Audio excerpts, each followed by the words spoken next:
You rock up like, hey, how'd you like me like that? You lay it down, but it's coming off flat like, hey, why you acting like that? Lay it down, just a mom without no. I've been feeling oh so marvelous. You stand back and just don't bother this. There's some things that I just rather miss now. So the next time you're lonely, checking your phone for your beat, trying to kickstart my heartbeat, you won't find me begging now. I'm feeling supernatural. I'm feeling supernatural. I'm feeling supernatural. Hey, how'd you like me like that? I hit the town and I ain't looking back. So hey, how'd you like me like that? We cruising around, got the pedal down flat. I've been feeling oh so marvelous. You stand back and just don't bother this. There's some things that I just rather miss now. So the next time you're lonely, checking your phone for your beat, trying to kickstart my heartbeat, you won't find me begging now. I'm feeling supernatural. I'm feeling supernatural. I'm feeling supernatural. Come creeping so right to do. You keep on leaning the walls and the ceiling keep crashing down on you. I got a feeling that you come creeping so right to do. You keep on leaning the walls and the ceiling keep crashing down on you.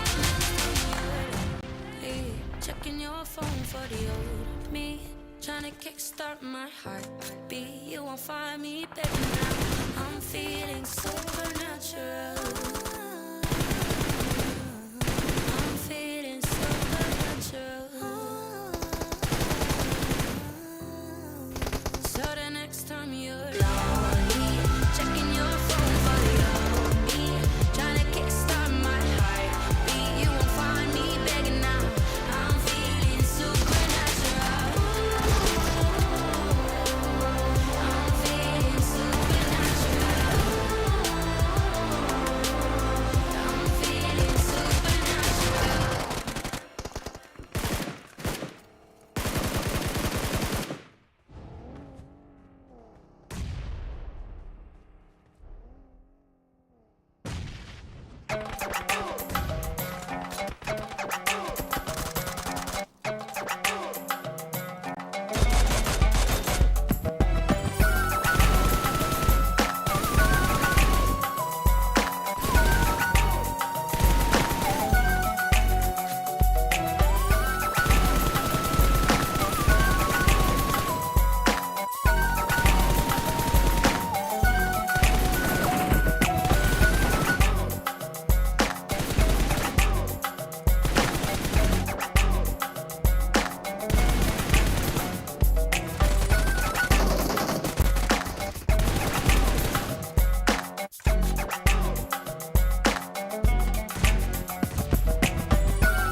In World of Wonder version 3.4, we made several improvements to interactions and gameplay devices. Let's check them out.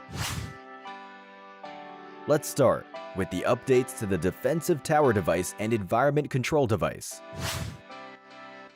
You can now set multiple defense towers when using interaction activation. Now, when players interact with the device in a creation, they can select any defense tower from the list to spawn it. New environment control device weather. You can now give your creation a unique sky with blood moon weather. Next, we updated the water cube. With more customization options, you can now customize them to look like lava and polluted water. We hope this helps you design gameplay that's even better suited for your creation. Finally, to help creators design creations more efficiently, we've made various interaction improvements.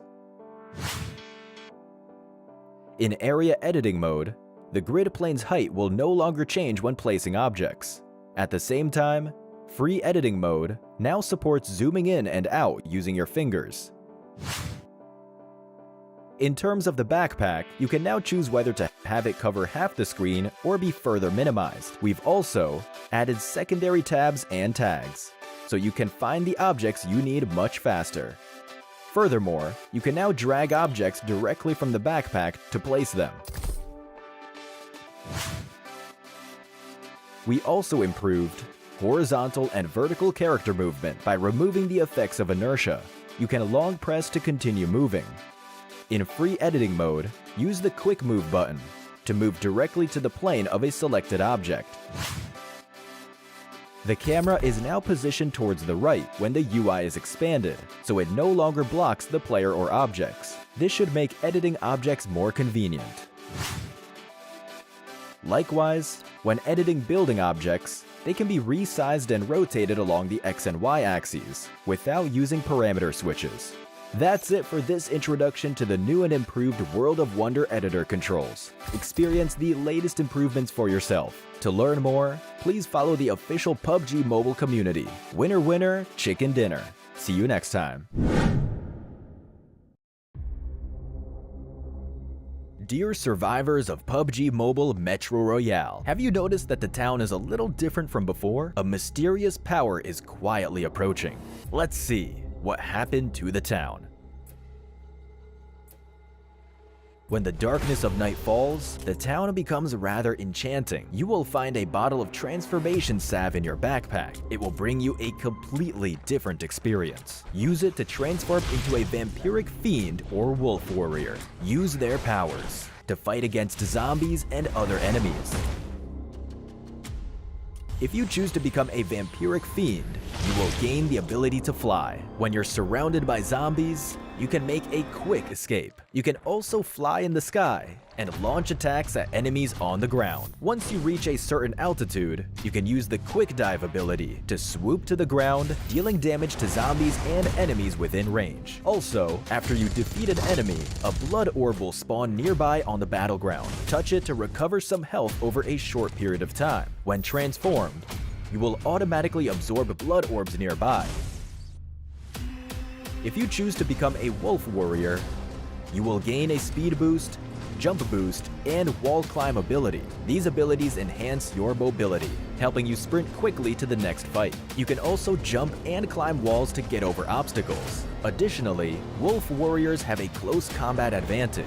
You can punch to deal damage to zombies and enemies within range. When sprinting, you can still launch an attack to damage enemies within range. Oh, and using the Howl ability buffs you and your nearby teammates. Whether you choose to transform into a vampiric fiend or a wolf warrior, they will grant you power in the dark of night. Making strategic use of their abilities will definitely provide you with a unique and fun gaming experience.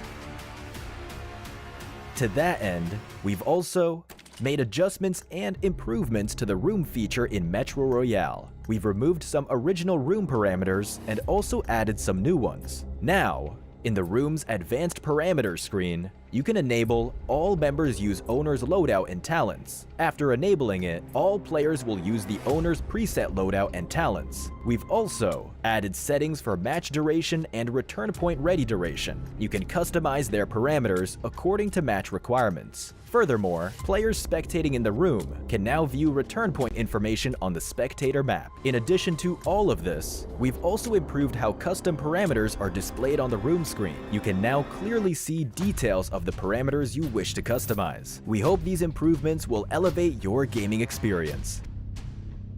Some basic functions have also been improved. From Chapter 22 onwards, you can head to Settings, Controls, Advanced Controls to choose if you want to show teammate outfits in the lobby and during matches. Furthermore, on the screen to hide advanced equipment, we've added the Hide Advanced Helmet option so you can further customize your look in the lobby and during matches. Additionally, players who play both Classic Mode and Metro Royale can head to Settings and, depending on their needs, independently disable auto pickup for just Metro Royale. Chapter 22 also brings new season rewards and collectibles, so don't forget to increase your season level and get your collectibles and rewards. On top of that, Misty Port, Arctic Base, and the Zombie Uprising mode will have special supply crates scattered around. These crates may turn out to be a treasure specter when open. If you happen to come across them, don't let them get away. Defeat them to get lots of supplies. Remember to look out for them. Oh, and one final thing. You can swipe left from the lobby to access your most played game modes and set Metro Royale as a shortcut. That way, you can easily access Metro Royale. PUBG Mobile Metro Royale Chapter 22 will be available on September 12th. Don't miss out on this update. Embark on an enchanting adventure, and may your evacuation be safe and your loot plentiful. Fortune favors the brave. Welcome to PUBG Mobile 3.4. As part of this update, we've added a new themed mode and improved the game as a whole. Let's explore this new version together. The conflict between the vampires and werewolves has lasted for several millennia, and now you can take part in it as well.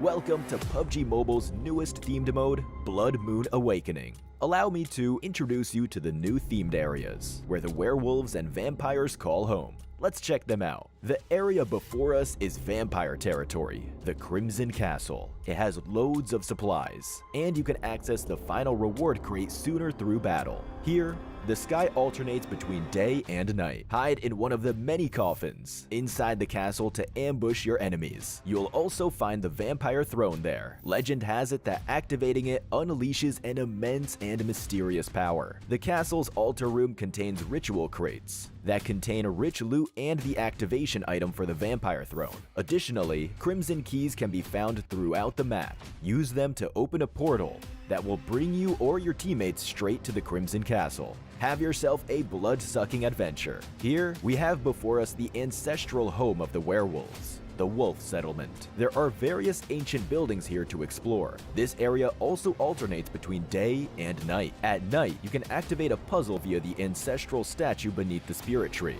Find the lost wolf spirits to get the ancestral treasure. Lastly, let's go over the new vehicle in this version, the two-seater animal vehicle, Horse. It can swim and jump, and you can fire from it while mounted. When you're with your team, it can follow allies. It can also be fed and recalled. A horse infected with crimson energy gains an additional double jump ability.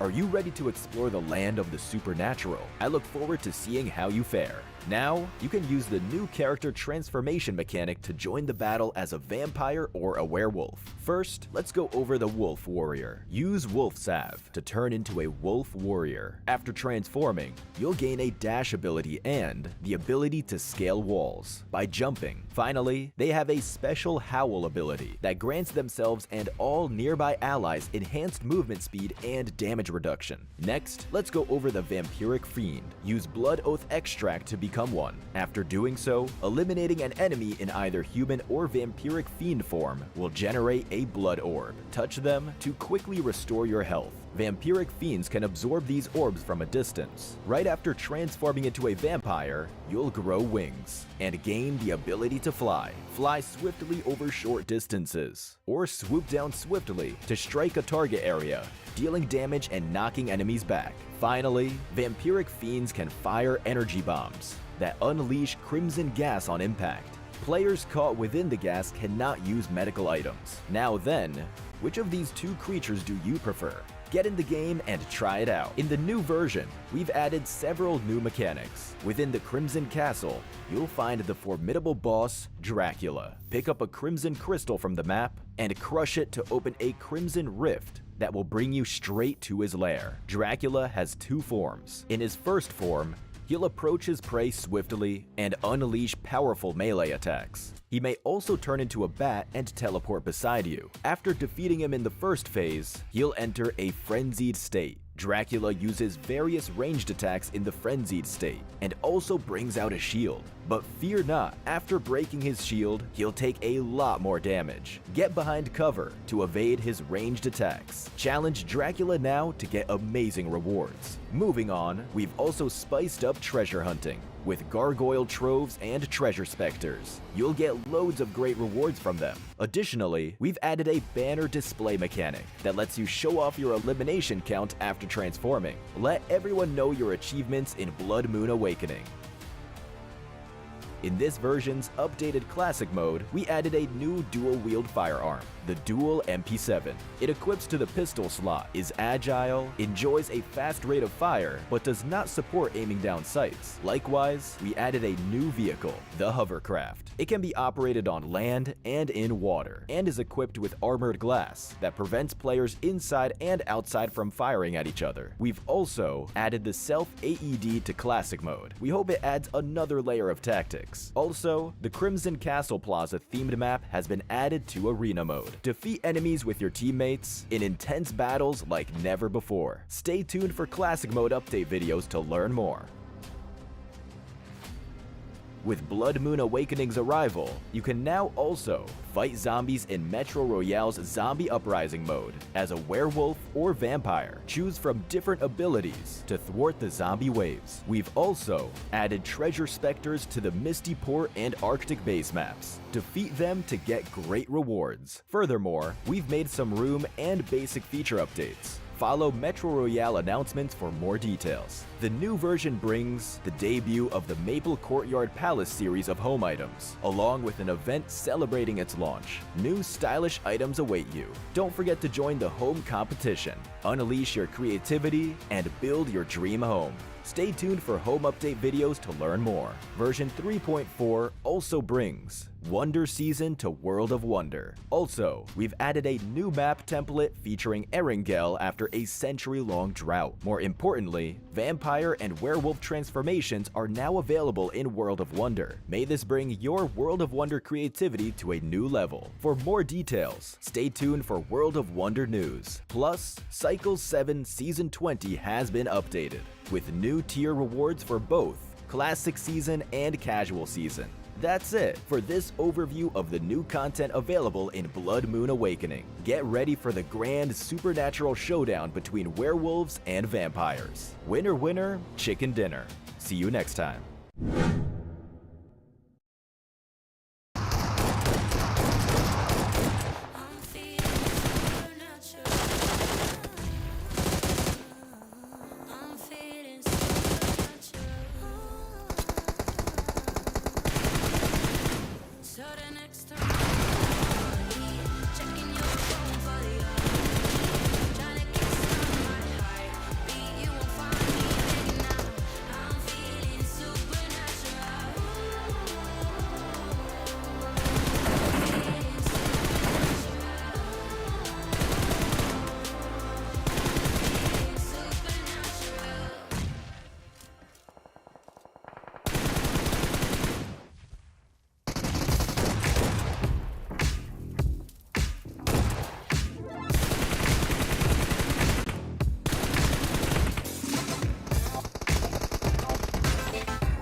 Shatter Boy goes down. The nade goes back to he finds one minute shot.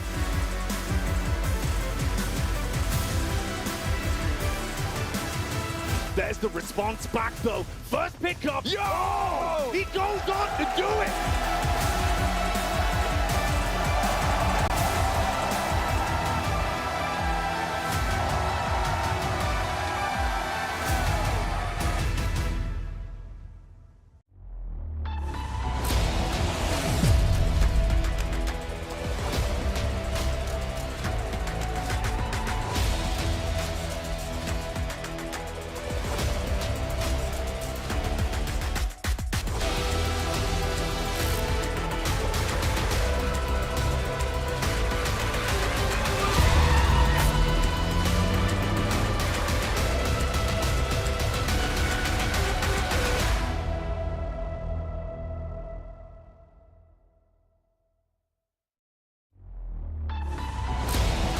Ready to come on in for you guys. We are going to be hopping into the matches really quite soon, but I wonder what's going to break first. Will it be your lobby or will it be Team Spirit? Because they have still got a marathon behind them for teams catching up to try and run. It is a big old gap there at the top of the tables. My name is John Allen. With me is Blank. We are fresh, we are ready, and happy to be here for the final day of week 2.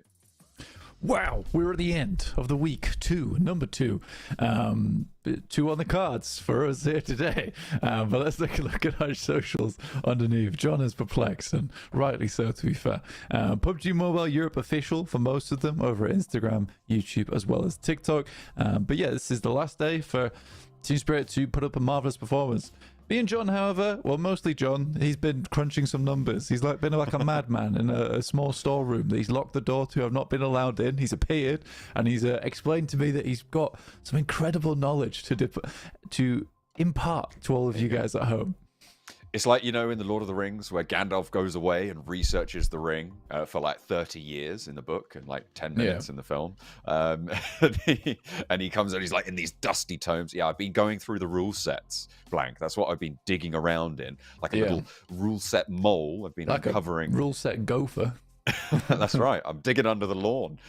We are going to be getting into a little bit about the qualification spots and how teams can qualify for PMGC a little bit later. Let's take a look at the prize pool as well, as these teams will be competing for those. But of course, as Blank alluded to, the qualification spots are a big deal for this thing. For PMGC later on this year, there are currently 4 teams from this tournament set to qualify on points. That's right.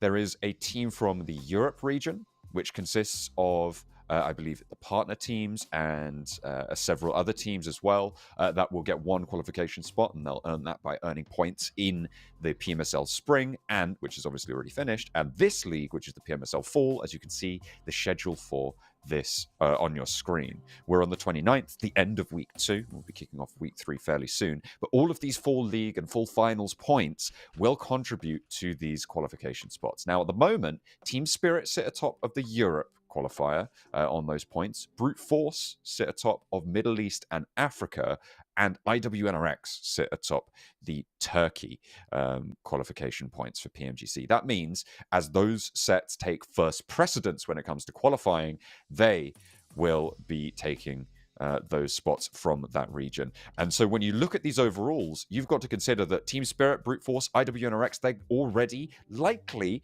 unless something dramatic happens, going to be taking those spots for themselves.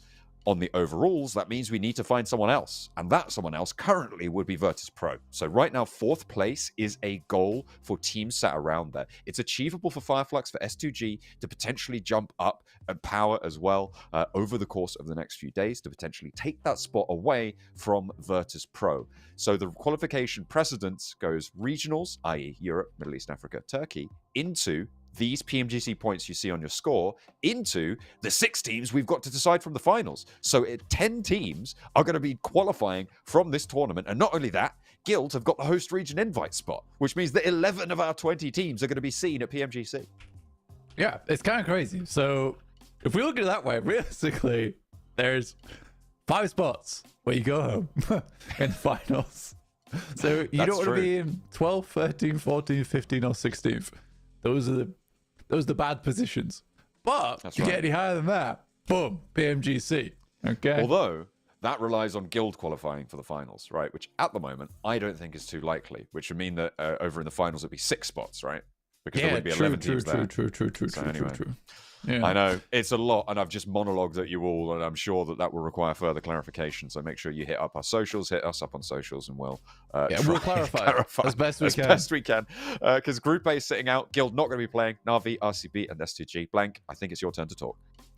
Thank you. It's back on me once again. Right now, it is Virtus Pro. So Virtus Pro is the one we're looking at the moment, purely because Brute Force, IWNRX, as well as Team Spirit, so far ahead of anyone else.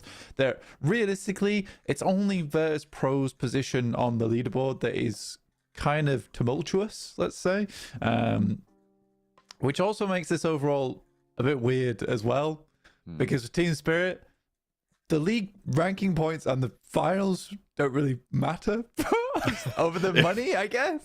The money is the important part. The money. Their closest competition in Europe is Virtus Pro, which means it's either Team Spirit or Virtus Pro taking the Europe spot. Yeah, so no matter what happens, Team Spirit making it.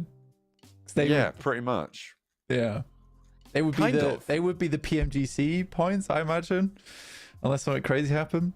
Yeah, it's weird. It's very, very weird. And it has somewhat taken the sales out of the storyline that we were pushing of Team Spirit to be pumping points, because I think they realize it.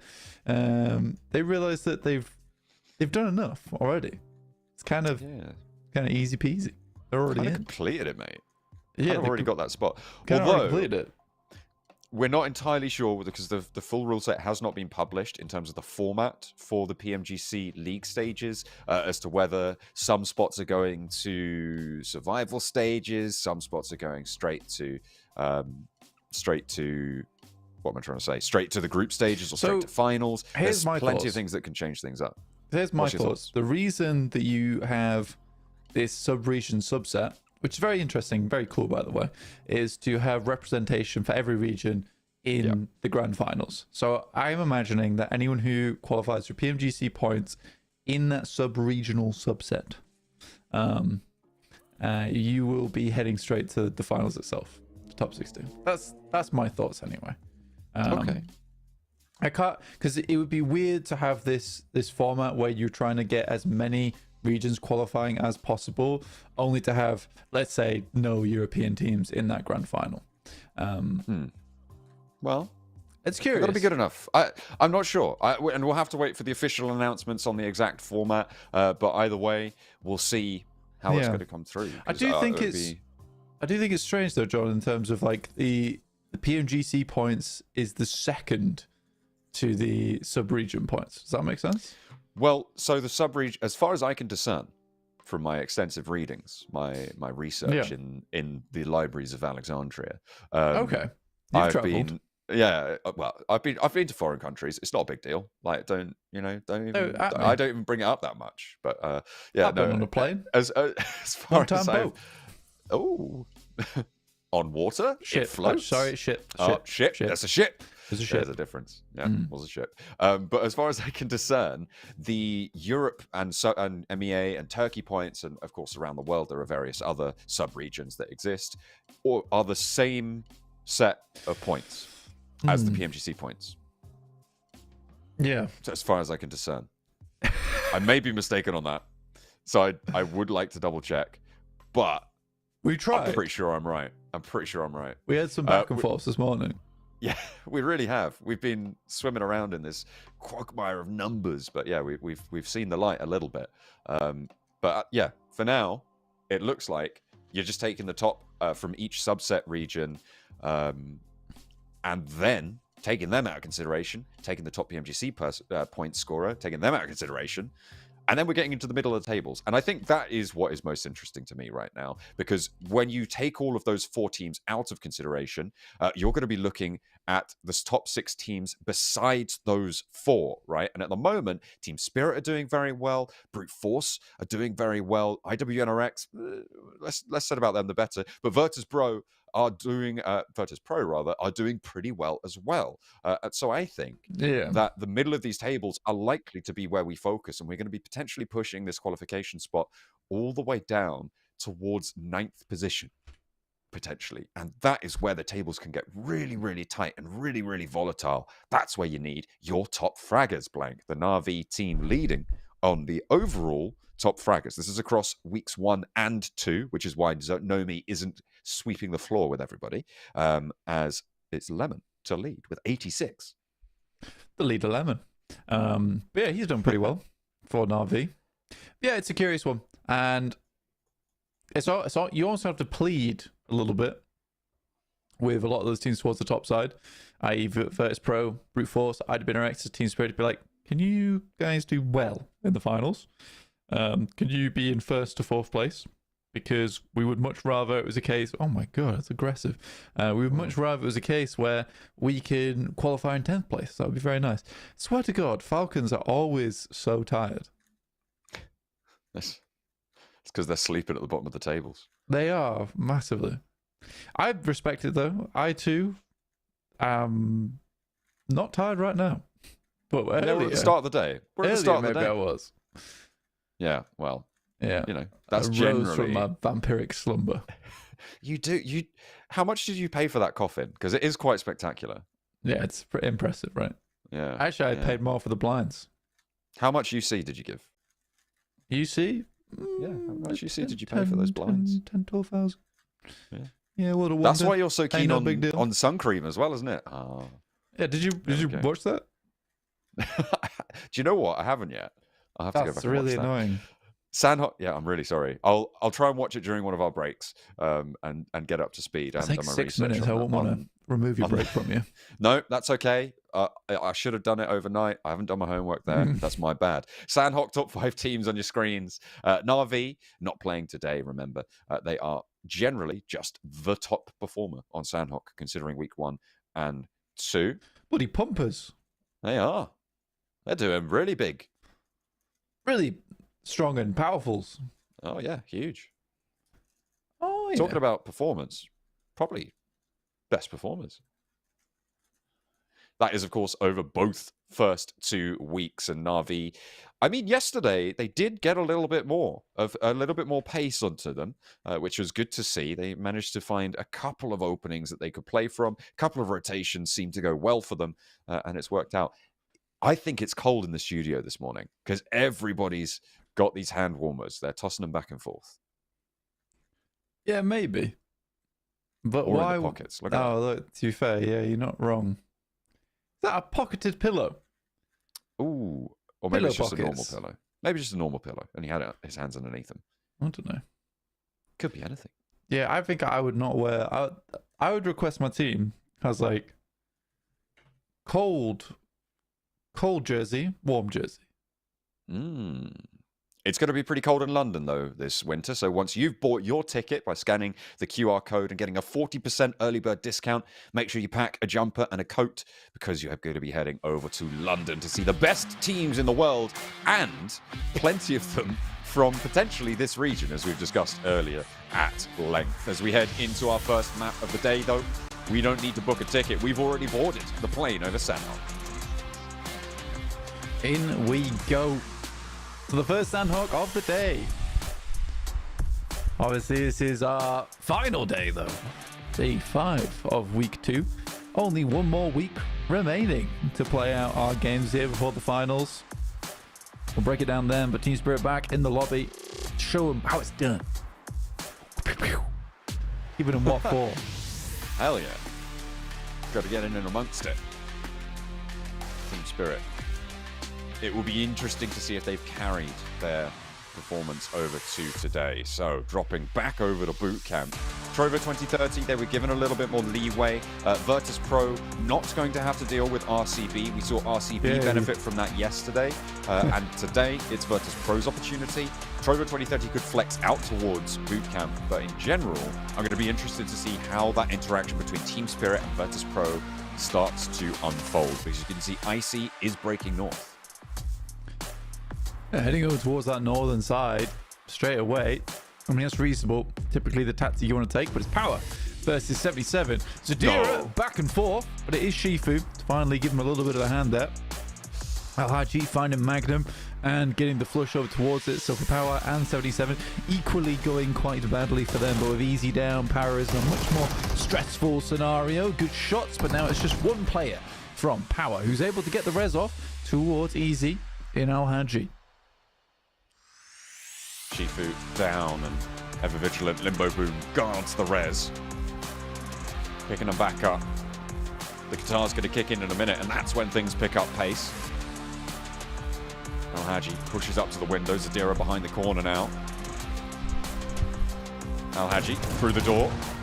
And he turns 180, 360. And there's the second as well. Full revolution here as Power Esports run through 2 players on 77. A nice double knock. And Alhaji wants more. Limbo Boom is in for the challenge. Trade out around the walls, maybe. No. Alhaji doesn't have any healing on board. 5 shots in the gun. As the res onto Shifu. Limbo Boom may look to just stick this. Oh no, Alhaji! He spots him. He hasn't loosed any of those shots just yet. The rest doesn't come, and Limbo Boom tags in, but in comes Easy to save the day. Can he find what he's looking for? Easy, rampaging through. Not going to go for the flush. The Mike Cruzy is out. He knows if he tries to go for that spray on the flush, he's almost certainly a goner. In with the DBS, but the Mike Cruzy strafe is good. Loses a teammate in the process. What a weird initial engagement from Power and 77.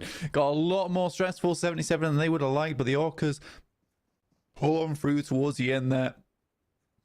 And we'll take... Oh my goodness me, sorry. You've been hit. I've been hit with the old... It's on a clock. No, it was a fizzy drink. Fizzy drink clock. Oh, okay. Yeah, I thought I'd survived the initial one. The wave. But the second wave was more intense. Gets the eyes of watering. It did. You're not wrong. On the north side. How have you seen me? I just know we've been friends for a long time, Blank. Yeah, okay, I that's know fair you. enough. My I know eyes your reaction popping out to fizzy.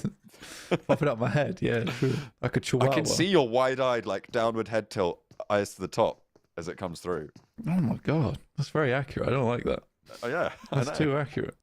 It's just how you do. Either way, Mr. Team Spirit is nice and central right now, and we'll be looking to potentially. Honestly, I think for Team Spirit they can just chill here, probably, Joe. Maybe. I think so. I don't think they have to move. I mean, move south. Yeah, I mean they've got this outpost for Nomi. South? Move south to the hill. I think out of boot camp is their only transition that they need to make, and they've left Ketsune currently in boot camp. But the rest of them, you're right, they've just taken some pretty solid control. Replay on the early drop. No music this time. I liked this spin around, and that clip onto Alhaji. That one shot is what allowed Limbo Boom to get the extra point to get 77 up to. Yeah, 77 up to 4 eliminations. So really good stuff. Yeah. I think Limbo Boom is somewhat underrated on 77. I think a lot of people look over towards Zadira and Shifu, but I do think Limbo Boom actually does have some pretty awesome moments on that squad. Particularly this week. Booming. Yeah. Definitely great. So, vibes on the south side near Camp Charlie. So only one of our 3 hot drops on Sanhok. That still, by the way, has maintained. This has happened since basically week 1. These hot drops on Sanhok do just continue. Just confusing to me. I feel like it is now the point where either Power or 77 adjusts on their drop spot. But obviously not. This is the last Sanhok of week 2. Into week 3, though, should be interesting.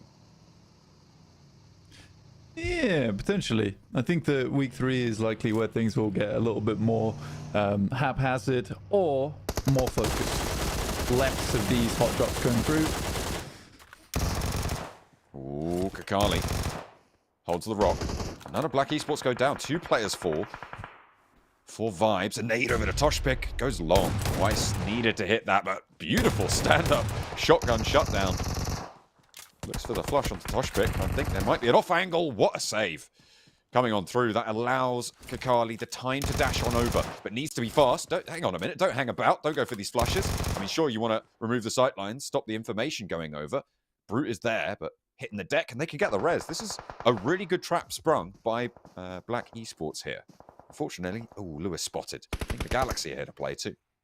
Yeah, Enigma Galaxy had a fairly decent last game yesterday on Miramar. However, sadly could not really convert on it. And now Vibes down to their final player in Brute. Notice he had a Kakashi tattoo on his arm the other day. That's quite. I was like, this guy Naruto's. That's an anime thing. Yes, isn't it is. Ah, you see. It is. I've got him on the back of my calf. So big respect to Brute. Oh, Snapsies. Hopefully, you can maybe you could meet up at PMGC, but they have to qualify first. Yeah. So maybe 11 teams. Possible. Could be. Could be. Probably the top 10 teams from finals are qualifying, right? It depends what IWNRX finish, if they get to the finals, first of all. Because right now, this week, they're not looking super strong, but it's quite likely, given that they finished very highly in week 1, that they've got enough of those league ranking points earned to get over there. Those LRPs, the LERPs. I always hear LRP and I'm like, sounds like a different esport. Yeah, hang on a minute. Might buy skins with that. Yeah, ends with legends, starts with a league.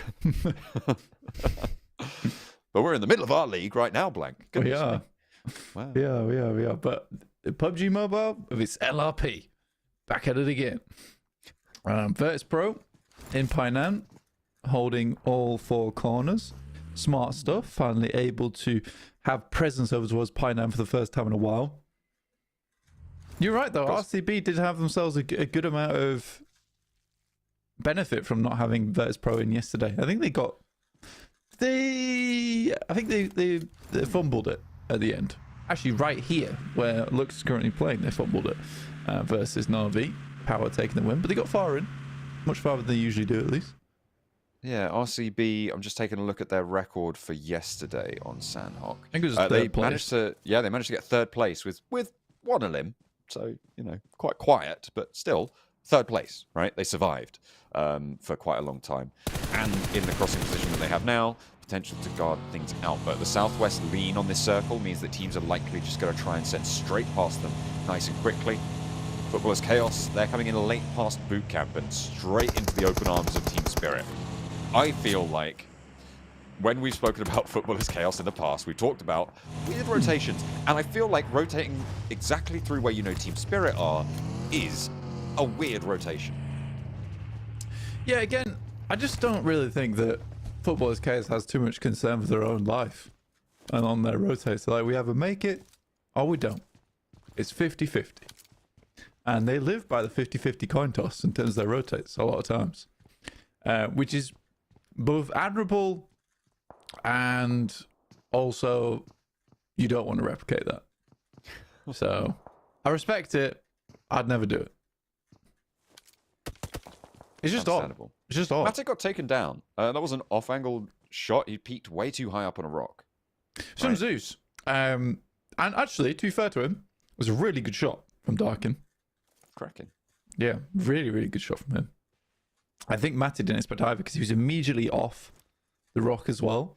And still, I think actually what happened was him moving caused the spray to hit his head. So he fell even quicker than he would have done before. Just unfortunate on the spray. It's always the way, isn't it? It's interesting. It happens in a lot of FPS games, right? Where you're in a spray, and in general, and I don't want to say this is the case, but when you're playing in lower skill games, and I don't think this is the case here either, people are aiming for the belly because it's the bigger target, and then you crouch in those engagements to try and move, but then you just crouch into the headshot and you just go bang, and you're like, hang on a minute, if I'd have just stayed stood up, their bullets would be 3 to the body and I wouldn't be dead right now. But there you go. Yeah, you're right. 100%. I was going to mention the same thing in the drop shot or the crouch shot. Doesn't work out a lot of times versus some players, because you essentially be like, oh, you'd like to hit my head, would you, sir? Yeah. Here's a hand. It appears you're not hitting my head. Let me just adjust myself so that you can have a better shot there. There you go. Heroic on the southwest coast there, wide split, controlling about 3 compounds where I would have expected a lot of teams to just send through. Team Spirit have now made that crossing. Footballers Chaos can now make their rotation. I think that you could read potentially that the top position for Team Spirit has gone, but they've left Nomi behind. 2 players from Team Spirit across. They're biding their time, and actually leaving Nomi there, given where the circle is, not a terrible idea. Brute Force over to the Confluence compound, and Zeus will challenge them. Oh my goodness, Maniac nearly finds the clap, bears the shot through the window. Will be good for 1. The nade from Maniac. Gonna try and bank it off something. No. Tucks it away. Back into the utility belt as he pulls back from the entrance. Neo's repositioning the off angle, trying to give them some strength. Yeah, Brute Force here on our screens. Furia is down, who's been taking up residence for the team instead of Chudo. I did really think that Chudo had a lot of strength in his games, so it's weird that they're subbing him out. I'm wondering if it's a case of she's not feeling great. I remember he had that nosebleed, actually, over there, didn't he? Ah, he was stuffing marshmallows up his nose. Yeah, I remember. Yeah. I wonder that's why he's been subbed out. Maybe he's not having a great time. In which case, yeah, well, best wishes to Chudo, man. Yeah. Or if he's not feeling unwell and he's just getting subbed out, L plus ratio plus you're not playing this game. All right. Don't say that. What if he's really unwell?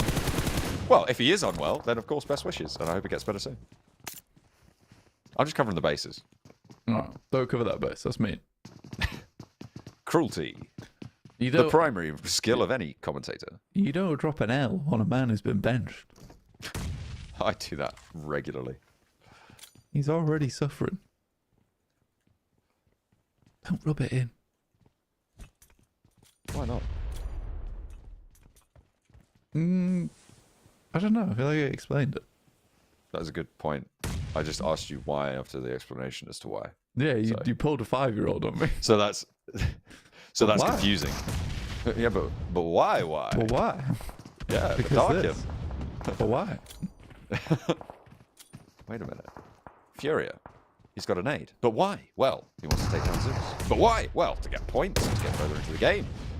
But why? Well, so he can get towards the finals. Because Brute Force want to get there, but they are, again, one of our teams who have most likely qualified from MEA points. Their closest competitor there, I believe, is Nika Galaxy. They're a lot further down on the overall standings on that front.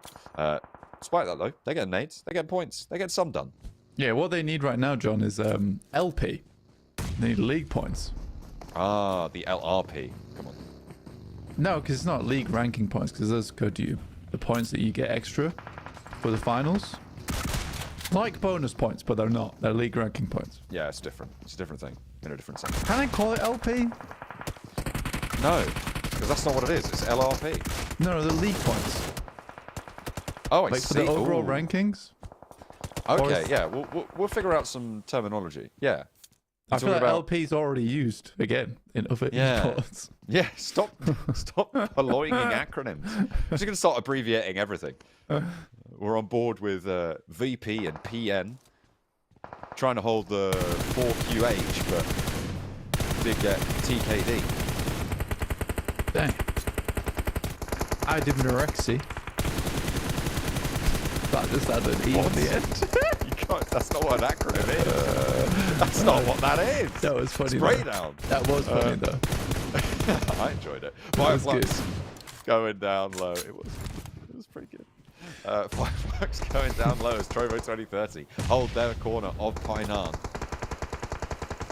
Nades flow over the top as well to try and take Fireflux down. The hard southwest shift. Heroic have maintained this really big split, and I think this is bold of them. They have regrouped Volt and Jafar out to the east, and I think that this is probably one of the very few positions that you can hold such a split against 12 other teams. However, Falcons are going to be their major issue. Pushing in towards Walsh's position on the southwest, he is the MVP of the team, but can he hold off all 4 Falcons? Yeah, it's a big old task. We'll see if he can get it done.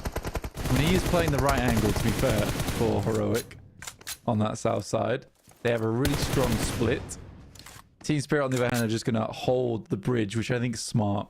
They can maintain control towards that north side. That's going to give them a lot of health into the future. In the meantime, a lot of teams decided that, you know what, we'll try and get through Painan.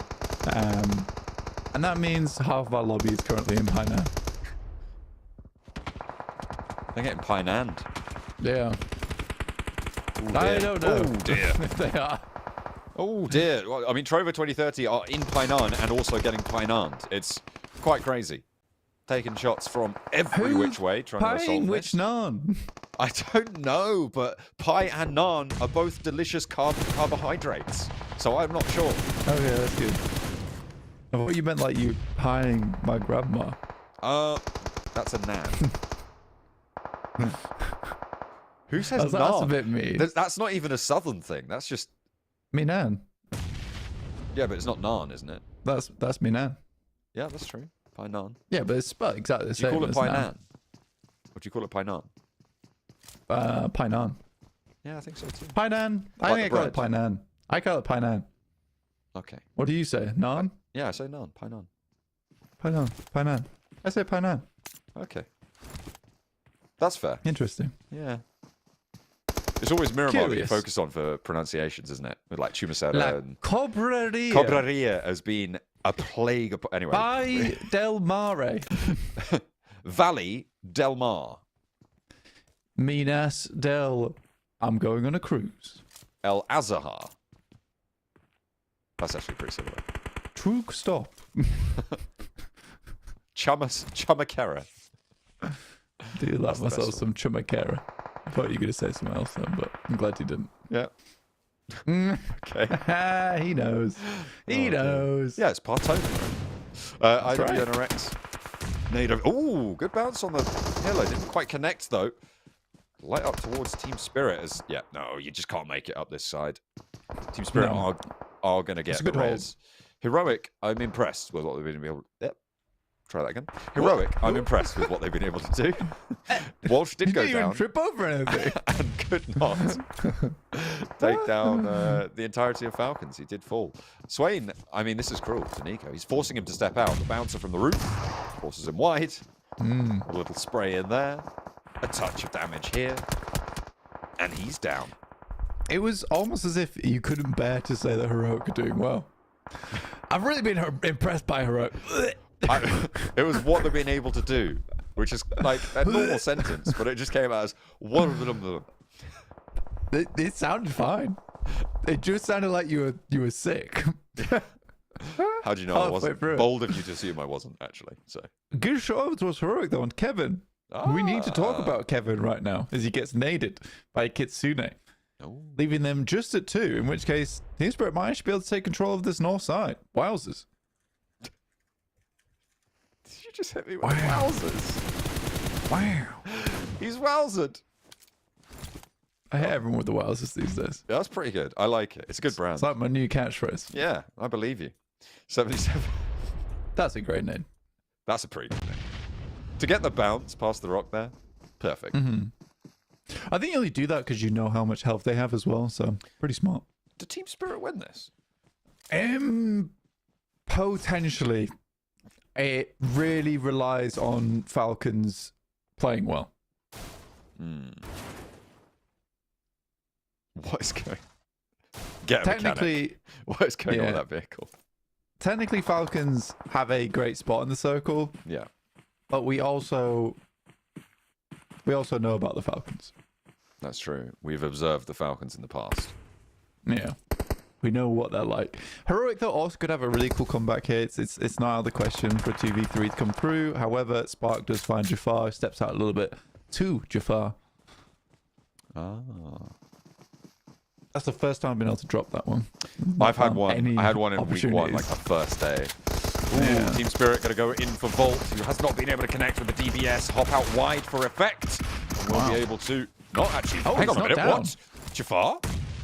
Not Jafar. Volt does go down.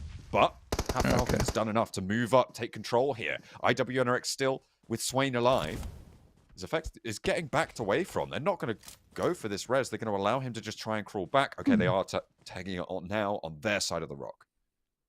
Yeah, for Falcons, this really should have just been a full push. I'm not sure why they were giving them chance to regroup. It is odd. the one thing they didn't want to happen was Team This is the Spirit to be one back at thing. 3. Somehow, we were able to get Effect back up to full HP. Falcons, on the other hand, allowed this to go through.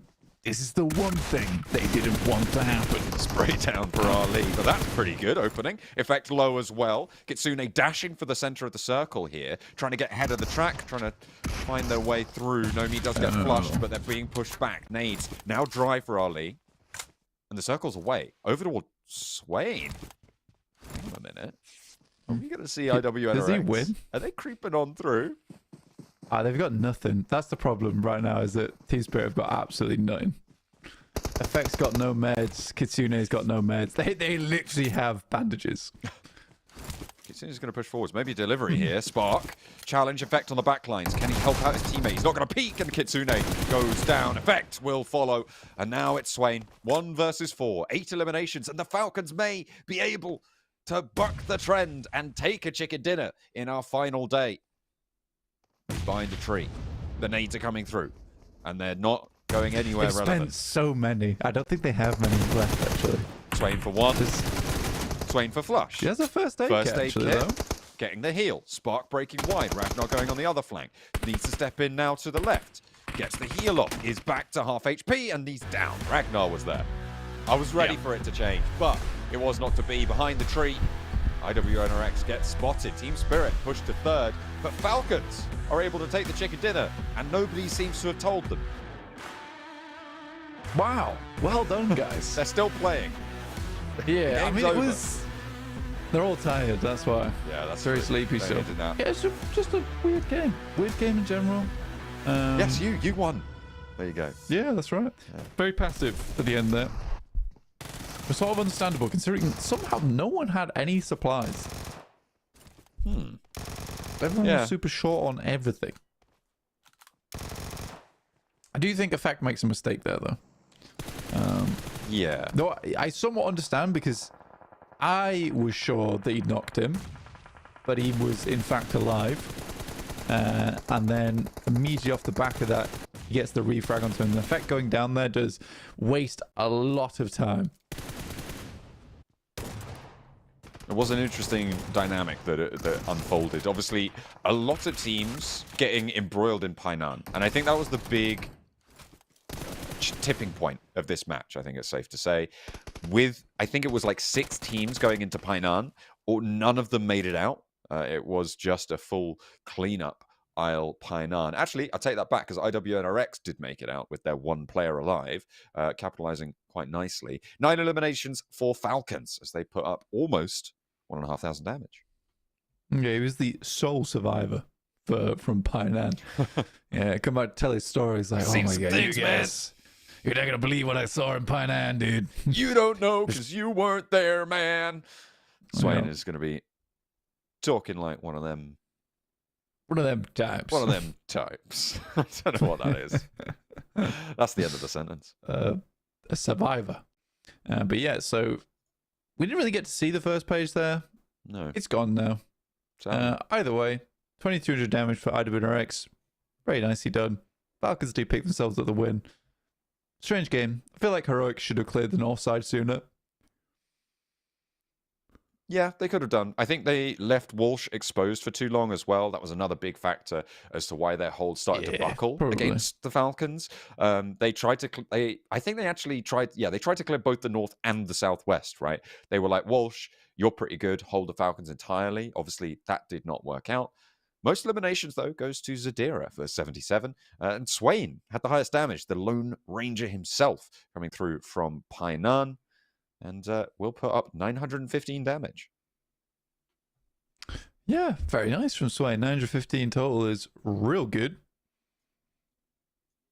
However, so far it was an interesting game. Just in terms of, like, it was a really awkward position to play. For Heroic, not a bad game. Get some points above. Team Spirit consistently in the top 5. Very nice to see. In the meantime, though, we'll head to a break. I'll be back real soon with our second match of the day over on Oracle. See you there. Bye-bye now.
for the old me.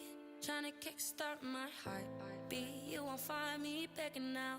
I'm feeling supernatural. I'm feeling supernatural. So the next time you're lonely, checking your phone for the old me. Trying to kickstart my heartbeat. You won't find me begging now. I'm feeling supernatural. I'm feeling supernatural. I'm feeling supernatural.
We are done now with our only Sanhok of the day and the last Sanhok of the week. And who won it? Was it Team Spirit? Won their massive run towards the top of the tables? Was it Virtus Pro with more flexibility over in Painan? No, it was neither of them. It was the Falcons who were able to get a chicken dinner to kick off their day, and their bid for freedom from the bottom of the tables, away from the Falconers that are looking to keep them caged, is starting well. It is, well, yeah, they get a decent game. They won the game. Come on, be nice. Wow. Well done, Falcons. You guys are awesome. That's right. Top 5 in a rankle. Team Spirit taking first place right now with slightly less survival time than both Heroic and S2G, albeit by 2 seconds for Heroic, but all of the metrics, they are on top with 3.5 average placement points on this map, which is quite impressive considering their last week as well. They're on top still. Just shows just how much they popped off this week, and still 5 more matches to potentially hit 300 points here, John. All right. Well, let's see if they can break that barrier in this match with 55 more points to go on the 5 matches they've got today. They do need to exceed 10 points a map, but they've been doing it all week. They've been doing it all time, and they, of course, have already broken Na'Vi's record from week 1. They are guaranteed to have broken a 10-point average in week 2, and at this stage, Heroic sits far too far behind to be able to catch it up. It is going to be impossible for Team Spirit not to get the 20 points this time around. The question is, how many more will they get? Plane path on the east side from between Sosnovka Military Base and Nova Repnoya over towards Stalbot. Yeah, very eastern playing path here for a lot of squads. Getting over towards that western side is slightly harder, particularly for Virtus Pro, I would say, in Primos. But again, they can find some vehicles, move on across. I do think for Team Spirit right now, it's just a case of putting up more points to secure some way of directly qualifying in the PMGC. You have a fair few options for them right now, but if they can just secure it, right, write it in stone, that'll be good for them. So more points today means a further solidified, in concrete, victory towards PMGC. So I think for them, it's still important to perform well here. The brute force IWRX as well as Virtus Pro, a little bit more important, especially for Virtus Pro realistically, as they sit right on the line with other teams hungry to take their position on the PMGC leaderboard. Yeah, that is going to be all important for them to try and maintain that 4th place position on the PMGC points. I think when it comes to points, Virtus Pro and their holding 4th is probably the most likely pillar to topple in the pantheon of qualification squads. And it's not out of the question. They could just get one of the top 6, even if they don't make it all the way up. And if a team excels past them, right, and qualify from this tournament, they definitely could be in a 9th place. And right now, they're in 8th. On the overall standings, they can only, well, I say they can only go up, but they can only earn points from this point on, is what I really mean. They definitely could drop down, given the proximity of the teams around them on the tables. You go down to 14th, and you're still within 11 points as a boundary. And we are not even off the map screen, and the music's gone blank. Production is on fire today. I'm loving it. Everyone's locked in. It's good to see. I'm happy about it. It's good to hear, too. Most definitely. That's right. The circle heads up towards that northern side, again, favouring the Falcons. What's this? Falcons out of the bottom 16. It's amazing. Unheard of. That would be incredible. I would love to see it. Yeah, I would too. It'd be nice. A last minute send in. To be fair, they ended top 13th last week. So, yeah, let's do it again. It has been seen. One more time. It has been seen. It has been visioned. The omens are there. The ravens fly in the sky as we speak. 3 ravens for Falcon's return. Oh, 3 ravens. Very lucky. Fortuitous. 2 moons ago, I spotted eagle flying westward. A good omen, to be sure. Oh, when the hunter perches atop the glaive. The glade. Let's go with that, because the glaive is a polearm weapon. Above the glade. so too shall falcons perch atop the points tables. And by atop, I mean not in the bottom four. The constellation of the falcon. Easterly this day. In conjunction with Mars, such that And the- their bellicosity expounds upon and untowards those that would be within their reach. That's right. Thus it has been spoken. Falcons So shall, it shall be. Falcons shall be out of the bottom four. Believe it. I think we So were there just you in go. a trance for about 5 minutes. Whoa, where are we? I don't remember anything that happened in the last 2 minutes. It could have. Did we been have said another anything. vision? I don't know what Did I we said. have a vision? A prophecy to be fulfilled by the sleepy falcons. Born to those who have thrice defied him. All right, I'm going to have to put you back in the cave. Yeah, that's fair. You- Trelawney, you're get out. away. You're out of control. Out you go. Virtus Pro, who we're on board with, obviously one of the teams that we were talking about being in a position to defend a PMGC qualification spot based on the points, currently split around Georgia Pole. They have got all 4 of their players alive, but they are 1 North George, 2 South George, and Bishkek, the 4th, down a little bit further off. Trova 2030 being in South Georgia as well makes their rotation to the east a bit trickier, but everybody right now is crowding in south of Rozhok, it seems. We've got about 4 or 5 teams in that area. A lot of teams to the south yet to move as well. Yeah, a lot of teams on that south side, such as Twisted Minds, Vibes, Brute Force, Heroic, need to get up towards that northern side. For Heroic, I do like the adjustment here, taking up Navi's spot. And again, we'll give them more time to assess a good position inside the circle. For Heroic, getting more and more points on board is essential for them.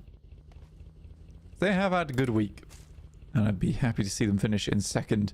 We do have 77 breathing down their necks currently. But either way, I believe they will end up in a decent position. Freezer's getting bored. Alright, you're going to continue looting, or you find yourself a vehicle? I'm off. I'm out of here. See you later. I'm too quick. I'm too quick for you. Okay. Yes, I realised that potentially should Yeah. not sing Was that that, song. were you trying to... Okay, right. Okay. I didn't quite know what you were going for there. 'Cause you just You went, do now. I'm... And I was like, what are you? I don't know. Yeah, but you can make an assumption. It's alright, I'll get you a jumper. Thank you. I do. I actually put the heating on. Did you? First time in this quite a year? while. Yeah. It's getting a little bit frosty in Those the late house. September nights. Getting chilly. Yeah, especially because I'm like sat still for most of the day these days. That's true. You don't generate a lot of energy. You need to run some more high-performance games on your computer. That'll kick out some heat. It's like a radiator. I do actually do that. I've got Crisis running in Yeah. the background. Yeah. Yeah. Crisis, the game from 2007. My PC's like, okay, sir. Increasing furnace. You're shoveling coal into your USB ports. That would be cool. Imagine having a coal-powered PC. I mean, I don't know if you've ever used coal, but any place where you're working with coal just inevitably gets completely covered in soot. It's a terrible thing to try and have in a living room or in a workroom, because anything that you've got in there, immediately covered in Do you soot. think I could like isolate it? You could have it in a separate contained room, yes. Yeah. But would the heat cause problems for the things inside the PC? Or would it have to be a separate Are you talking about separate literally? machinery? Are you talking about literally setting your PC on fire? No. Or are you talking about creating electricity with a coal-powered furnace to run your PC? Yeah, but I was thinking like an all-in-one type of Okay. deal. Like a steam engine. Yeah. Yeah, coal-powered steam engine. Hard southeast shift. We're going to need to get on the tracks down towards the southeast side. He's like, I'm ignoring that. We'll discuss the pros and cons of various different heat-powered engines later, but you know, for my money, coal I would power need a is water pretty source hard as well. to beat. Yes, that is true. Although you could recondense the steam and reuse it. Wow. I didn't even know that. That's cool. Nice one, John. There you go. Cool facts. Is that 1-to-1 though? Depends if you've got a closed loop. I think it's also very dangerous to keep a closed loop on a steam-powered system because steam gets to a very high pressure. Which is why that's what the train whistle is. They're evacuating steam from the boilers. That's why it goes Interesting. Yeah. That's so cool. So the whistle is not only good for knowing the train's coming, but it's good for the train. Yeah. And obviously now, these days, it's not as useful because it's electric, but sometimes trains still have those whistles going because it's now nostalgic. Yeah, 'cause it's traditional. It is, I believe, what's called an anachronism. Anachronism. Have I? No, I'm not quite. I don't think that's quite right. Anachronism. I don't think that's correct. It's like the save icon. A thing belonging or appropriate to a period other than which it exists. Technically, you're not wrong. Especially a thing that is conspicuously old-fashioned. The town is a throwback to medieval times, an anachronism that has survived the passing years. Yeah, you could. Skeuomorphism. That's what I'm thinking of. What's that? How do I spell A skeuomorphism. Oh, it's crazy. You'll never guess. Black Esports taking shots on the south side of Roshoff. Black Esports and Trovo 2030 trying to slip past one another, but far from lubricated. It is a jagged and quite difficult affair, really. I spelled it kind of correct. Okay. I didn't get the UE. It's something new which takes on the appearance or qualities of something it replaced. Yeah. So, for instance, a train whistle that didn't evacuate steam from the boiler system, but still made the same sound as one that did, would be a skeuomorphism. Yeah, would the little torch symbol on a phone be a skeuomorphism? Yes. Probably. Yeah, I think so. Yeah. Okay. Was that the example that was given when you Googled it? No, it was just something I thought. The classic one is the save icon on most computers, being a floppy disk. Because you don't save to a floppy disk anymore. Yes, of course. Yes, it's not 1987 anymore. How interesting. Well, there you go. Skeuomorphism. That's your word of the day. Circle pops and keeps the Yasnaya Lake. We're going over to the fields. Let's talk about who's got strong positions right now, because it could be Footballers Chaos. Not, unfortunately, going to be Black Esports, as Yusuf seems to be running rampage through it, but luckily the rest of his team, well, luckily for Black Esports, the rest of his team has gone down. It's just Yusuf holding the door frame. With the DBS, steps in, goes very, very low, gets 2 chances, but doesn't convert on either of them. A third as well, and Yusuf is still there. 35 rounds, and it has to be Toshbik to step in with the DBS. He handles business. On the west side, Black Esports stay up with 3. This is going to be an incredibly busy circle soon. The fact that it shifts over this way, and we still have 15 teams, 59 players, there has been an incredible set of circles that have kept like quite a few compounds still in here, and particularly areas of the map with terrain that keeps people quite safe. Down towards the southeast, you've got dip and mini dip. So it's been an interesting set of circles that have specifically allowed multiple teams to arrive at this point in game. But it's going to get incredibly tough to maintain all those teams. Unless everyone picks one apartment building and sticks to it. It's the only way I can see them getting through this. Unlikely, though. Yeah, I don't think that is super probable. Teams try and stop people moving in next door to them. Toshbik was able to get the first knock over towards Trovo 2030. Marcelo caught on a cross as well. Final player going down. Looked like Trovo 2030 lacking a little bit of oomph there on that scrap. Black Esports getting 4 points. Good news. They're also bidding for freedom from the bottom of the tables alongside the Falcons and Footballers Chaos. Vibes as well. All of them trying to get out of there, to skedaddle their way up on the tables. Not Marcelo. Twisted Minds yesterday finished really strongly on Miramar. Actually, really enjoyed their play. And I want to see more out of Twisted Minds today.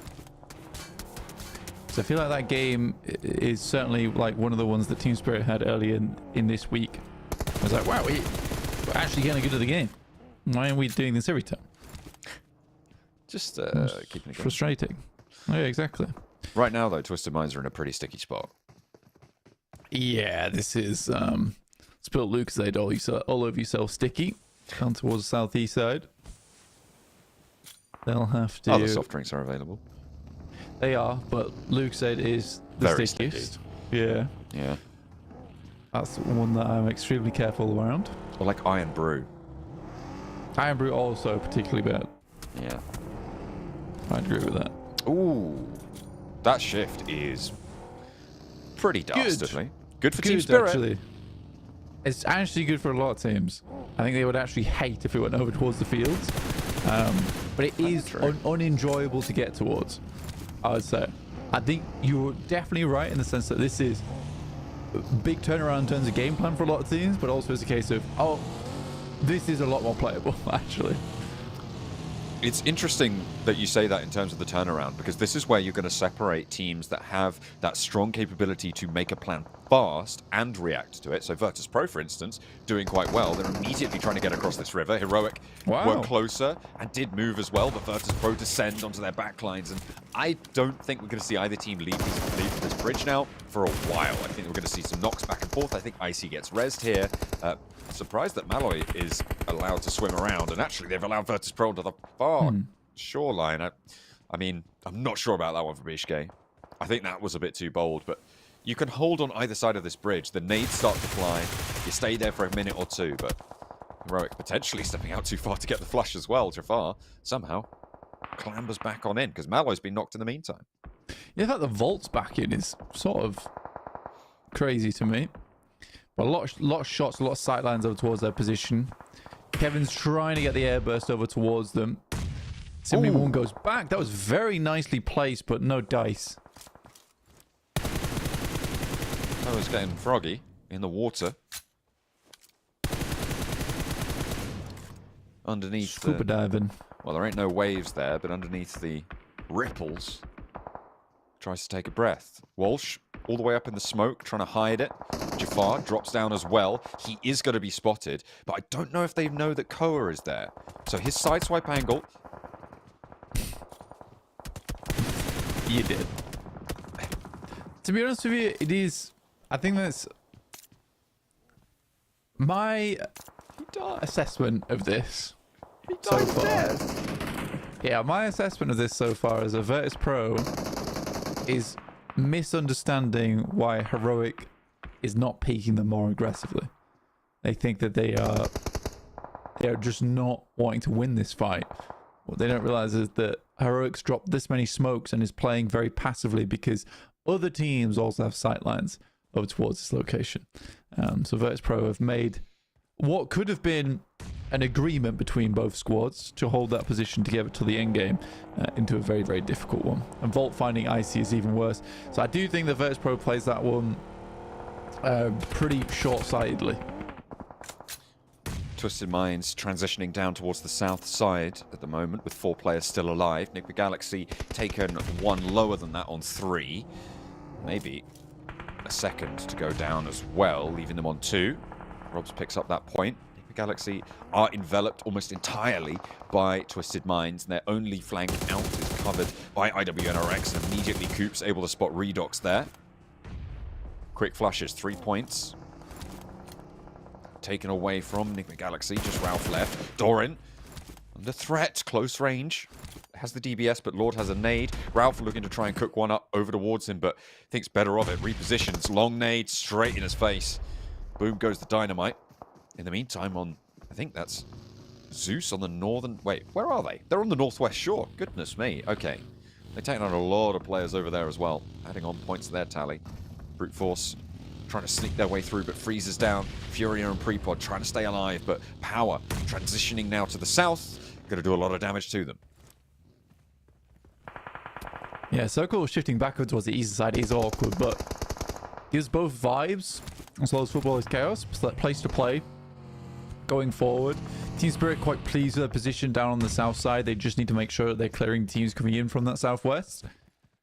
Stage 5 though, difficult transition point in the game. Teams that have yet to get across the water are now in super rough waters. Twisted Minds and IWNRX looking to conclude their fight on that southeast side. Give one of these two teams a better chance to get in towards the rest of the circle. But it is a 4v3, though IWNRX is no slouch. What I am looking at is who is going to be able to transition to try and crash onto the compound that currently Vibes hold. That, in my mind right now, I mean, I think in most people's minds, probably the best spot in the circle in terms of just the sightlines it has available to it. It's got cover towards all around it. It's slap bang in the middle of the circle. So I'm wondering if 77 or Twisted Minds or IWNRX, if they're able to conclude this, turn their attention over towards Vibes. Vibes still playing with 4. Beautiful nade from Coops. Lands straight on top of Zadira. Nothing you can do about it. Magnum off in the distance. Limbo Boom as well. They're not going to reposition Team Spirit. They're looking to flex out from their compound. They're trying to sweep on the south side, but Black Esports could maybe come through and crunch them behind. Toshpik, though, spotted as they try and break on through. Poser as well, going to be under heavy fire as he swings around to the north side. The rest of Black Esports trying to station themselves ahead of this one. Yeah, getting ahead. I mean, it's a very risky position to take here, John. They can make it work. It's good news. Here's that fight between IWNRX as well as Twisted Minds I was talking about earlier. Right now, actually kind of going slightly in the favor of IWNRX, but that is before they fall down to just the one player in Zed Wolf. No player to underestimate, though, on that squad. As he bares his teeth over towards Twisted Minds, their 2 players still remain.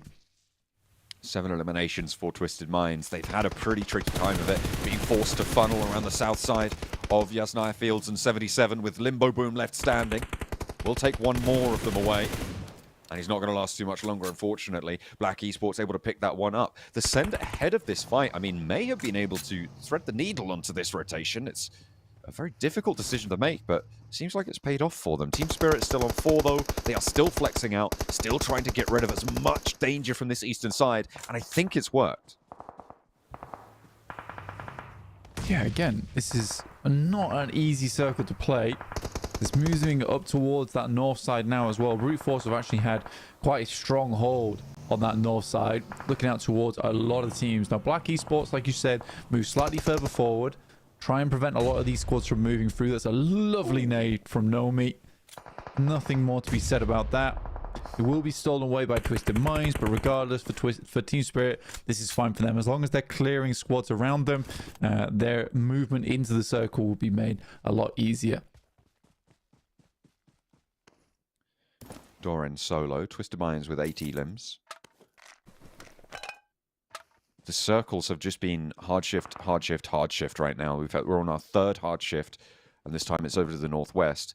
First it went hard west, then it went east, and now it's going over the road to a lot of these teams.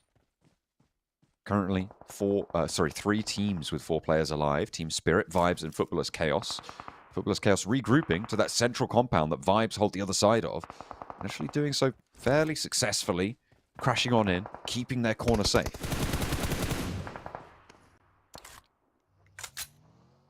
Black Esports still going, though. 6 eliminations. Twisted Minds finally are removed from the game. It's 8 elims, although IWNRX does outlast them. Ooh, Twisted Minds able to extract that little bit more at this game. Lewis makes for a bold move, assuming that everyone around them is down, considering he got the flush over towards Twisted Minds. Forgot to calculate for Zed Wolf. Team Spirit will have to move a wrap over towards the western side, likely their best bet. But so many teams taking shots over towards them. Nobody's already popped out the vehicle, as is Matic. This is likely going to be a bit of a Hail Mary coming through from Team Spirit. Kitsune in effect. Do you manage to get to a little bit of cover for the time being? We'll see how much further they can go. Of course, if they want to put up 300 points, they are going to need a big game. On the northern side, on these small undulations in amongst the trees, it's been Looking nice and shady, nice and relaxed for them. Nearly catching the buggy over the ridgeline, and is followed up with the convertible. Converting the point and adding it to the tally. 5 elims found for Brute Force, and they will get the res onto Furia as well. Yeah, Furia dropping out the vehicle a little bit too quickly. Actually knocks himself in the process. Awkward position for Team Spirit, but it's all you can really find. I mean, with Fireflux, Footballers Chaos, and Vibes all having locations that are safe to play in, every single one of those teams can comfortably take shots at you. So it's essentially 12 guns all looking their way. It's almost a miracle that they get 2 players into this spot. But another top 5 finish for Team Spirit again. You just always see him in these late games. Can't get rid of him. Like a bad smell. But it is pretty sweet for them at the moment. Footballers Chaos getting ahead onto their corner of the compound, being closer to the center of the circle, is going to force Vibes to make the first move in this next shift when, yeah, there we go, it inevitably leaves that position. Team Spirit on the north, and actually Brute Force on the northeast as well. This could get interesting. Fireflux are kind of in the way of all of the routes out from this compound. So Vibes now know they need to get rid of Footballers Chaos, and they need to do it quickly. Yeah, both Vibes and Footballers Chaos understand that Fireflux is a true problem, but to deal with them, you got to deal with each other first. And Fireflux actually make quite an intelligent decision. Team Spirit, though, laughing their heads off over towards this northwest side. This is the best shift that they could have gotten to extend their lifespan in this game. Good shot from Mozero. And Dokuma will fall. Good opener. They need to find the rest, though, because Vibes are getting shot out. There's shots from across the way. Brute Force have angles onto this engagement. This run out at this point, with Brute Force having angles onto it, is doomed. No matter what happens, it's all about the points that are earned in this fight for Vibes and for Footballers Chaos. 3 limbs so far, 4 Vibes. Nades down the stairs. This feels a little bit terrifying for Footballers Chaos. Nade in the hammer. Mozero is just swinging through him here. Like a scythe through the hay. Vibes will find their way through Footballers Chaos. What a way to crash on through. They lose only 1 player, and see if they can get out of this one, because this is now, I think, an impossible maneuver. Spray downs from Freezer. Going to be thick and fast. Falcons as well. Fireflux, sorry, across the road. You can see these health bars just dropping so low. Mozero tries to get into the zone, into the buggy, but they're crashing. They're tipping back and forth. You just can't make it. They step out, and I think at this point, just deny the points. Heals actually come through for Victor and Brute. But with Prepod backing off, could potentially be an opening. Reversing out across the road. Last-ditch attempt. What was that? Where did that come from? Victor able to slay Soul K on the off angle, and a transition comes through from Vibes. 2 players make it across. Yeah, a shot through the back window, apparently. Over towards Fireflux. Stage 8 now, almost into stage 9. In 40 seconds, before this fully closes. It's been a long game. It's been a very, very long game, and I imagine if this circle had moved a little bit over towards that eastern side earlier on, this would not be quite as long here. We'll play nade from Brute. We'll take down Soul Case. That's beautiful stuff. Again, just need to find 1 more player. Molotov might be on target. Scarface. It was. Ooh, shifts out of the way, though. Doesn't get tagged by it. Nades Yeah. back over. Very, very short. Vibes actually leaving the position that they threw nades from, so fair enough to go short there. But ooh, I think that's Team Spirit. Yeah, they spotted Scarface. They know this angle. Their ridge lines and that smoke is so important. I wonder how many they've got left right now, though, because as soon as that clears, Brute Force have the shots. Victor looking to swing around. Over towards Brute Force. Every single team with just the 2 players now. And it really is the woods that are causing them to have a little bit more cover. Scarface picks his timing very well. The only player on the teams that actually have any kind of eliminations. Good cover as Effect starts to move closer. Will opt to back it off a little bit. Ooh, Freezer taking the spray, has to stand behind the smoke because the play was bait out the shots, bait out the peaks, right, and allow Kitsune to take those shots back over. Effect Maybe going in for round 2, but just repositioning the buggy. 5 nades. Billowing on the back. Yeah, you're right. 5 nades. They haven't really been too close by to the rest of this fighting. I mean, only the 1 elimination, but the 5 nades is sort of the big thing here for this squad. It's a case of getting close enough to send them through. I mean, those are a little bit short. They have a good idea of where Prepod's playing. They just need to get this nade on target, that's all. Immediately Freezer trying to take shots, but is that... I think that might be Vibes, actually, with led over towards Team Spirit. Kitsune now having to crawl his way forwards. Vibes as well. Force a little bit higher on the hill. Prepod may have spotted that shuffle, but Victor gets seen. Brute as well trying to peek the tree.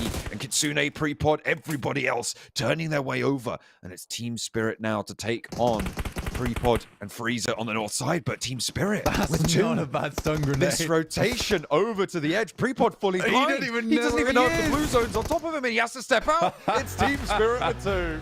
The transition to the north side. Get rid of half the team. Shed the dead weight. Well, far from it. Everybody's performing on this squad. It's another Team Spirit chicken dinner. It's a very casual win as well. Again, a rare opportunity to see Nomi smiling on stage. Wow, Whoa. What is this? But actually from Kitsune, fantastic that he saves the 2 stun grenades for that moment. Because he's able to put them to such good use. Prepod just had no clue where he was at that point in time. I mean, it's really nasty, right? Especially with the blue zone pushing in. And you just don't know, right? You just don't know where you are. You don't know when to peek. You don't know where your spray's going. And with 2 sightlines over towards you, really well shut down. Low elimination count for Team Spirit. I think they were able to pick up a few in that final circle, but I think it's, what, like 4 or I think it was 14. Maybe even 3. Yeah, 14 points total. Yeah. Really, really low elimination pretty count, good but still. from a tough spot they were playing in. Definitely. Again, I think it's the fact that he has 2 stun grenades, because sending those back to back, a lot of times you struggle. And you can see here, the fact that he had the stun grenades go through gave the opportunity for Effect to actually get towards that tree. Because I think if he breaks out towards that side, he has to trust that Prepod is blind. And the second stun grenade going through just means that Prepod has to continue to look away. It's very, very well done. And if you look at that, honestly, highest points in that game was 14. Team Spirit coming second with 13 and Brute Force in third with 13 themselves. So a lot of points went to a ton of different teams inside this lobby. Very fun and a really cool ending from Team Spirit, just showing that tactical superiority. Yeah, that rotate up to the northwest side. I mean, obviously, they got a couple of shifts out their way. It moved away from the compound on the south, which was Vibes and Footballers Chaos, who were not quite able to survive the melee on the north edge. Falcons cannot convert off their chicken dinner. They will be denied any points this match. Virtus Pro only on 1. Remember, they're our chasing team. IWNRX a little bit higher up than them right now. It should be okay. That is the flattest line across the damage bars I've seen, I think, ever in the end game graphic. Not really any. I mean, 5 looks of football is chaos, 2 points apart. Yeah, super curious. That game is.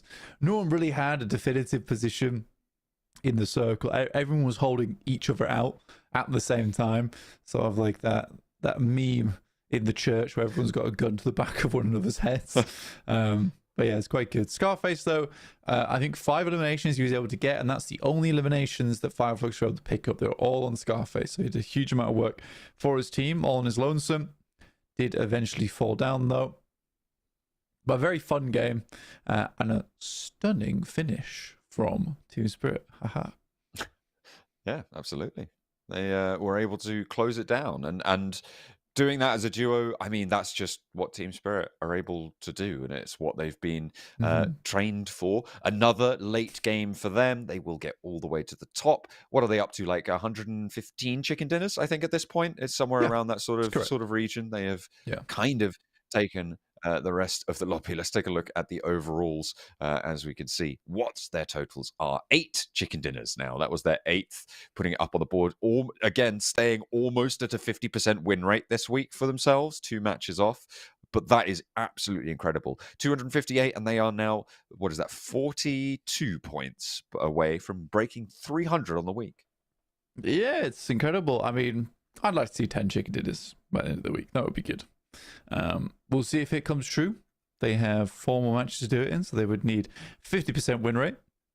Not to mention the 1 chicken dinner they've already accrued today. But yeah, overall, team spirit on a different level at the moment in these games. Not sure what the factor was that changed, that was able to see something click. But either way, very cool stuff.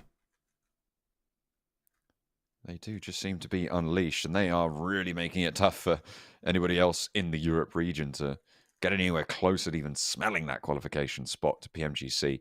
And at this point, it basically is just locked in.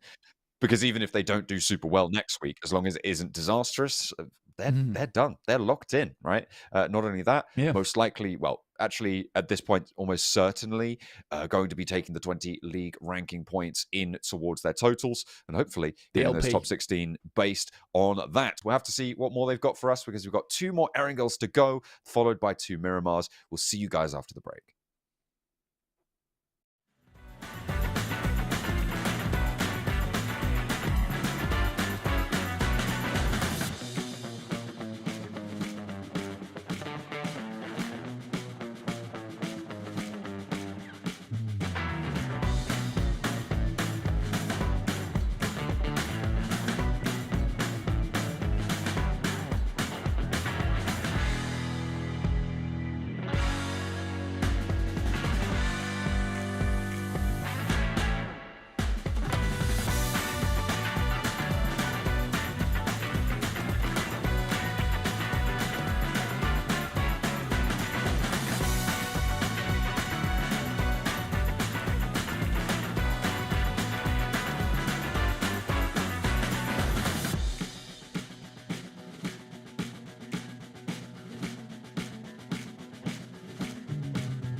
88% of PUBG Mobile players say they are concerned about the future of climate change.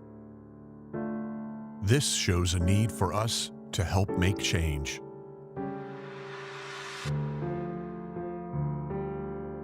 Experts say that climate change is changing the face of our Earth, and that we are already seeing significant repercussions around the world. Superstorms, mega floods, melting of the Antarctic ice sheet, increased wildfires, severe droughts.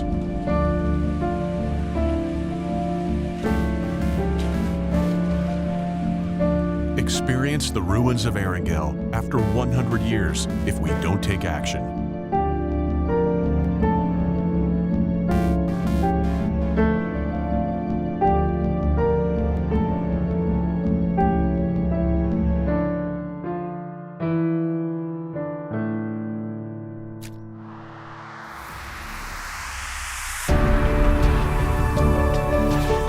Run for green.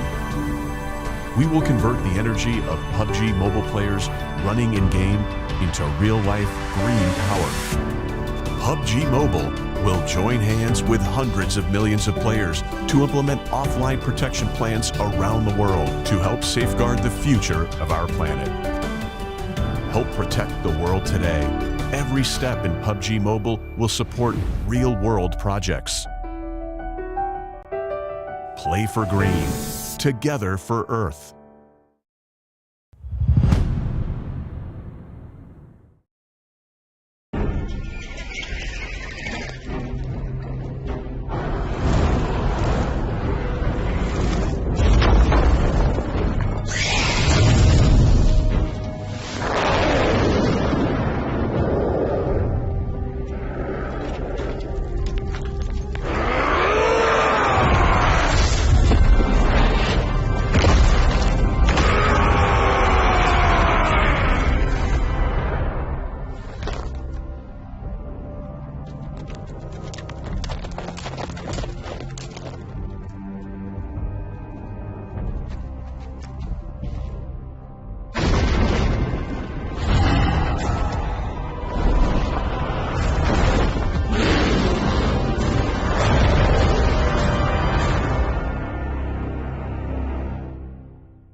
Team Spirit back at it again for another chicken dinner. They're 8th so far this week. They have definitely taken return to form very, very literally, and they have absolutely mopped the floor so far.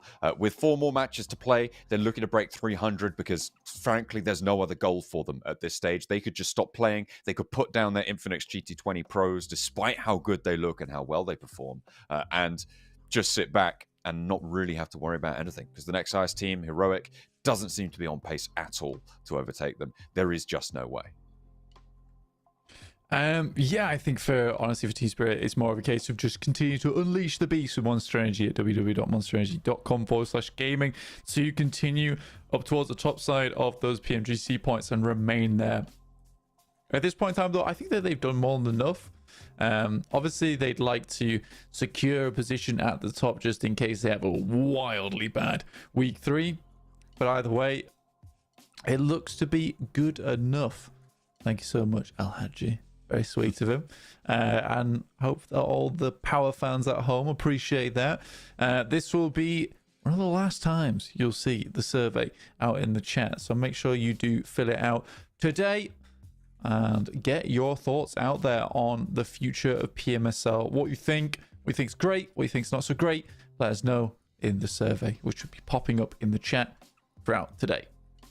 Make sure you have your say. Enigma Galaxy, in that last match on the Southeast Hill, had a clash with Twisted Minds, with Vibes as well as Team Spirit, who crunched in from the West Edge. Black Esports threw their hat in the ring. It was a tough Southeast side of the circle, and in general, I think a lot of teams had a pretty rough time in that last match, right? It was the hard shift after hard shift kind of circle, which in general is always going to be nasty. But as I highlighted during that match, that's where teams who have a really quick thinking IGL, who's able to immediately ideate, translate that into coherent instructions, and then they're able to actuate upon that instruction as a team. That is where a brilliant team can really shine, and it's exactly what we saw from Team Spirit. So it's great to see that really sort of realized on such fantastic kit, because the Infinix GT20 Pro is the official smartphone here at the PMSL EMEA with a dual chipset, 144 hertz AMOLED screen, as well as 120 FPS for stunning visuals for our professional players here in the PMSL EMEA 2024. Let's hop on over onto the plane for a second time today on Erangel for a third match on the cards as we creep ever closer to the end of week 2 in our second set of throwing out those league ranking points. So halfway through the day already, guys. Goodness me. And we're heading from the paved down towards Quarry. Heroic 169 points. Only really 77 chasing them, but it's Brute Force looking to get towards 4th place at the moment. And then potentially slide in on towards the 3rd place, which has been opened up today for a couple of the teams. That's really the only other spot available to these squads right now. Yeah, again, this is very similar to what we saw on our previous Erangel. So most teams should understand what they're doing here, and this should be a too difficult circle to work around with in terms of playing path. See that most eliminations is Nomi at 52, which is surprising considering the start of the day his max eliminations from both weeks was just 65. A big lead on those damage numbers as well for Nomi. 10k, only his teammate competing with him. Marceau on the outside track, sure, but definitely nowhere near. However, Marceau for Heroic, I think it's safe to say, Walsh for Heroic has been definitely given the lobby what for as well, which is why Heroic have been so successful. Plenty of headshots coming through from him. Circle, northwest side, so we're not going back to the Yaz Fields. Potential for teams to break up that west side. I'm looking at Virtus Pro, I'm looking at Trova 2030 and Zeus to try and traipse their way up over there and potentially go to North George and try and take control of some hillsides to the north edge of it. Yeah, again, this is massively away from practically all of our teams in terms of heading over towards that side. Huge amount of water in this one, though. What are you saying, John? 40%? Percentages? Yeah. Yeah, I'll get back to you. I'll take my measurements. Yeah, cool. But yeah, a lot of water in it either way. So limited land mass, which will in turn cause a response from a lot of these squads to make a quick movement over towards the north side of the map, try and claim some part of the ground. Virtus Pro spying some more vehicles on the way, trying to move them around. A lot of the teams, get yourself as many players with a vehicle as possible to ensure you can make those rotations that we saw Team Spirit make in our previous game, with enough vehicles to at least divert attention enough that 2 players might see it towards the end of the game, might just like that match, pick yourself up a chicken dinner. I'm going to go with about 30% of the circle is water right now. I think it's a little bit more than a quarter, and that's where I'm settling. And that's a pretty dastardly circle 1. You don't want to be seeing that if you're a team trying to make their way through. It's interesting as well, because a lot of teams can get stuck around that Everest position on the south side, right? It's very tempting to say, we'll stick on this and then wait to see if it goes north. But I think that, in my mind, it's a team that's going to go north of the river that's going to win this game. That's what I want to see. Yeah. I'm calling it now. Fair. I'm calling it now. That's fair enough. That's fair enough. You want to see him win. I want to see him win. Indeed, heading over towards the north side would be a wise decision, especially with how far this does move up towards the north as well, John. I think that the gamble right now is not to play Everest unless it's necessary. Heading over towards that northern edge of the map, likely a little bit more safe. Still about half of our lobby down towards the southeast side, waiting for the next stage to come through so they can make a better decision and ascertain where the center of the circle will be. Because I think with that stage 2, you might just be able to figure out, this is probably going across the river or it's going down towards the south side.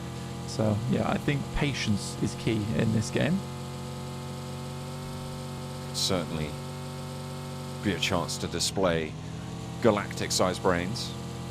Zeus, they are indeed making their way up the west coast. Are they going to go across the river and meet Trovo head-on? It looks like Eren will lead the charge for them. A freshly dropped vehicle there for Footballers Chaos. Release the vehicle. Hot off the production line.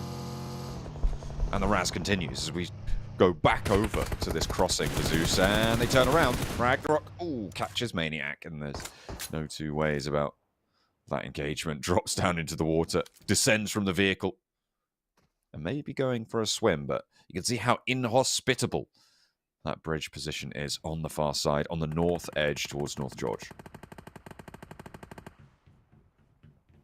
Yeah, getting Trovo 2030 across here is pretty smart.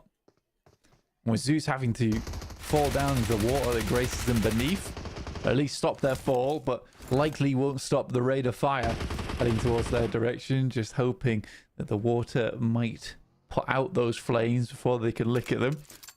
Ragnarok, though, will sacrifice the vehicle to be able to shoot from the outside seat. He will pull up the grenade.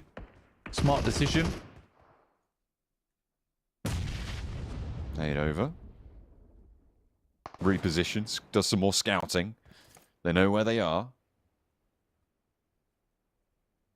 Taking some shots. Ooh, not going to happen. This time around, Ragnarok, does he have another nade? He's marking him. Man for man. If they go too far south, he is kind of just going to have to let them go. And you can see they know how to play these stanchions, right? There is a possibility that you can sort of strafe up on the side here, right? And get your weapon out. And generally, you're looking to get your fists out because it's unlikely you can get those shots off. You can get a punch in if you're close range. And I don't think Ragnarok is going to be able to keep this one going. Maniac is still down. Or is that a Renock coming on through? I'm not sure. For Maniac, maybe. You can res out in the water now, at least. You could be right, John. Could be a Renock coming through. It is a matter of time. For Trovo 2030, I think wasting time here is not the right thing to do. For 2 eliminations, they could have had a much better spot inside the circle. So it is slightly confusing to me. We'll see what they opt to do next, but I do think this is a classic case of tunnel vision. In this case, bridge vision.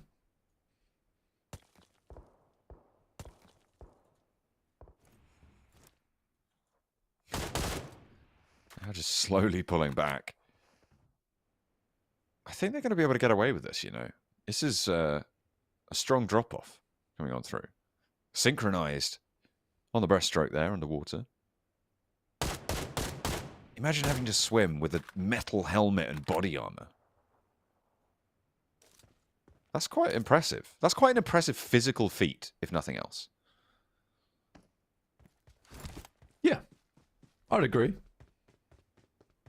So this has been a pretty unfortunate approach to the game so far in terms of Trovo 2030 just desperately harpooning players from Zeus in the water. Not finding too much out of the back of it, though. Here's IWNRX over towards the eastern side. In close contest with Twisted Minds towards their north. We jump on board with. Wow, thank you, observers. So good. We like looking at Twisted Minds right now. Team, you were complimenting their play over yesterday, and we'll see if they can do a little bit better than their forced rotation to the south side of the Yaz Fields in the last match. Circle is going to come on through. A lot of teams still yet to make their move, and that is, again, fairly dramatic. I mean, it keeps South George in, it keeps just one side of Everest in, keeps those containers in, but in general, it's going to be the hills around shooting range, around the north side of North George, and over towards Zaki even, that is going to be the main focus of teams.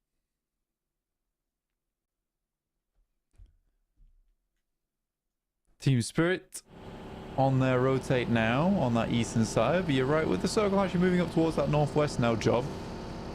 We will see a lot more teams cramming themselves in. And I think that this is what you were talking about earlier in terms of getting across that river quite quickly with the way that the circle's centered up. And a lot of teams have done. They've heeded your advice and they've moved over towards that north side. Zaki still not really where teams would like to go, but it will provide sanctuary just in the case that you need to head over there.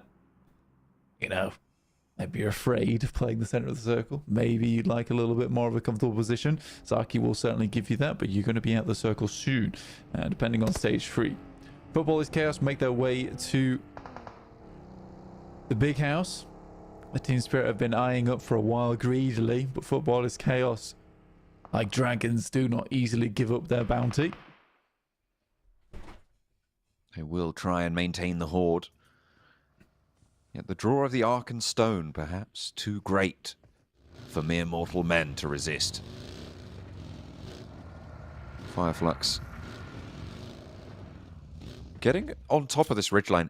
To be honest, in this scenario, I feel like Fireflux have the better position out of them and Footballers Chaos. Sure, it would be safer for Footballers Chaos, but in terms of transitioning to a win, I think it's going to be a little bit better on the top of the hill. Twisted Minds think otherwise. They are going in through 3 teams right now. Team Spirit not taking shots. Footballers Chaos. There they go. There's some shots popping off, finally. Now straight into the south side. Fireflux are going to try and light up the gun range. Twisted Minds, however, seem to be pretty ethereal. Made of smoke in this instance, and all the bullets sail straight through them. And that's what you need. A bit of Houdini action. I don't think Houdini was magic, but, you know, he would have pulled off something similar with slight hand tricks. Though it is efficiently done here in-game with none of that kind of thing going on. Just pure skill. Twisted Minds, though, on this south side of the fielded approach. Bit of an awkward circle, this one, John. Yeah, I mean, it actually is impressive. How's that happened? They went straight through the middle. Chaos rotate. They were on the east side, like the full east side of the circle, near IWNRX. 50-50. Yeah, I mean, sure. Oh, okay, 50-50. finally someone's got down. Yeah. I mean, it's going to happen eventually, but it definitely was a bit of a 50-50 rotate. This is really quite a mean circle. Heading down towards back to crates.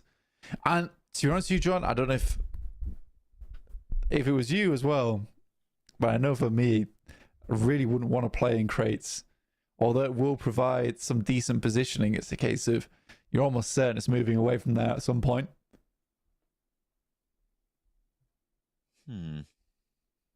Yeah, I think I'd agree, definitely. I wouldn't want to be going into crates because getting out of it, as you say, is just too tough right now. Taking a position closer to the river, as Heroic are kind of doing.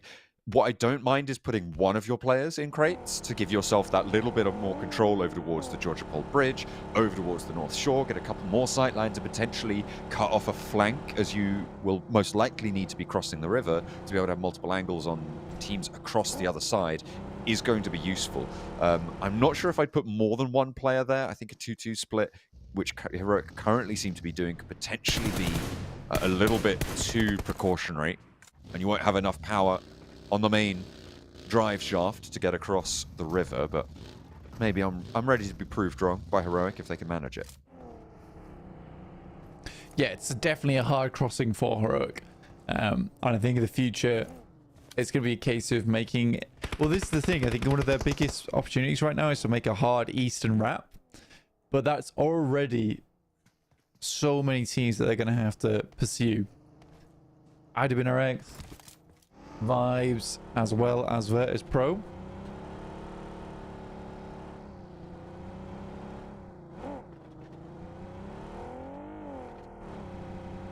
How many points do you think Team Spirit are going to get? What's the over-under on 10 points? The over-under? Yeah, what are you taking? Over or under? Sorry, I've just been given a little bit of soup. Ooh, good soup. A taste of some soup. Very good soup, actually. Super tasty soup. Soup. The over-under on Team Spirit getting plus 10 points. Crouton. Crunchy friends in a liquid broth. That's right. I don't quite have any of those. I'm thinking on this game. Position up towards the north side, push down towards the south. Falcons, Footballers, Chaos. I'll give it 60%. 60% on a +10 game. Okay. 60%. So you're pretty confident that they're going to be able to get over 10 points this match? Yeah, I think in terms of the passage down towards the south side, I'm pretty hopeful for them. I think it's sort of difficult because they are crunched in. Everyone else is, though. It's really reliant very much on their skill. And with that circle, I do think playing down towards the south side is their biggest bet going forward. But now with brute force crunching them in, I feel like maybe I'm wrong. Maybe I'm wrong. Who knows? We'll see. We'll see. Can't be right always. Just some of the time. Falcons with a contest. Can they take down Team Spirit? The answer seemingly yes, because at the moment 2 players from Team Spirit are eliminated, but we've seen what 2 more players can do. It's Matic and Nomi this time around to try and take up the mantle, but there's another knocker.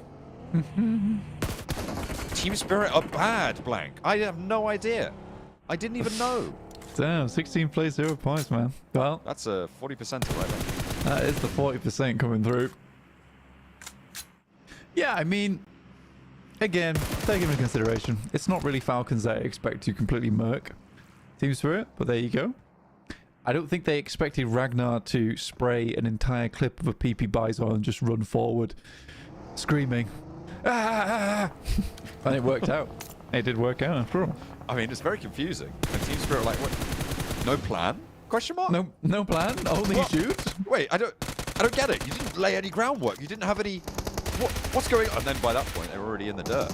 Falcons now turning their attention over towards Brute Force, who are trying to take them down. It seems like Brute Force having a little bit more success, but in comes Ragnar, straight through the middle. Doesn't take too much damage for it. Doesn't quite connect, though, on the rundown. 3 players alive for Brute Force. In comes a third party. Footballers Chaos want a piece of this.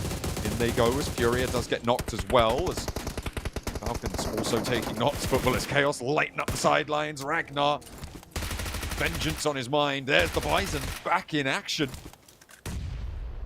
Looks for more, but the spray down on one's going to be good enough because Footballers Chaos still maintaining strength. Can Enigma Galaxy maybe sweep through? Okay, sweep through this. Ragnar gets another as Brute Force fall flat. And now Footballers Chaos can move in. Enigma Galaxy, a 4th team, I think, to start engaging onto this angle. At the moment, it's not going super well. They've lost Storm on the forefront. Ragnar still rages as Falcons put 4 up on the board, maybe 5. There is a lot of action going on over the last 3 minutes. And I mean, rightly so. There's not a lot of places to play now. Very interesting bit of terrain on this map, by the way. It's a big old ridge that cuts through the center. And Heroic were able to actually make that wrap over towards that eastern side. This is what we were talking about earlier. And with 4 players, they actually have quite a good chance in this game. I'd be pleased to see them do well.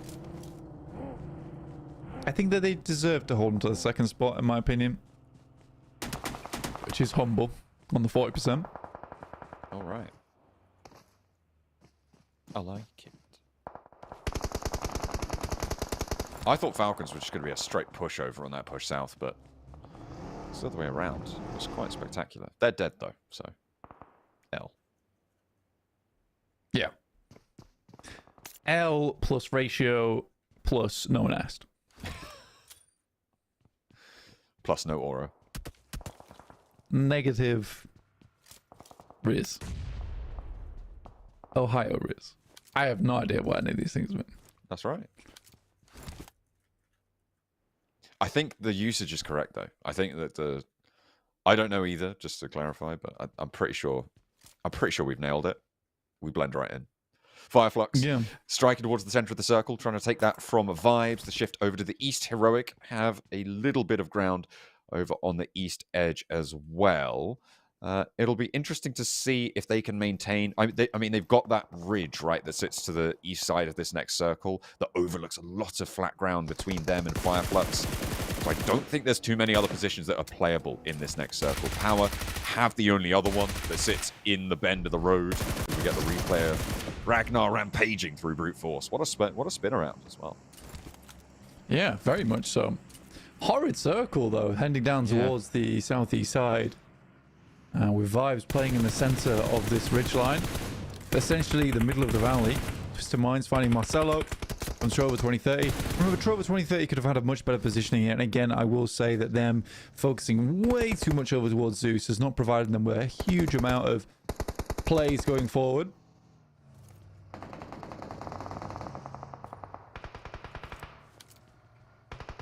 Trover 2030.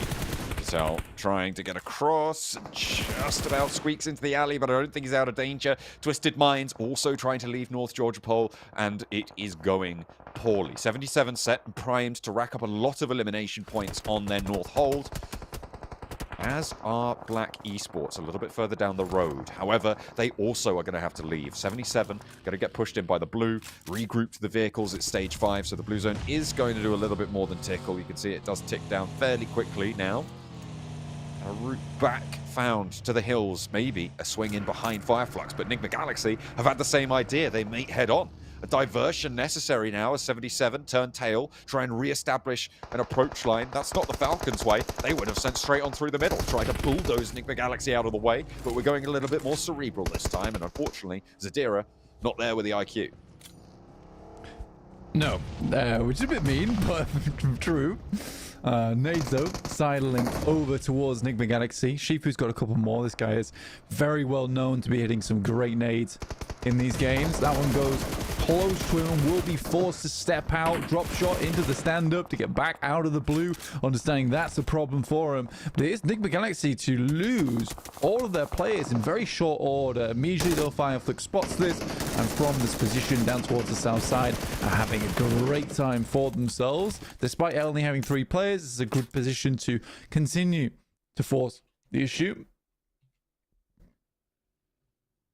Fireflux now trying to maintain this position, but in comes an influx from the east. It's Power trying to spin on through. And it seems like they'll lead out fairly successfully. I mean, they've been here for a while on the south, but trying to get a little bit closer to Fireflux now with the circle shrinking as it does. Nades over the top. Power. Been safe for a while. It is basically Fireflux's position, or bust at this stage for teams.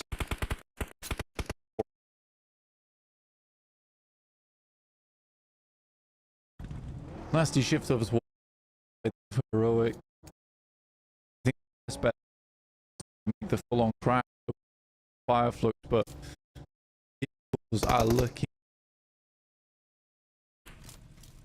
I got a couple that still have life to them, which is nice. Right now, Volt just setting them all up. And they could crash on the eastern side of this ridge. Have a good game from there. Power, though, playing some interesting angles. They do get a little bit, yeah.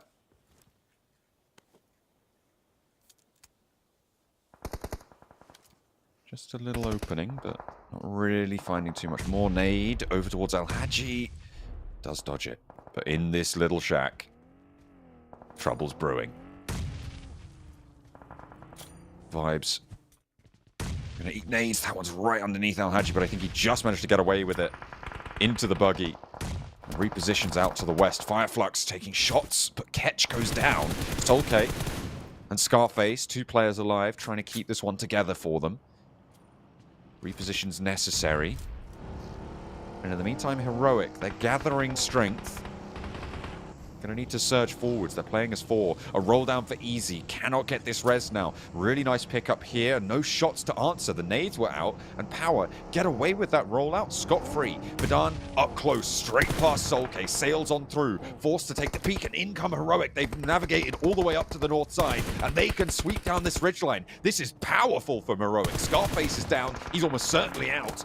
And now they can start to turn their attention to distance. Power have the backstop on this fight. The nades in from Solke. He's trapped in a valley of death. But will fall down to it. Heroic get the knock over onto Power. And this is great from Heroic to wrap around on the north side.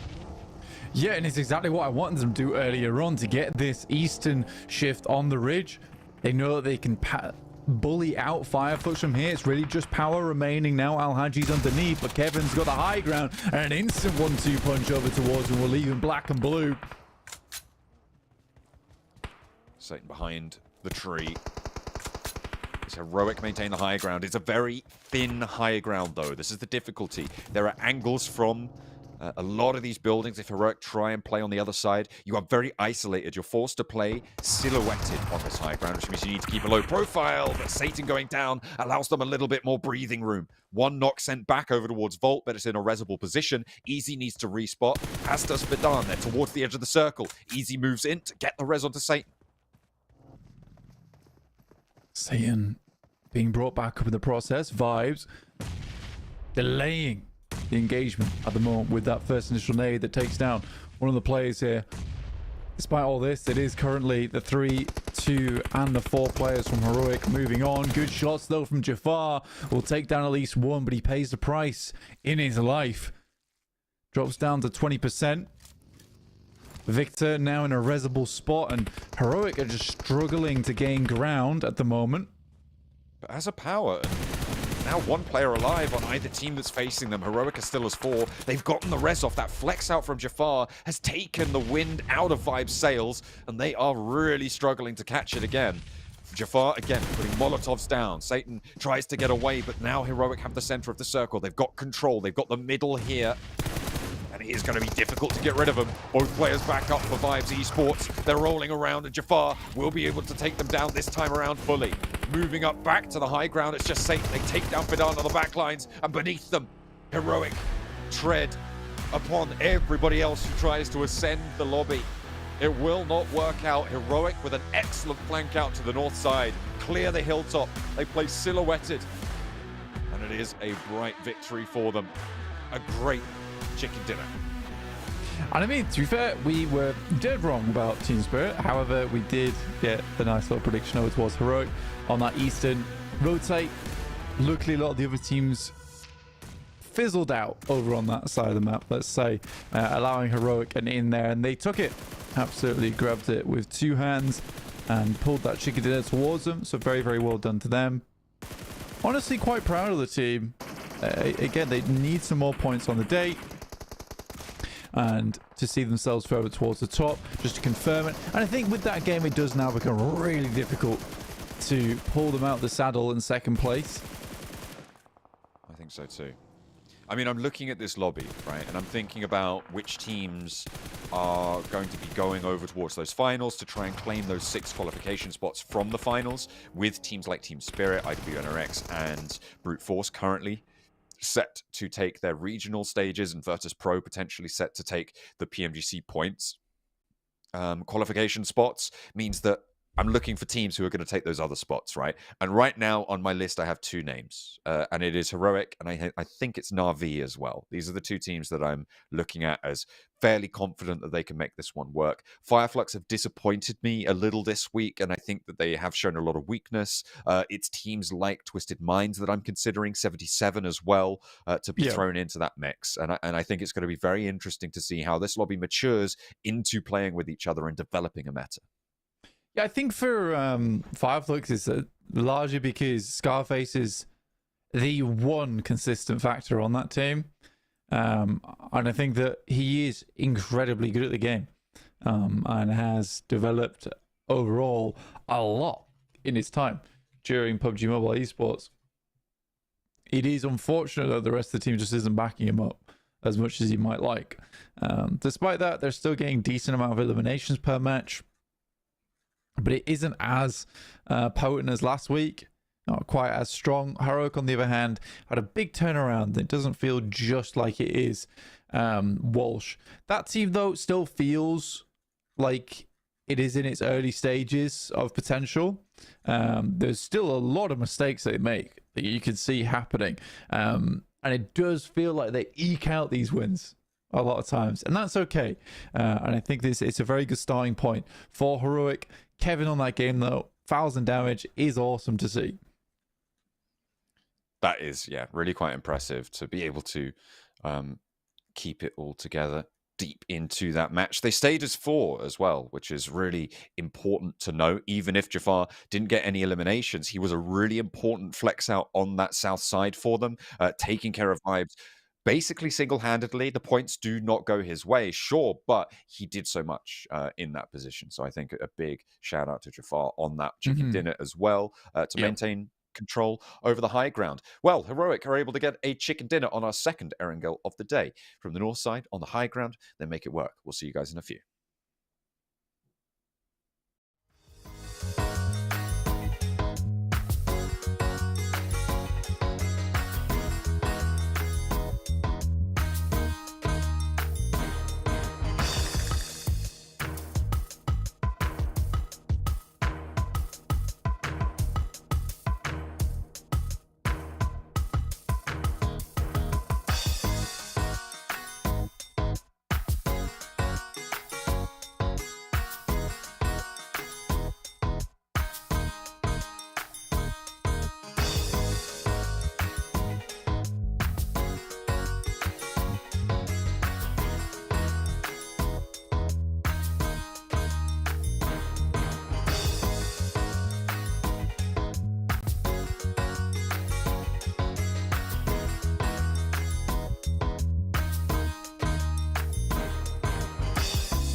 You color my eyes, I'm not the enemy. You see my disguise, you tell me I am clean. You save my soul, I'm on my knees, I wanna wash it all away. If I walk on the line, oh, will you wait for me?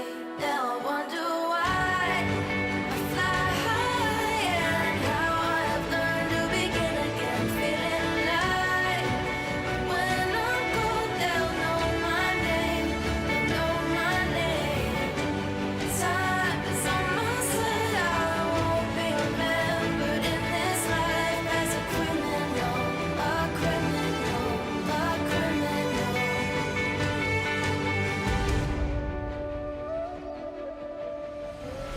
I've learned to stand tall and look the other way.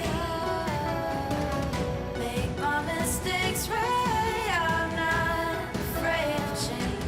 No, I'm not alone, not casting stones. I wanna feel the wind blowing, not here to survive. I wanna play.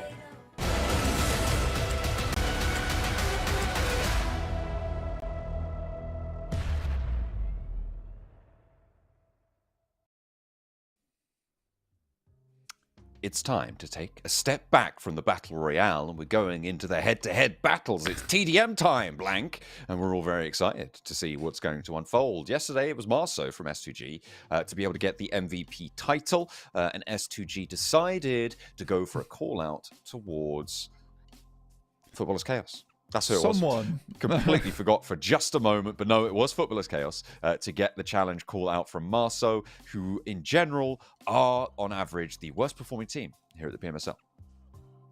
Hey now. Hey. Could be that bad? It is that bad. It's pretty bad.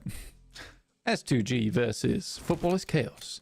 Warehouse. Two titans coming against one another. The ground shakes when they walk into the warehouse room. P90s in hands because I can hear them. That is true. I'm hearing a shotgun. What was that? Was that DBS? M1014? Oh, yes, the M114. But it's P90s. 1014. P90s on Footballers Chaos. The grenades. potentially to come through. Hamzy pulls the pin first. You see, it's all about chaos. Chaos is a ladder. That's my What's that little finger. from? That's my little finger impression from Game of Thrones. Not that Chaos is a ladder. There you go. good. What do you think? It sounds like a disgruntled Trump. But yeah, well, that's fair. Yeah. Chaos is a ladder. The most disgruntled. Yeah. See, that one's This is good. most disgruntling. No. No, no, no. None of these loser footballers, chaos players. Yeah. Only Losers. winners like S2G. Mars, though, such a great guy. Such a great fragger. I personally know him. We played warehouse together a couple of times. I beat him every time, of course. I taught him everything he knows. I do like that we still got like the what's it called? The music from. Is it gone? I think it's gone. It's like the lobby music, though. It's not the drop Yeah. spot music. No. I saw that. It's like ticking down almost. To Is there? You hear the little Chaos's bongos. fate. Yeah. Boom, boom, boom, boom. Do, do, do, do, ga,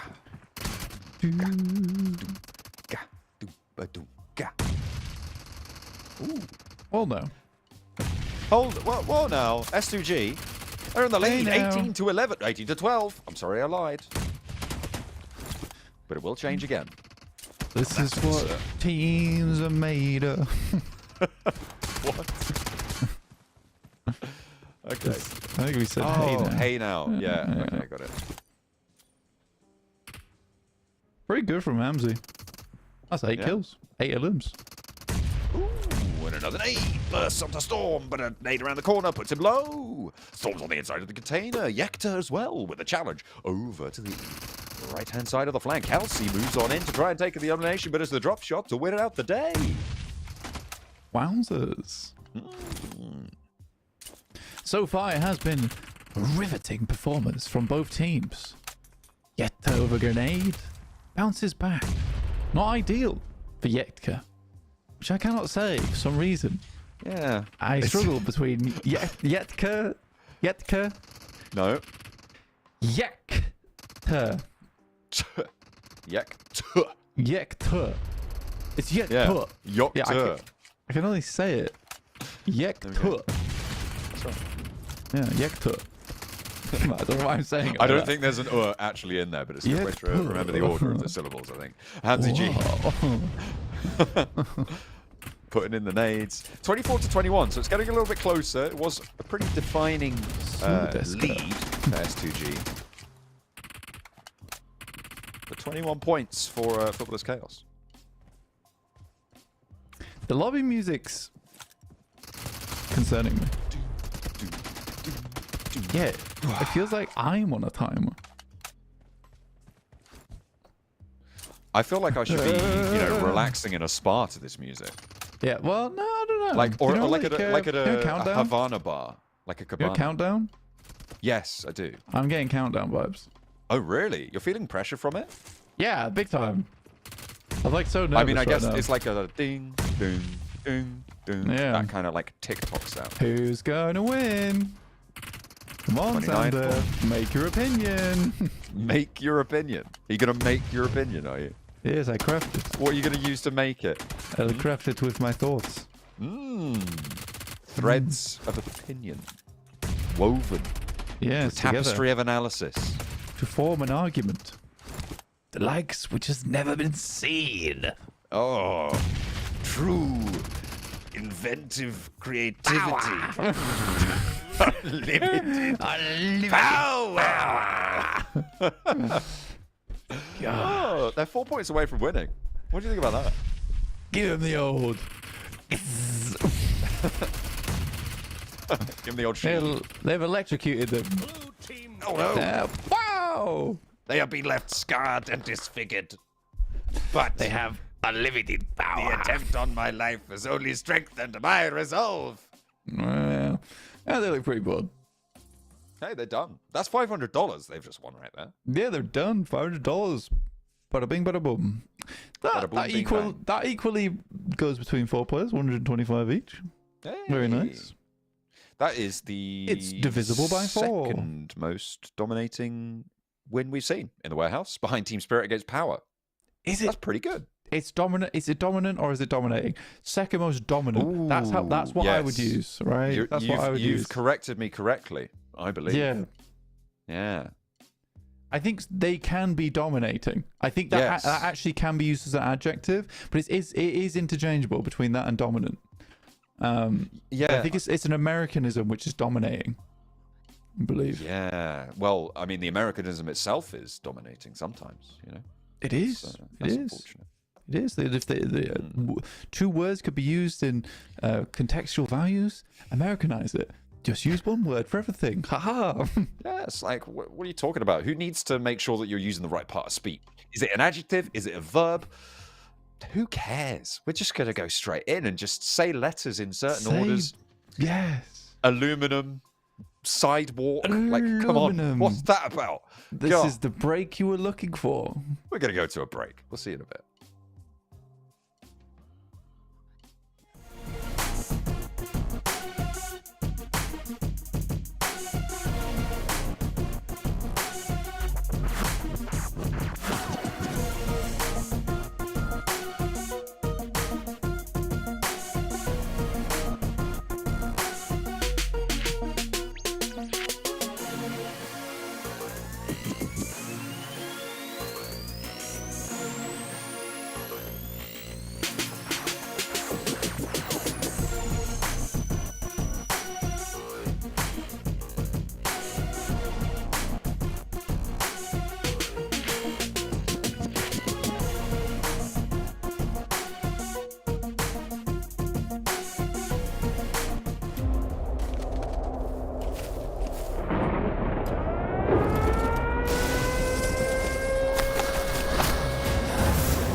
%, of PUBG mobile players say they are concerned about the future of climate change.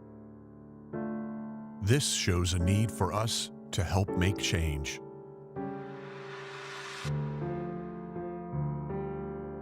Experts say that climate change is changing the face of our Earth, and that we are already seeing significant repercussions around the world.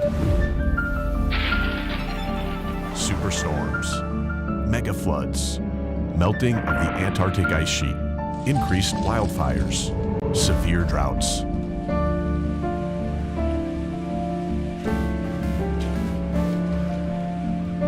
Experience the ruins of Erangel after 100 years if we don't take action.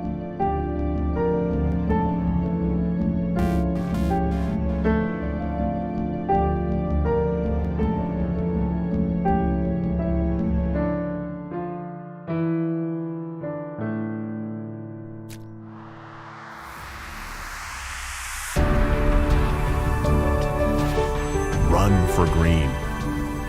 We will convert the energy of PUBG mobile players running in-game into real-life green power. PUBG Mobile will join hands with hundreds of millions of players to implement offline protection plans around the world to help safeguard the future of our planet. Help protect the world today. Every step in PUBG Mobile will support real-world projects. Play for green. Together for Earth.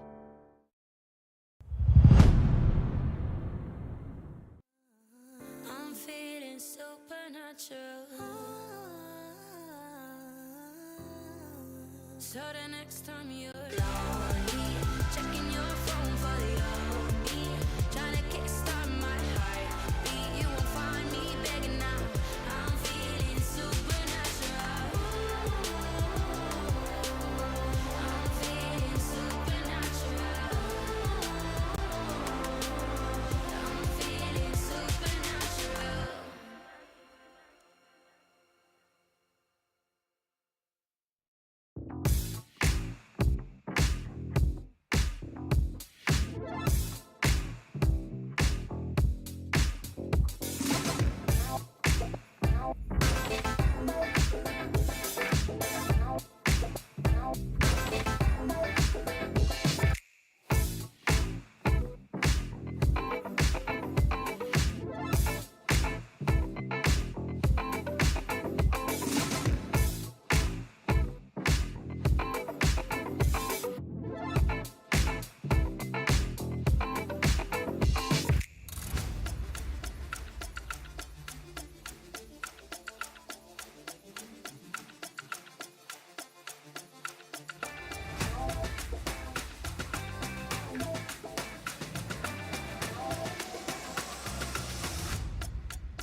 We're going back over to Erangel for another round here in the PMSL EMEA. The final day of week 2 is upon us, and we will be divvying out those league ranking points in due course. 3 more matches to play today, Blank, and we will be giving out that second round after those have concluded. Right now, it is still very much Team Spirit unleashing the beast with Monster Energy at www.monsterenergy.com/gaming. Team Spirit have been controlling almost every game they were in, except for that last one. But they get one bad one every day.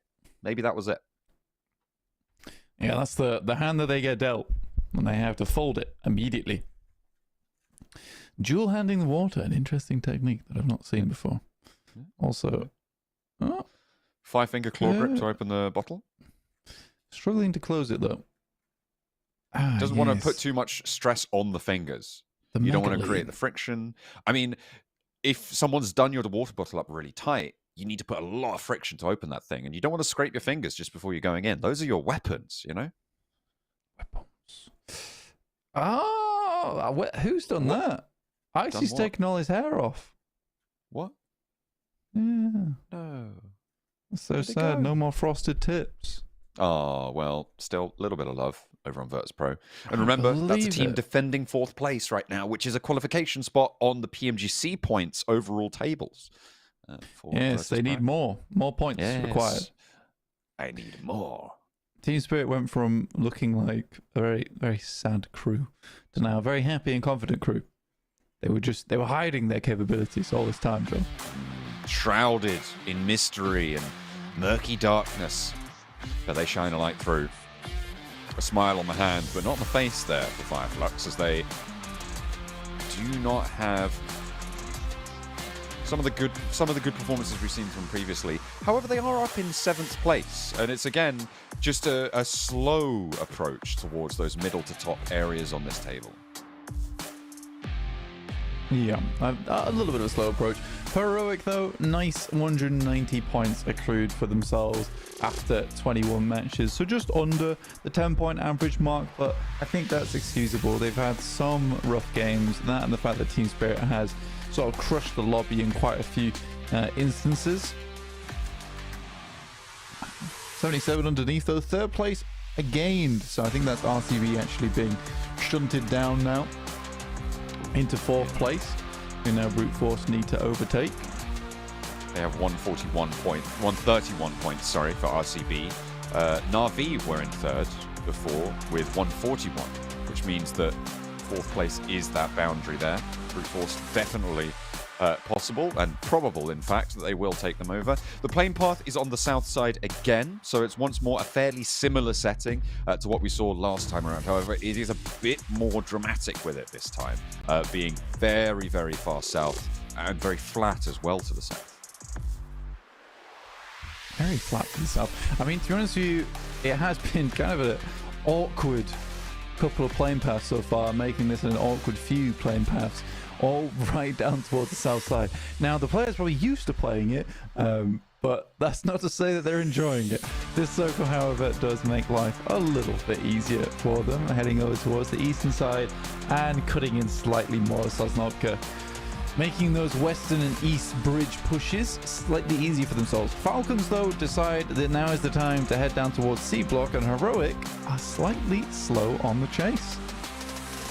It could be that they catch the off angle, though. Although, yeah, Ali gonna snag a vehicle, hops out of the vehicle, interestingly enough, and maybe in danger, and goes down. He was in the vehicle. Do you think he was in the passenger seat? I have to get a replay on that. You will need a replay on that one. Not strong for Team Falcons, though. But awkward losing a play. I mean, Heroic could actually fully commit on this down towards the south side. Hello. This is time to shine for Magnum. Good couple of shots, but no dice on the knock. Soul K goes very low. Kept also, and one is popped out with the help of Limbo Boom. A very accurate couple of shots there using the AKM. Ooh, nice to get these early pickups there for 77, but Fireflux unhappy to lose Soul K, and an unfortunate scrap early on the road. 3 players in the same vehicle where there once was 4. It's bad times again for the 7th place team. Yeah, awkward stuff. And for Fireflux, again, from week 1, we had a lot of hope for them. There seemed to be a lot of potential for that team. But then coming into week 2, it just hasn't seemed as strong. Strong, I would say. Strong. Strong. Strong. Strong. Strong. I do apologize. It's all right. It happens. They creep up on you, especially in Really these early do. stages of the game, you know?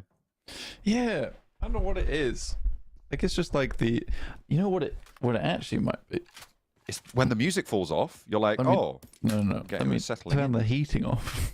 Oh. I realise that I'm in the coziest of rooms right now. Oh, man. I want to be in the coziest of rooms. That's not fair. Share.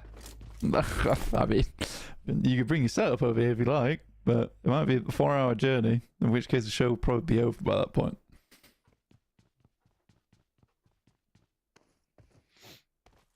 But now I need to submit myself to the freeze. Ooh. Perk myself back up again. Do you know what killed the dinosaurs? The Ice Age.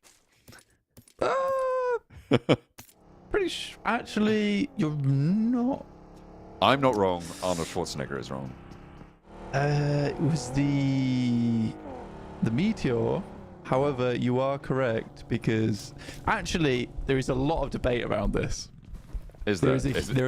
It's actually, you've brought up what is a controversial subject. Oh, okay. All right. Yeah. Argue at me. With yourself. Well, with myself. That's what describing controversy is. It's actually difficult because... Is it quite in-depth scientific long stories? Yeah. Right. Yeah, there is a sector, 2 sects of scientists, and Every Thursday they meet up in a parking. They in a meet up parking and they lot shout angrily at each other. But one believes it was the initial impact and therefore the ensuing disaster of the meteor that killed the dinosaurs, and the others believe it was the ice age that ensued afterwards that killed the dinosaurs. Interesting. And there's no way to know either what is correct. It's that all meteor. Go on. That meteor impact certainly took down Kine. Right, That's WRX. correct. Yes. There Yes, we you are go. correct. We saw that one. There is Yeah. evidence of it.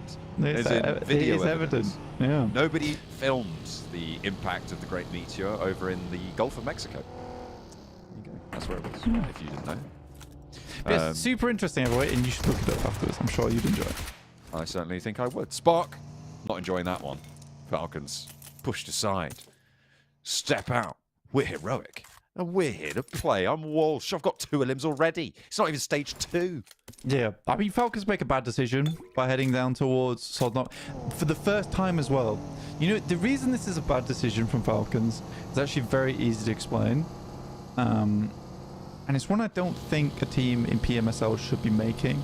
Is that, number one, Na'Vi's not in the game. Therefore, Sosnovka is open. Number 2, we've had 2 plane paths very similar to this one before. So you would assume on the third count of plane paths, there's already a team that's probably taken up military base that's already been dropping there. For Falcons to drop in with little to no knowledge of what's going down and on in that location, as they've not been able to watch back the previous map feeds from today, I would say it's a mistake.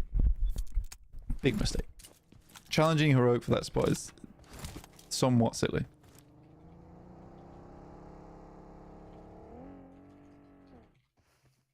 That's my analysis. Yeah. I think that tapestry was delightful.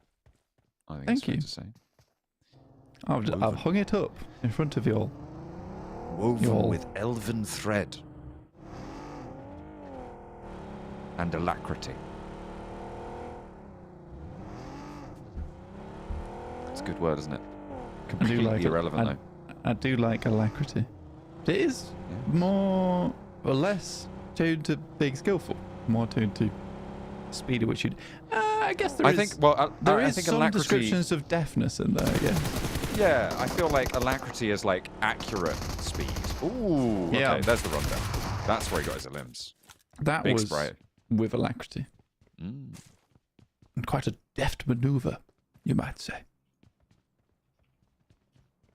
This is just us having a synonym off. Not a cinnamon off. Oh, that would be good though. A I synonym choose off. buns. I think I would choose like a cinnamon wrap. You ever had one of those? My name is Cinnamon. I'm here to say. No. Not that kind of wrap. Like it's like a cinnamon roll almost. You can make it yourself. It's just like cinnamon sugar. You can drop some Biscoff in there if you like, and then you just chop it up in a wrap, whack it in Cinnamon an air fryer or lattes. oven. Cinnamon lattes also not bad, but I think highly overrated. I think you're highly wrong. Okay, Yeah. fair enough. So there. I shall Yeah. continue to drink my cinnamon lattes Feel free. It's up to you. and guffaw upon your misfortune of not having a cinnamon latte. Nope, it's not for me. Hard northwest shift. I think that's what we were going to talk about there. That is a real cinnamon latte sipper at a circle. Because teams are going to have to get that energy on, jump on into the circle. Because Power flanking up through towards Ruins very, very quickly. Team Spirit breaking around Pachinki, trying to take the north areas. You've got apartments, you've got school also coming into the mix. It's going to be an interesting Headshot Hills circle. It is indeed. Rolling down towards the Headshot Hills. Very open around this location, but there is a few spots to play. Often gets to a point where one team successfully leaves. But the north side of Rostock can play as well, where the river crosses through. So it does make it a little bit more interesting in terms of where these teams would like to go, where they'd like to play. Heroic will need to get a move on, but I'm sure that they've had enough time to loot up plenty of military base and have enough to get going with. IWRX, though, they are waiting silently clad in shadows, so the eastern side of Ferry Pier, hoping to strike down on Heroic as they pass through, but Heroic has waited long enough, and it looks like IDBNRX is realizing that, damn, we might need to get in vehicles soon.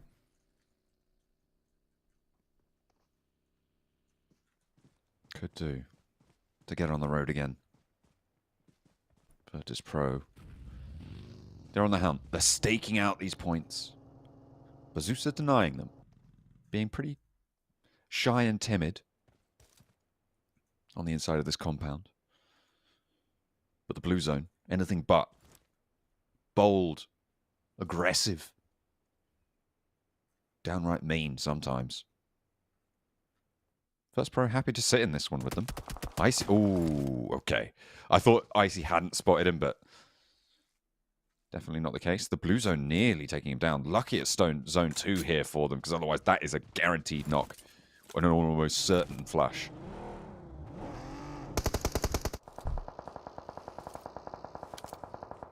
Let's take a look at the map then, for the time being. Black Esports over towards that northeast side. Rotating potentially to the northern edge of the river. But we are heading in towards stage 3 very soon. So I think most teams will have to make a decision on where they'd like to play at some point. It is amusing to me that so much of Ruins is left completely free. It's only really Power that's thought about heading towards that way, though I imagine it will be filled up by Virtus Pro, Zeus, and IDBNRX shortly in the future. Some good shots from IDBNRX, but not before they are completely dismantled by very simple spray from Darkin. Yeah, that's... I don't like this circle. This circle is so unfun for a lot of teams. Heads over towards the northwest side once again, but more importantly, encases that island around the river. For me, it's a question of who gets control of Sunken right now, because it is a little bit open. I think it's safe to say nobody really controlling it. Team Spirit have started to make their way there. Power, I think, may creep along, but they could hold the 2-2 split on the Ruins Castle area. Virtus Pro trying to move in as well on that southwest side. They're going to stop off at the point northwest of Pachinki, grab some supplies along the way, potentially. Let's see what they can get done. 77 trying to move through around School and Apartments. No one really contesting that area. Roshok as well is packed to the brim with teams. Yeah, and again, this circle can only hold so many, John. And at some point, these teams will have to figure out a way around this. Team Spirit, they'll find themselves in Sunken. Not a bad spot to play at all, I would say, on this circle. Even with options to maneuver their way towards the central island, if it comes to that. This was such a good spray from Darkin as well, in the face of terrible odds as well. Yeah, he stood in front of that vehicle as well. He was like, I go down here or they do. And in the end, that pays off really well. Nice commit on the spray. Beautiful to see. And Team Spirit, there we go, have started to establish that south side of Sunken. They're going to keep Footballers Chaos as pets on the north with 2 of their players alive. So unlikely that they go for the full fight. The more teams that push into the east side of Sunken, the more dangerous it's going to be for Team Spirit to lose a player, maybe 2. And that's where I think their hold could crumble. So as long as they keep their wits about them to their east as well as their south, they are going to have an okay time here. Shots from 77. Shifu more than likely to be finished off here. Brute Force just bait out their teammate. Sending out towards the side, and finally Furia will finish off Shifu. Zadira, though, deep in enemy lines, could potentially find himself a pick-off. Remember, Magnum is further into the circle. Limbo Boom ahead. They just need this swipe over towards Freezer. And the rest of Brute Force, catch them and graze them with the claws, but it's not meant to be as Brute Force quickly swings wide of them. Circle about to touch and reveal its next plans. As treacherous as they've been so far off that northwest shift, goes out to the east. And this, I think, is probably one of the better shifts. I mean, maybe a little bit further south would have been nicer, but Sunken now no longer that centerpiece of the circle. It's going to be a little bit more terrain-based. It's going to be nasty for the teams in Roshok. They're going to have a tough time. All going to get more and more compressed as time goes on. And in general, there's a lot of open space. I think we're going to see teams like Nigma Galaxy having a very good time here. Not too many ways that teams can approach them from pretty much any angle at this point blank. There's 4 players alive there too. Yeah, it's not a bad spot for Enigma Galaxy at all. It's one of the favourite spots for a lot of teams to play in that position. It can be crashed though. It's one of the few positions that actually can be crashed in this area, but will provide sanctuary for Enigma Galaxy going forward. Team Spirit still have a strong spot down towards Sunken. But with this circle, it does feel like eventually we might be leaving out of Rozhok. It's a little bit uncertain on the ground that this is going to end on as well, John. So a lot of teams just looking to try and clear out the teams around them in the meantime. But yes, so many squads having to fight, brawl. Zeus versus Virtus Pro here. Fishgate running around, Obnox player on the inside, and he's not going to pay too much attention to that. Instead, more concerned with the rest of Zeus. Nade in, the rest of Virtus Pro moving further, moving deeper into the circle because they've got to deal with power as well. They can't fully commit, and they're kind of leaving one player on the inside to deal with everything. Taking a knock onto Virtus Pro. They want to rally around it, but it's going to be difficult. Zeus getting the res, looking to try and pick all 4 of their players back up. Maniac, this is stage 4. You need to get closer to the circle, but it's not going to work out. Can't get into the vehicle and will not outrun the blue zone. Leaving a player behind, but they already spent so much time trying to get him back up. It is painful here. Twisted Minds though as well, taking shots over towards Heroic, who somehow make it towards that central island. I don't know how they quite made it there. And a great play from 77 to take down Brute Force. Incredibly done. Well, that was a 3v4, so they do get their revenge over towards Brute Force for removing Shifu. In the meantime, Team Spirit taking shots over towards Power as they attempt to parkour their way through ruins. Trovo 2030 still sequestered away. I don't think 77 want to take this fight. This Team Spirit still holding the south side of Sunken. Set to sink several supposed teams who could slither their way in on the south.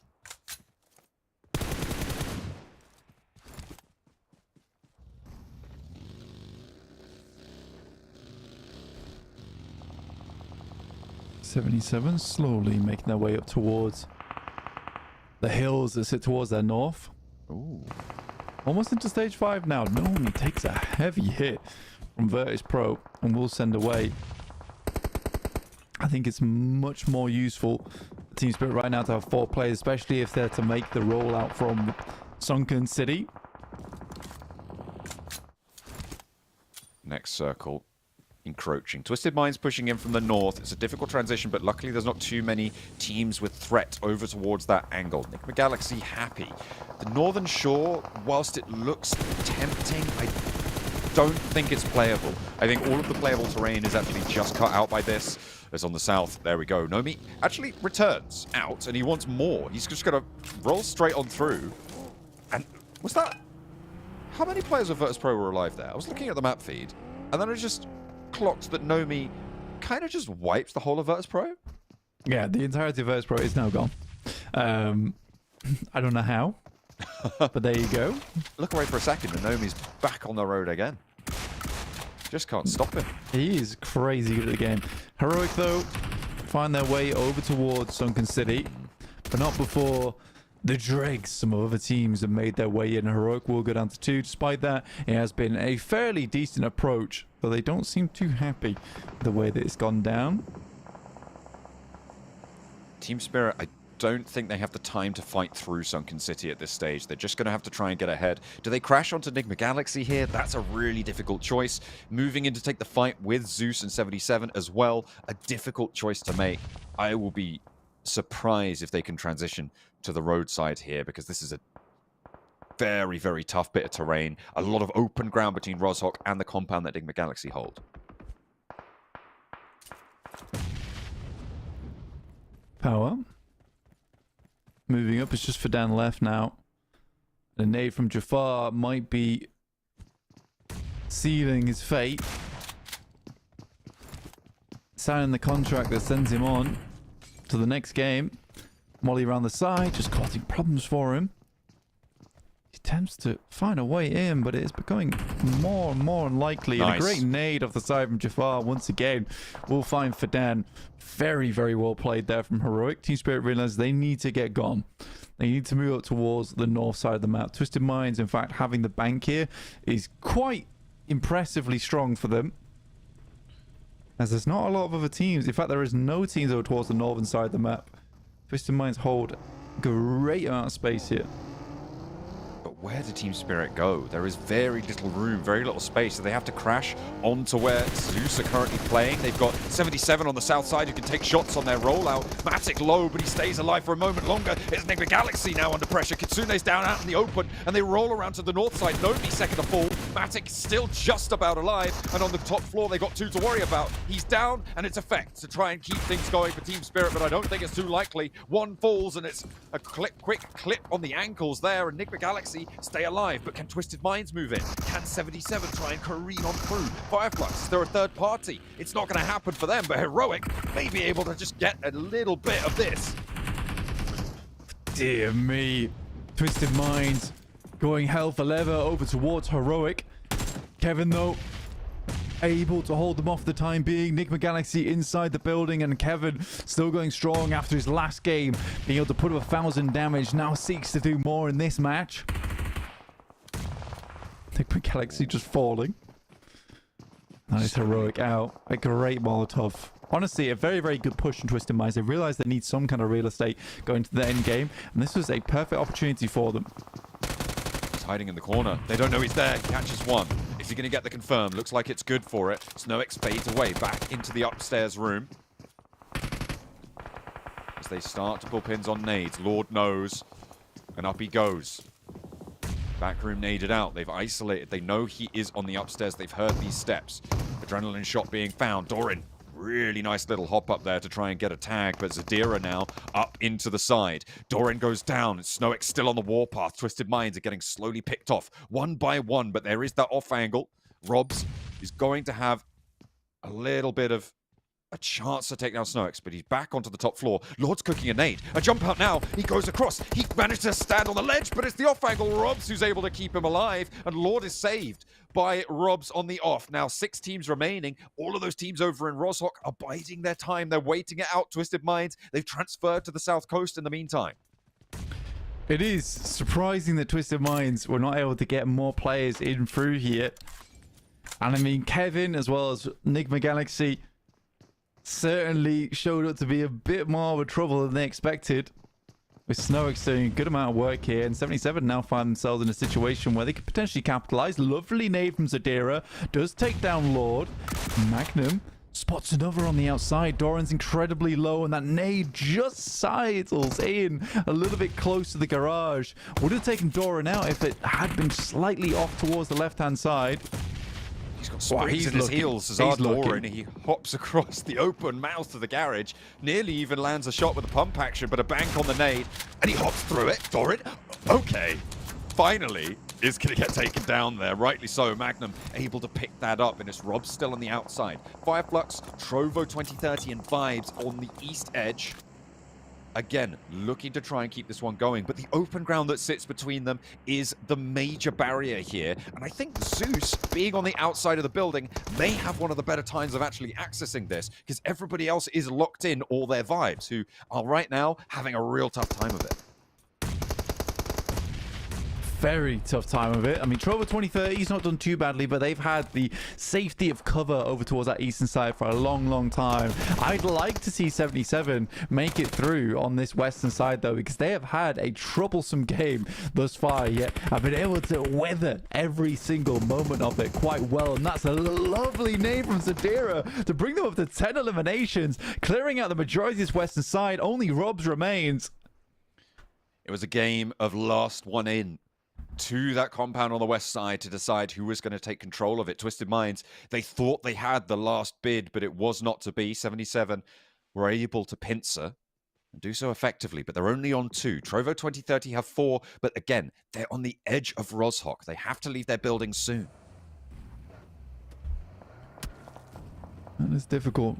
difficult for all teams here. 77 even more so, though. They could send over towards the loot crate. That is a potential. They still have not got rid of Robs, and he is definitely the scariest target on this western side. Though for Trovo 2030 with the 4 players, it would be pretty brutal for them not to win this game. With only the 1 elimination as well, going out here would mean that they get very minimal points for their position, which is, in general, very strong. The circle is just outside of Rozhok, but 77 going to have to leave as well. The zone's going to close fairly soon. You can see Fireflux looking to take control of the coastal rotation. If they can get rid of the last player on vibes, they do have access to that, and that could be a difference maker. Could be. I mean, he's in the circle, right? Mazzaro, if that position gets taken, Fireflux have a transition point. Yeah, you're right. But they are trying to clear him. I think they know of his location as well. Robs might look to pin another elimination point on the board as well, though. He switches back down towards the bank. 77, so much. I don't know how Zadira did that, but Trovo 2030 did not react at all. Tell, though, is on the side. He might just have a good enough angle over towards Zadira, but him being able to place himself that far forward is fairly impressive, John. And the nades from Magnum really could cause a lot of trouble for Trovo. 5 more in the back pocket, and there's nades from Fireflux as well. They've seen this. They've shunted forwards into their buildings. Another nade over the top. That's going to do a little bit more. No, it's just a Molotov. A nade there would have been perfect over to Yusuf. Magnum under fire now from Lux. Has to dodge away, but can't quite get out of it. Is that a self-rundown? No, Magnum is going to go out there as they roll on over. Trovo 2030 able to keep it going, but Lux gets the spray down onto Marcelo. Zadira with a long nade here up and into the sky, but the arc is short, does do damage, but not enough to convert. The rotation, the breakout, and it's good for a knock onto Cattell. The one goes down, and it's 2 players on the inside. Ragnarok up next. Zadiro's eating good. There's some crazy shots from Zadira. Now on is lonesome. Versus the rest of the lobby, but making them look like fools here. From a position on this south side, loot crate off towards his northwest, should he need to retreat. Mazzaro clutching a grenade in his hand over towards the north side for his dear life. It is very tricky stuff. Lux. I mean, you've got to get off the roof at some point. Might as well be soon. Has the tree cover, will drop down. Doesn't even take any damage, so a nice little hop over. Ketch puts a nade over towards Trovo 2030. Big knock to pick up there onto Ragnarok. That's going to slow them down a lot. Robs should have an angle, but he's worried about Fireflux. Once they descend a little bit, once he sees this roller, he steps up, he takes the sprays on Trovo. Mazzaro realistically should have kept the nade in his hand for this roll-up. And another good shot from Zadira will finish off Trovo 2030. Practically a 1v4 on his hands there. And now down to Robs, Fireflux, and Zadira. 77 who've come so far in this match from that southeast side after being troubled by brute force for so long.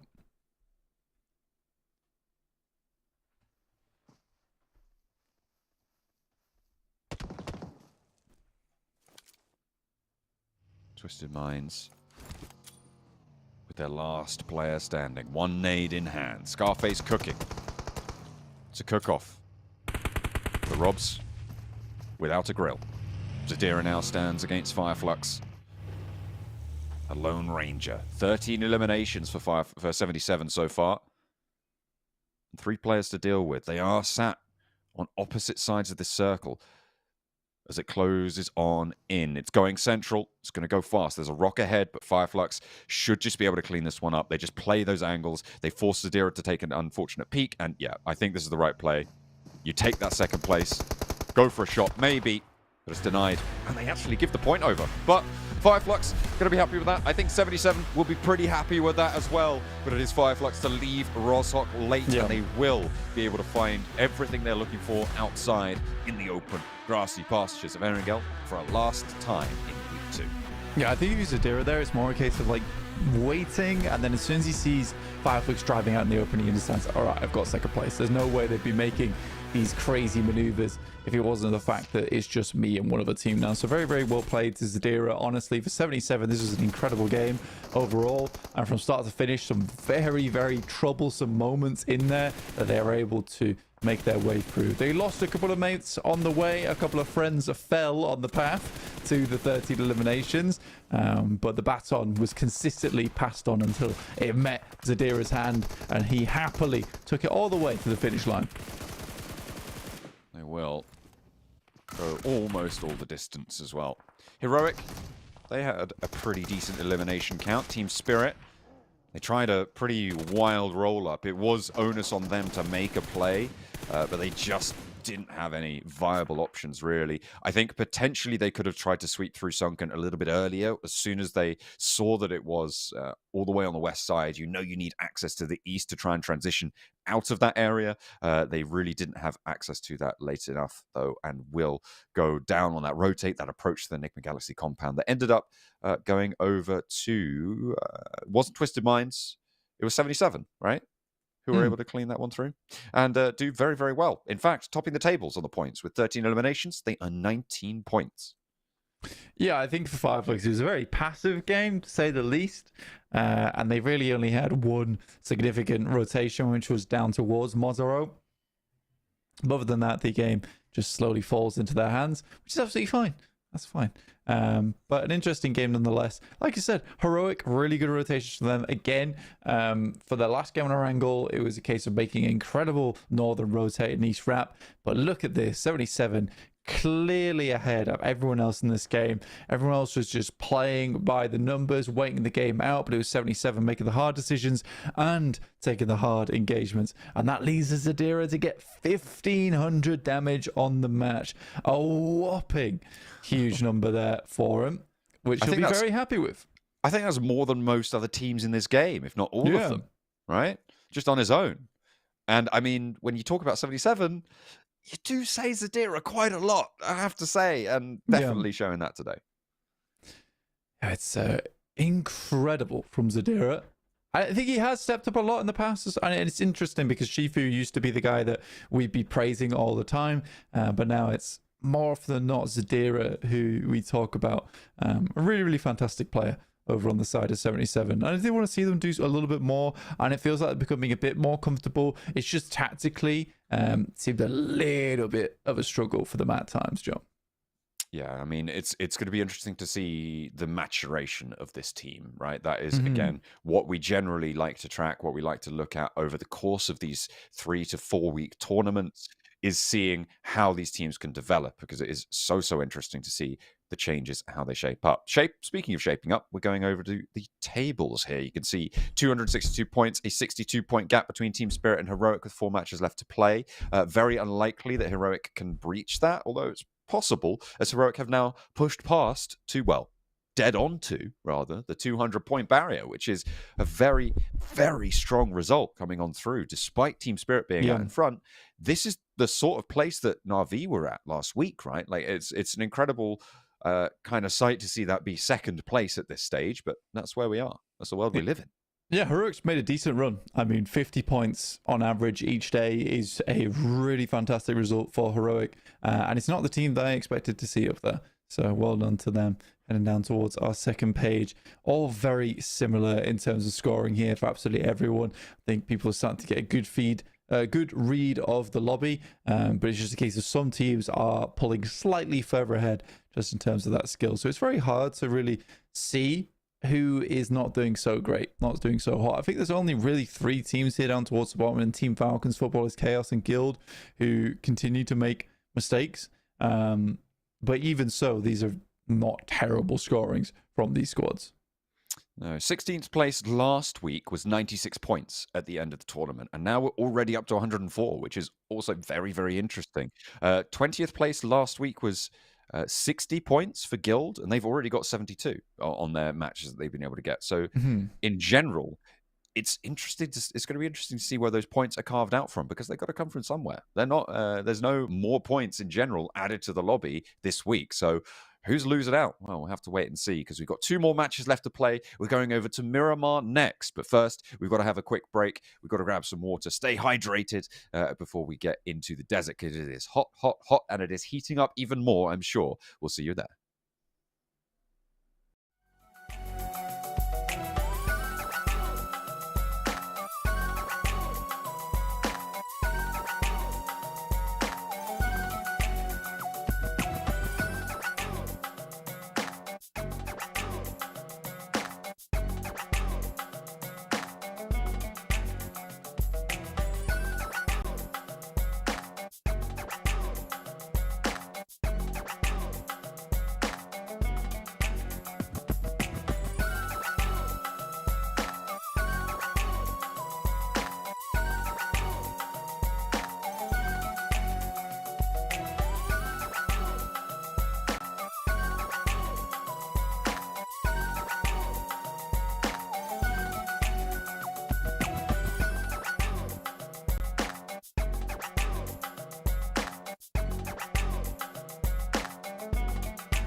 We're going to the desert now as we head to Miramar. We are ready to go yet again here at the PMSL EMEA, and we shall see if Team Spirit can recoup from their previous matches. Again, getting fairly late into that game, but not getting a huge amount of points. And now this is the second game today where they haven't had a big bumper win or a big bumper game of points. So a little bit of a slowdown, but still a massive lead. Let's take a look at our top teams on Miramar this time around. Na'Vi topping the tables, not going to be playing today. They've already had all 4 of their game days this week, so we won't be seeing them here entering the battlefield. But 77 on this table, that's got to be pretty intimidating given how they've been playing so far today.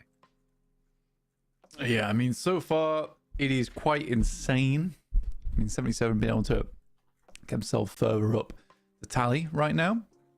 It is weird that average damage 1,490 is still highlighted compared to 1,511 from 77, though. True. I think that is wrong. Yes, perhaps the system was a little bit broken. What's interesting, though, is that the average placement points coming through is a dead heat between Fireflux and Virtus Pro. I find that to be a curious quirk of what's happened from them. Yeah, that's tough to make work. And also, there's a second difference in survival time. That is so curious. Not seen that before. And curious.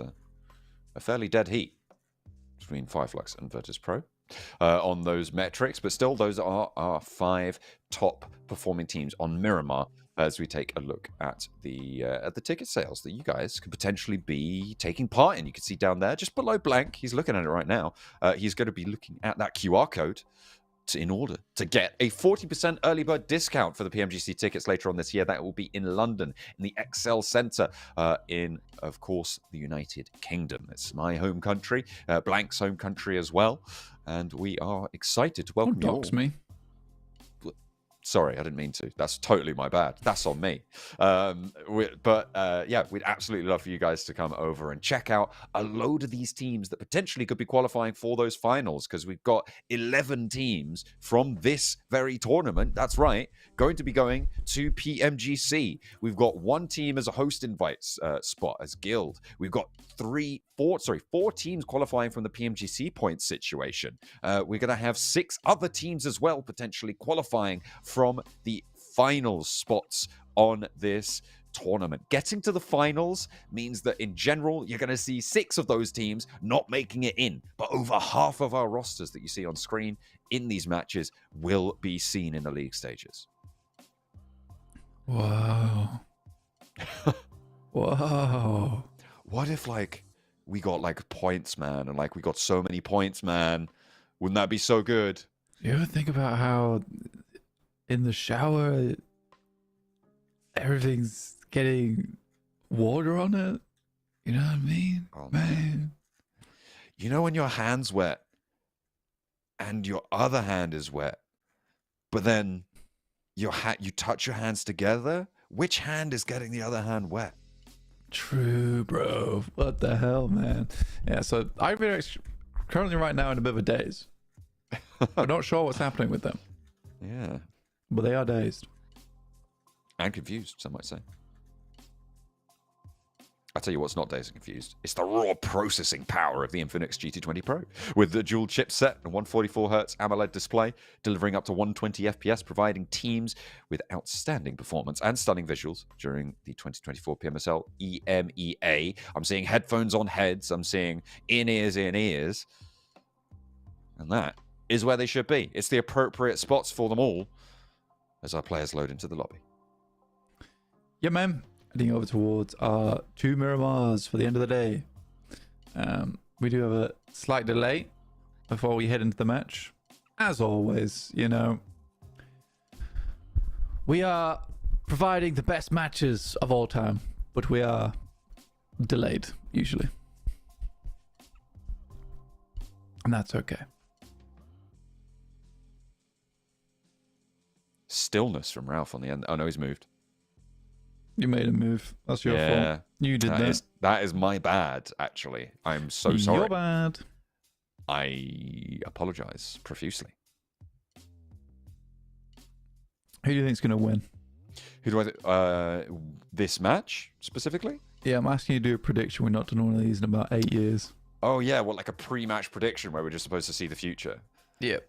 Yeah. We started to transition to the stage 5 predictions, which is a lot more relevant, I think. But you know who I'm predicting? What? Why don't you predict who I'm predicting?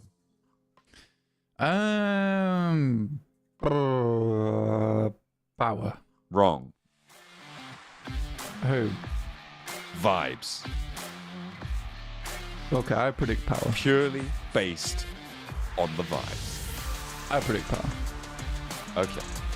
One for As power, they one are for vibes. super powerful. That is true. Look at this map, though. Damn. Oh, yeah. Plane. What a plane! So green. See that as well underneath? That is the Great Wall that blocks out the textures on the other side of the map, which are a little bit weird. Oh, that's good. I like that. Thank you. You're not allowed to see those. Stop looking. Stop looking. You may only see the wall. You're not allowed. You Not can allowed to see fly at. that. What happens if you fly at it? You hit an invisible wall. I imagine there's an invisible wall. I hate invisible walls. I generally drop fairly central, so I don't really come into contact with that. I drop Campo Militar and Toro Armada on this circle. Really?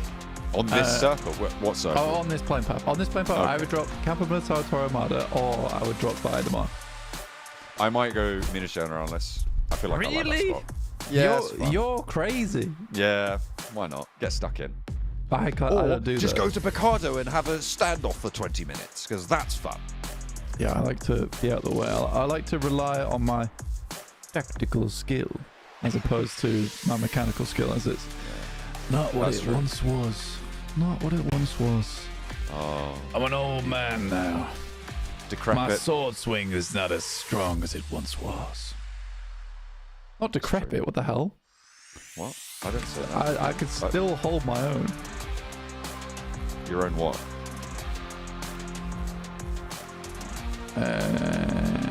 Fight. Your own fight. Okay. Yes. Who's the undercard?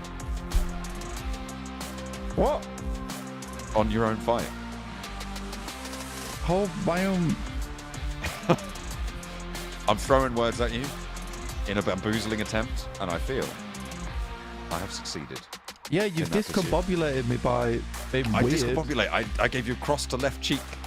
Discombobulate. I hit you with it. This must not register on an emotional level. It has, though. Counter and deploy elbow block. Like elbow block. Punch to left rib. Disable solar plexus. Prognosis. Ability to spit it back of head. Neutralize. Unlikely. Neutralized. So good. So good. What a Watched lie. that recently, actually. Did you? You rewatched it? Yeah. Did you watch the second one? I didn't. I was going to, but Okay. basically, I was flicking through and I was like, "There's nothing to watch." And then I saw it come up, and I was like, "Oh, I want to watch that. I've not seen that in a while." You were so combobulated, and then you were like, "Oh man, Oh I could man, really go for some discombobulate right about." I could really go some discombobulate. Sherlock Holmes, if you're wondering what we're talking about. Yeah, Robert Downey Jr. specifically, yes, specifically Robert Downey Jr. And Jude Law. and Jude Law, Yeah. a Playing man. Dr. John Watson. Yeah, Jude Law was like, I think when I was younger, people would say Jude Law, and I was like, oh, female actor. I was like, that's not how that works. For some reason, that name always registered to me as Well, you know, a like, female actor. Hey Jude. Yeah, I think that's maybe where it came from. Like in my youth, I'd heard that song, and I was like, It's like oh. short for Judy, right? Yeah, something like that. Anyway, as soon as I saw him, though, I was like, that is a handsome man, and I think Jude Law does suit him. He's a devilish looker. What can you say? He is. He is. Unfortunately, Pulls it off. his role as Dumbledore not as celebrated. Wait, what? He plays the young Dumbledore in Fantastic Beasts. Jude Law, Dumbledore. Jude And it- Dumbledore. And it rhymes, which is very pleasing.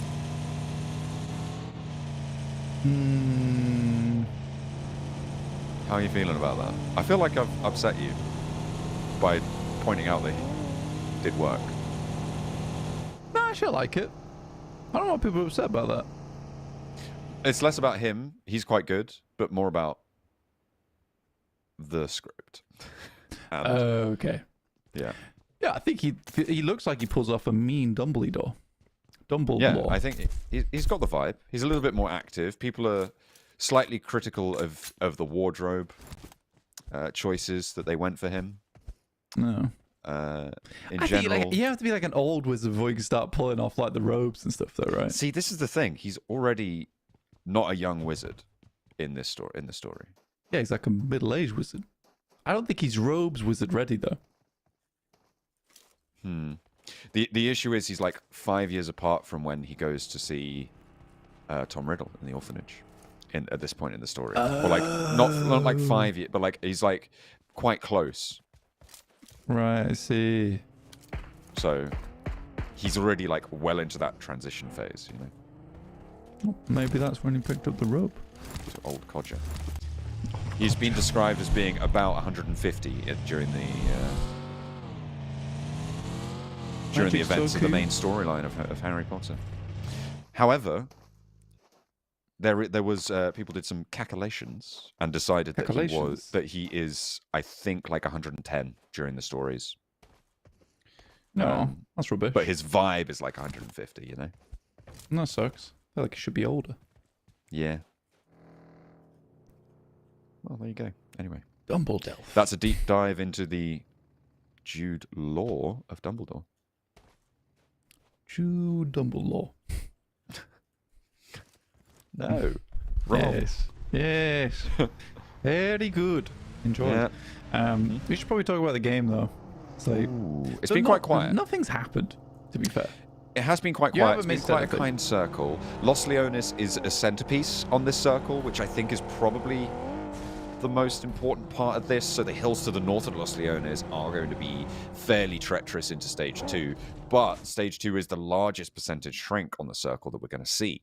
So it could potentially really change up the dynamics of this. Oh, Cattell, don't be doing that. Get yourself off the rock. Oh, yeah, I mean, down towards the south side is always a little bit awkward just because there's so much open ground. This can move over towards, and then few places where there's a little bit of high ground to mess around with, to muck around with, John. IDBRX, though, finding Fireflux. It's not a good start. I feel like I've said Fireflux so much recently, it's like lost meaning in my mouth. The words turn to ash. Oh no! Falcons killing Team Spirit once again. I think Yes, Team indeed. Spirit, they've finally lost some of that mojo. It's like They don't wearing need off. it anymore. They don't need any more Come of it. on, Like they've man. got They need more 62-point points. lead. They They've need more got points. a More fairly points. guaranteed spot qualifying to PMGC with the PMGC Europe points. needed now. Yeah. Because Virtus Pro might overtake them, Yeah. despite being 150 points behind on these tables, whilst also being behind in general.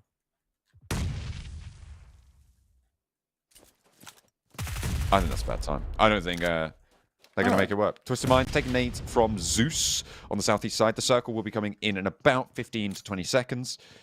Before that touches, though, it looks like Robs has a challenge. The nade blasts the door off its hinges, but Darkin closes it in time to stop the damage going through, which is potentially a little bit more important. A nice cook time there, but Robs reads it, puts the pin back, and Darkin makes his way forwards. That's a beautiful bouncer from Rita in through the window. Ooh, that is brutal. I love the sound, though. The silencer on the auto shot. Gaseous. Yeah. That's certainly the ka-chunk of the DBS, though. It is nice. It is always nice to hear. Twisted Minds over on this northeast side, having a horrible time of it. But just Doran left all on his lonesome in a little house, watching his enemies disappear into the distance. Nothing he can do about it either. Circle moves it towards that north side. sitting along the graveyard valley. Always horrid to play around here, by the way. Too many sight lines, in my opinion. Too many sight lines. Yeah. Yeah. Yes. Indubitably. 2 Team more Spirit. games a week, by the way. Isn't that crazy? That is kind of crazy. We're almost at the end of week 2. I know. That's wild. Ooh, it's been a long week. Certainly has. We're going to have another week next week, though. Ha! That's so good. Team Spirit being in the middle of this crater, I mean, we're just on board with them. I mean, it feels like they could actually do quite well, given how central this circle is. I imagine this is a top 5 for them.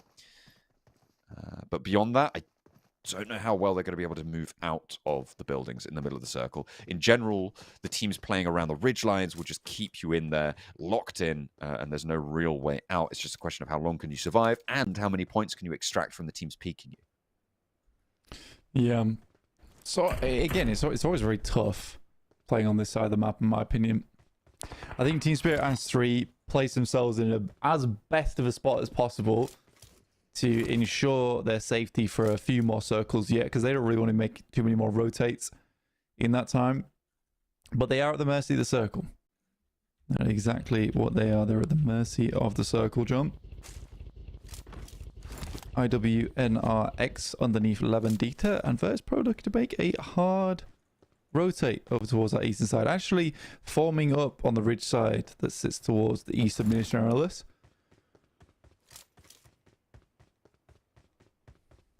Brute Force moving out around Picardo, trying to take oversight towards Heroic, who in turn are kind of going to have a tough time of leaving Picardo.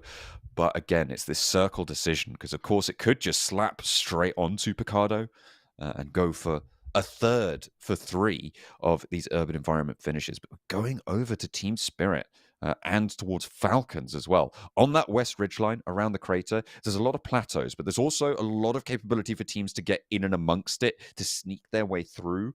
So for Falcons, this hold on the ridgeline is very important.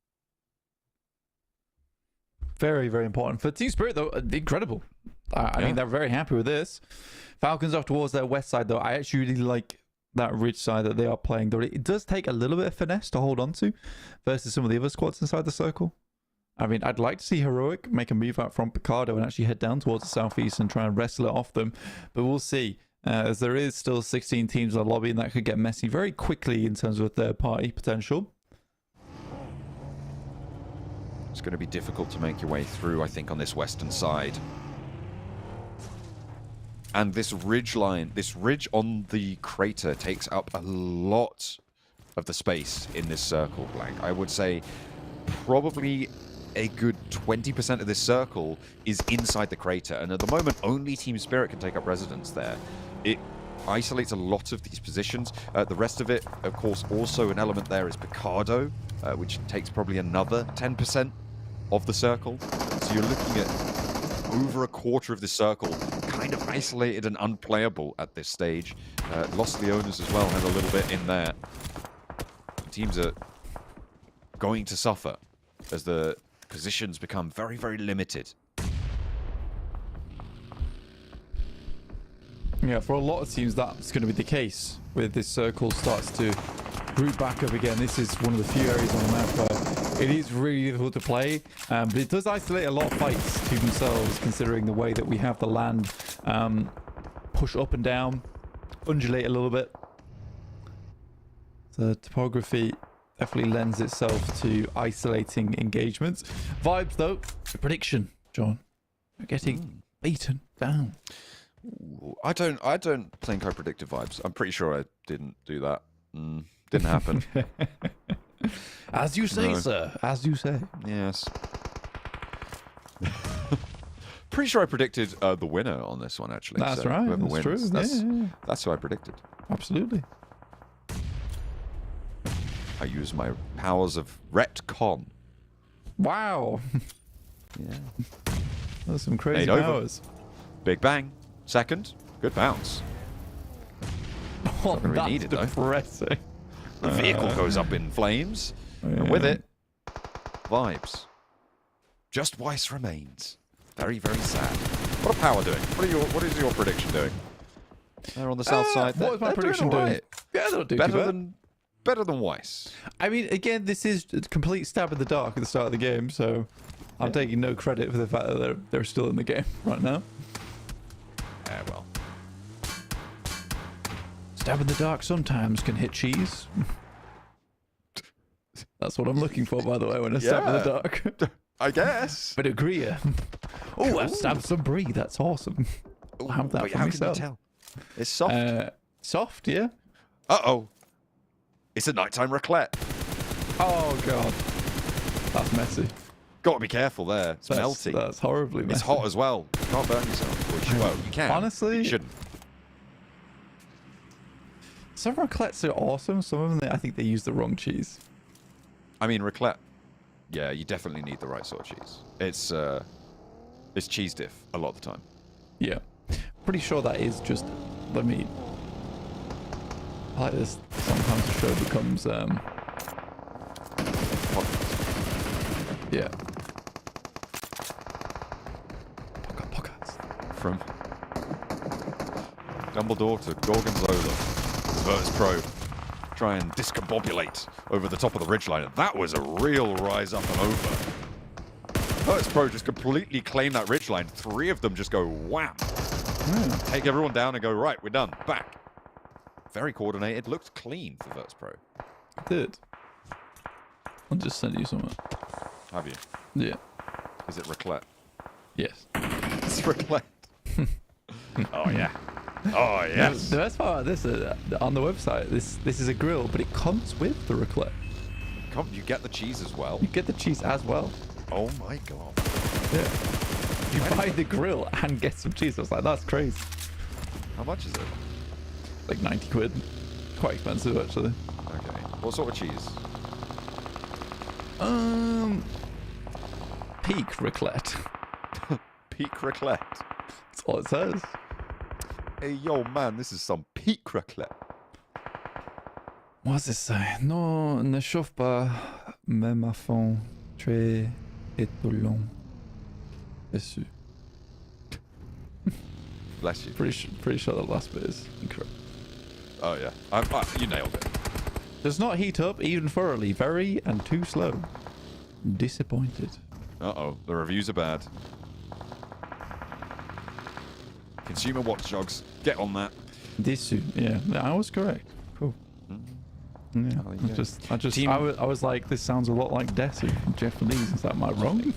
Oh, Yeah. Desu. Desu. Oh. Bloody Desu. Oh, a bit of Desu there. Anyway. Falcons. Very good compound right now. Over to the west of the Team Spirit crater. They are towards the middle of the circle. They've got control of their warehouse area. Very strong potential for runouts as well. The hills to the south, I'm looking at the ridgeline that Fireflux are currently suffering on. If 77 transition up there, I'm also going to be hoping that they can get a good game to close out one of the last 2 games of the day. That's a big nade from Doran. A dunk down and a knock and a flush. Big Go value. by himself as well. Yes, no, he doesn't need anyone else. Just his trusty grenade. The singular one. You can throw some Molotovs in though, which is fair enough. Less than trusty. It's You know what they say? Never trust a Molotov. burning. Burning. They're hitting them with the burn yawn. That's The right. yearn. Beyond. Does shift over towards that eastern side though. Cut That is down true. the center like a big round wheel of cheese. Yeah, that's true. You got to split it carefully. You don't want to create some weird cracks down the middle. Get your palm knives out. I'm hungry for cheese. Ooh, he's cheesing it up. I've been Furia. cheesed. Furia, looking to make some Furia. plays. Stop it, Blank. Furia. For brute force. Furia! Furia. I said Furia! You cease. You will listen, Furia. You will respect Furia! And brute force on the northwest side. Okay, I understand. as they're looking for the Edam holes in the circle to try and get their way through. Football is chaos. Got Storm here, looking over towards Black Esports, but I think Football is chaos in a bit of a difficult spot in the circle on this northwest side. I mean, they really only have a couple of routes to play, and if they do cross over towards the other side of this ridge, yeah, they'll have Team Spirit to deal with in the future. Footballers Chaos looking to crash on down and breach into the circle. They're going to be grating up against the Team Spirit hold. Heroic. Ooh. Okay, they've taken 2 knocks on Heroic. Brute Force are rolling on down. Like a wheel of cheese, chased by madmen. It's dangerous, but it's going to work out for them. They've had a great time there. Heroic swept aside, and now Brute Force looking to transition. 1 knock, 2 knock. Lewis is there to light them up. They melt under the pressure. Yeah, good shots from Lewis. And now a Molotov to be sent down. A little bit short though. He's not 5-3. Okay. That was like a domino effect there. One steps up, gets headshot. The other gets headshot for stepping up again. But no retribution over towards Falcons on this west side. Just waiting through for stage 6. Coming soon, actually. They've been hiding for so long, Team Spirit. They're going to have to pick their time carefully. What they've had to do, and I think this is the only play they can really make, is allow the teams on this northeast side of their crater to move around them, and they are clashing pretty furiously now on the western side. There's Black Esports and Falcons both taking knocks. Lewis exposed, but not quite going to be reached with the nade there. Ragnar back on up to give cover to his reviving teammate. Nades pouring through from Black Esports to do the same, but the circle shifts away from both of them. 77 now, with an opportunity to push Trovo 2030 aside. Team Spirit, they're going to allow these teams to get ahead of them, then try and crash through them once they have regrouped to their south. Yeah, tough battle for a lot of these teams going forward. For Enigma Galaxy, though, moving over towards the eastern side, it's not so bad. For Falcons, though, they need to make a quick adjustment, but this fight between them and Black Esports will need to conclude. And right now, Black Esports, they do have the high ground, which is the major difference here. Falcons using smokes to get nice and close. Creating themselves some cover, as temporary as it may be, as fleeting as it may appear, will be their only hope. As Hope hops into the monster truck. And they get a little bit closer to the circle. And a little bit closer to Footballer's Chaos. Shots over, but answered. Neither player getting a knock. Dissuasion, the name of the game. So they have to move together. Our lead does a lot of damage towards the backlines there, but this is the main fight that we're waiting on to conclude. You've got Virtus Pro and Twisted Minds, or rather, Twisted Mind, on the northeast side as well, as IWRX trying to push in on the southeast edge, but it's going to be the roller. Black Esports in the vehicles. Falcons still trying to put pressure on them, but Footballers Chaos cannot hold Black Esports back either. I mean, this is all over the place. It's very, very tough for a lot of these teams. Black Esports do get in before losing one player. And Falcons are being so passive here, John. You expect them to do a little bit more. They're struggling to find their way in. Finally, Virtus Pro get rid of the thorn that's been in their side for so terribly wrong. Remove it, but in the process lose one of their players to a team on the south. I don't know if they're going to be able to revive Malloy either, because Icy is right on the edge of the blue and looking to pick it up. Blue zone is moving as well. Teams on this northwest side still have not come into contact And it is the choice to descend into the crater with Team Spirit. Immediately that is spotted, that's picked up on. And they have, again, to force their way back up this cliff and into the fight with Ragnar. Will go down 1 for 1. Spark taken out as well. Black Esports have Pushpick to rely on here. 1 point added, 2 points added, flushed away, added to the tally, but will go down in the process. Black Esports have taken a chunk out of Falcons, and Team Spirit have allowed everybody else to do their dirty work. They can look to transition south now and try and take these fights with scraps of teams. Yeah, very, very fortunate for Team Spirit, and they can move up towards this ridge side. Realistically, Virtus Pro is the big problem for Team Spirit into the future.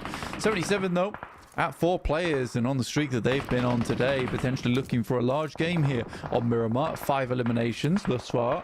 5 so far. So 5 so far, and how many more to go? For 77, they've got a little divot in the side of the hill that Trovo 2030 sit across on. With the circle that cuts them off, IWNRX and Trovo 2030 likely going to have to fight. Team Spirit is starting to extend their influence now further south, flexing out Matic to try and have a little recce over the west side. Virtus Pro will take shots at Team Spirit if they move too quickly, though, so they need to keep establishing these lines. Hope goes down, and it's going to mean that those western ridge lines are available to try and navigate for. 77 still in that strong position as the circle centers up a little bit more. Boston Team Spirit to edge a little bit further towards that sub side. Enigma Galaxy might need to show their face now, though. And certainly for Trovo 2030, they need to start making a move between them and IWNRX, and they've left this game so long that likely 77 might just be able to get a couple of third parties on towards them if they're careful in their doing so. Nade over. Yusuf wants to find Zadira. It looks like it might be. No, it's just a little bit long. On target, but wrong distance there. Enigma Galaxy trying to cut off this rotational path, but they're already through. 2-3 players in the vehicle. The double lean out, the double swing through. Pops out, Kine is there, leaving littered IWNRX players behind them in their wake, but it's just off Aloe. Enigma Galaxy for the roll-up. Frozen sprays down, strafes down the hill, and there are 3 players ahead of him that he desperately wants to res. 77 unlikely to flex out, and I don't think Team Spirit have the gumption to go for this wide rotate, but Trovo 2030, can they be a difference maker? They're just slamming straight down the hill. They're getting pulled apart here. This might give IWNRX the opportunity to get 3 players back up in action. I am pretty surprised by how this has gone down. I mean, Trovo 2030 gets obliterated in the process, but a nice play from IWNRX to silence themselves out of the action, allow 77 to take advantage of this. And you're right, they might be able to get 3 players back up again. It is a long shot. Team Spirit, in the meantime, though, they'll take their chances to move across the road. A fantastic move outwards, but football is chaos, still in the wings.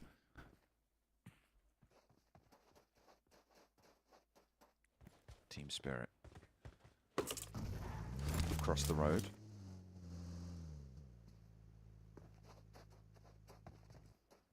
Effect. Shifu, spray down. A lot of damage, but wide with the shots. That's uncharacteristic for Effect. They still need to be worried about Footballer's Chaos, because he's certainly going to be able to see Effect. As soon as he crests that ridge, though, you know Kitsune is going to laser him down. Zadira close in the fight. The fact that Shifu doesn't go down there, not good for Team Spirit. They needed to find those shots for IWNRX. They've got 3 players, and they're forcing down the heads of 77. They are under a lot of pressure right now in their central spot. Yes, they are. I mean, it's unfortunate because so many teams have suddenly come out from the woodworks.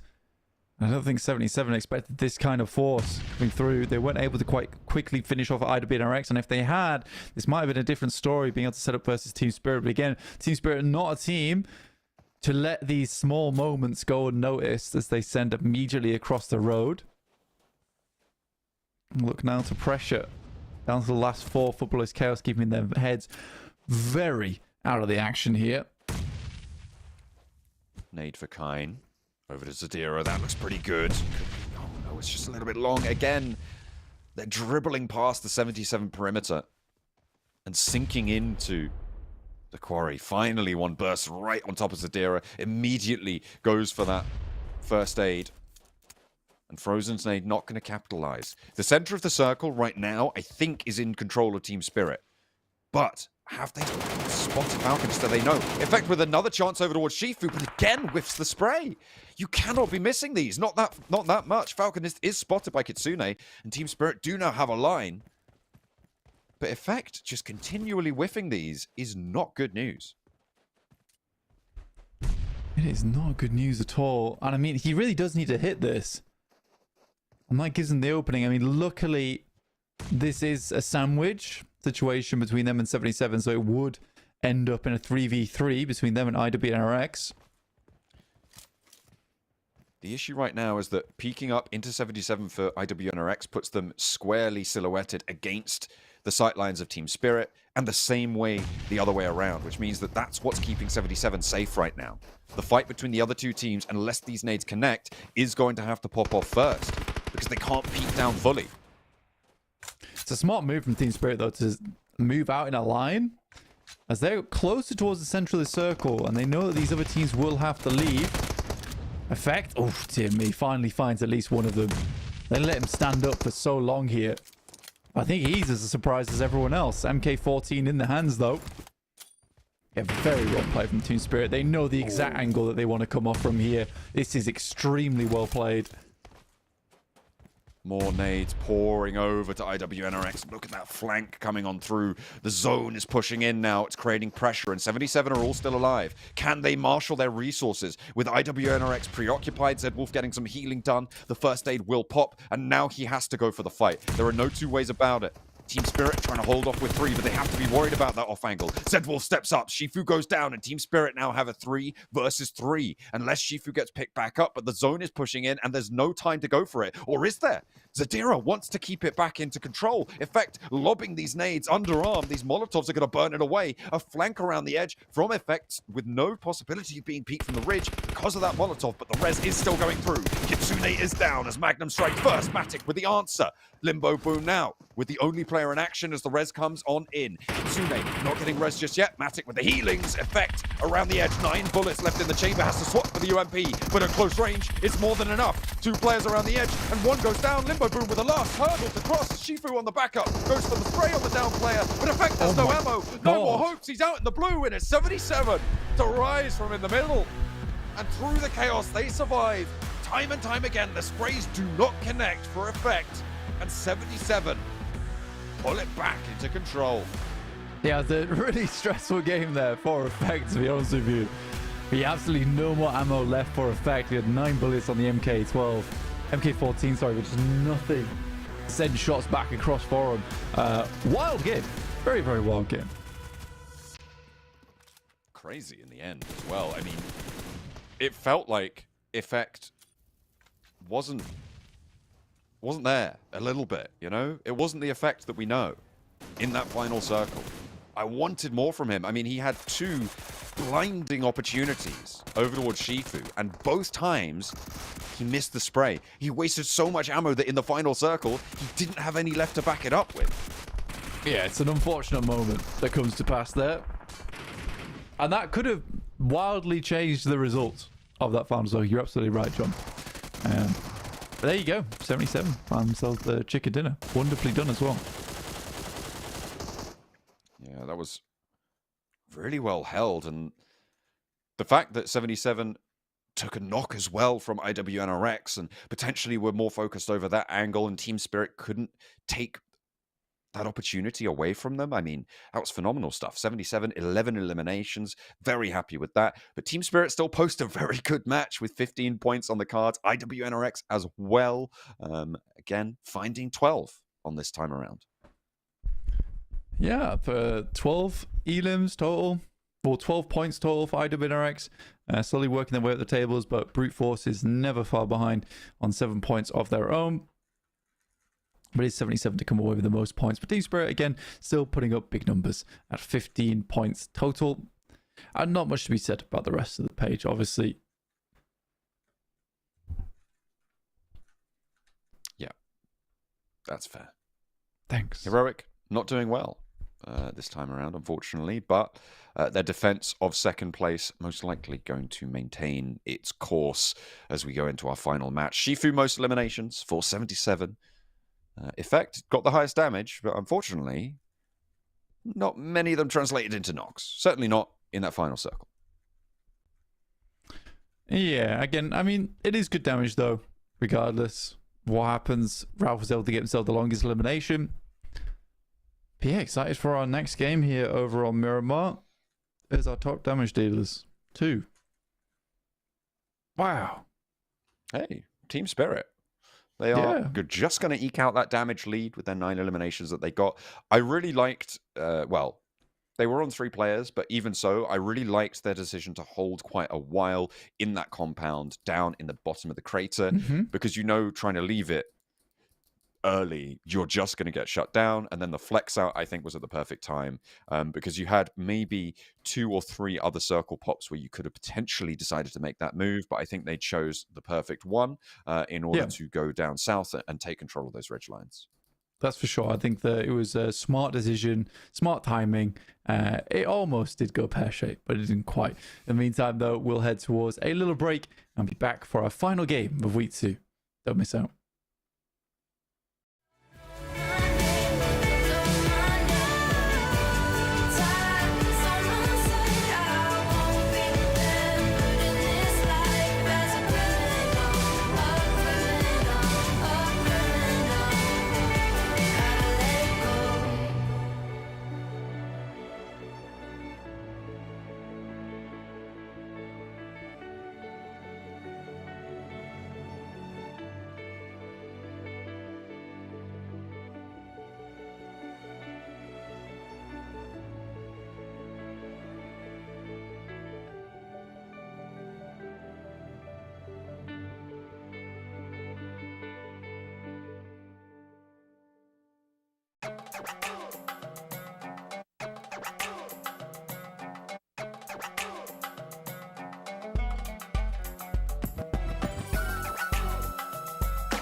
% of PUBG mobile players say they are concerned about the future of climate change.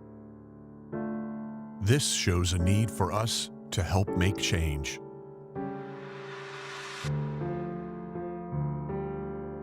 Experts say that climate change is changing the face of our Earth and that we are already seeing significant repercussions around the world.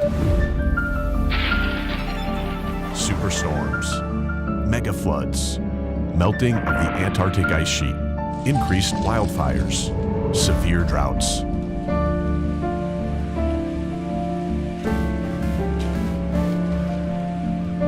Experience the ruins of Erangel after 100 years if we don't take action.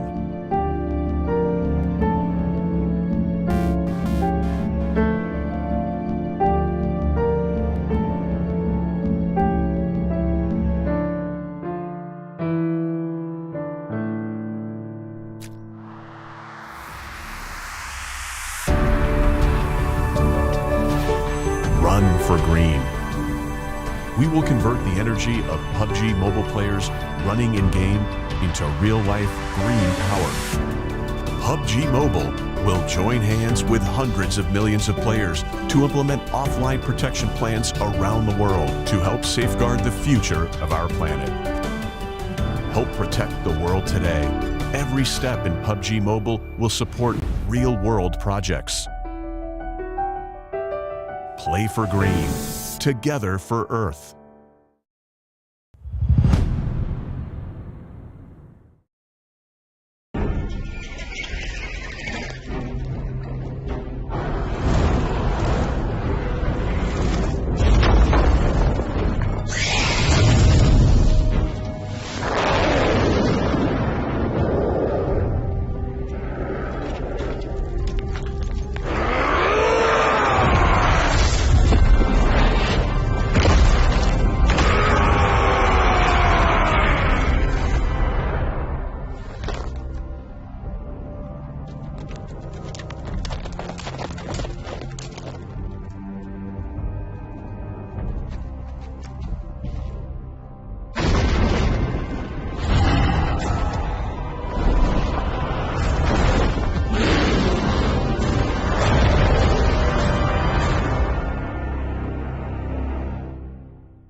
Are you a team in this lobby, one of our final 16 on the day? Because if you are, you've only got one chance to bid for the tables, to try and add to those league ranking points with a score on this last match that we're playing on this day. It is, of course, Miramar, and it will close out our week, hopefully, with a bang. Let's take a look at the overalls as they sit. Team Spirit now are 23 points away from 300 points on the week. If they can get a chicken dinner here, that's doable. But we'll have to see if they can make that work on this time around, because they have had a little bit of a lackluster showing in these last few matches. However, they still got 15 points last match. They were still getting late into some games, and in general, there's no question as to whether they're going to come first. It's a question of, will they break 300? Heroic defending valiantly on their second place, but it's not fully safe because 77 have had a bit of a tear as well.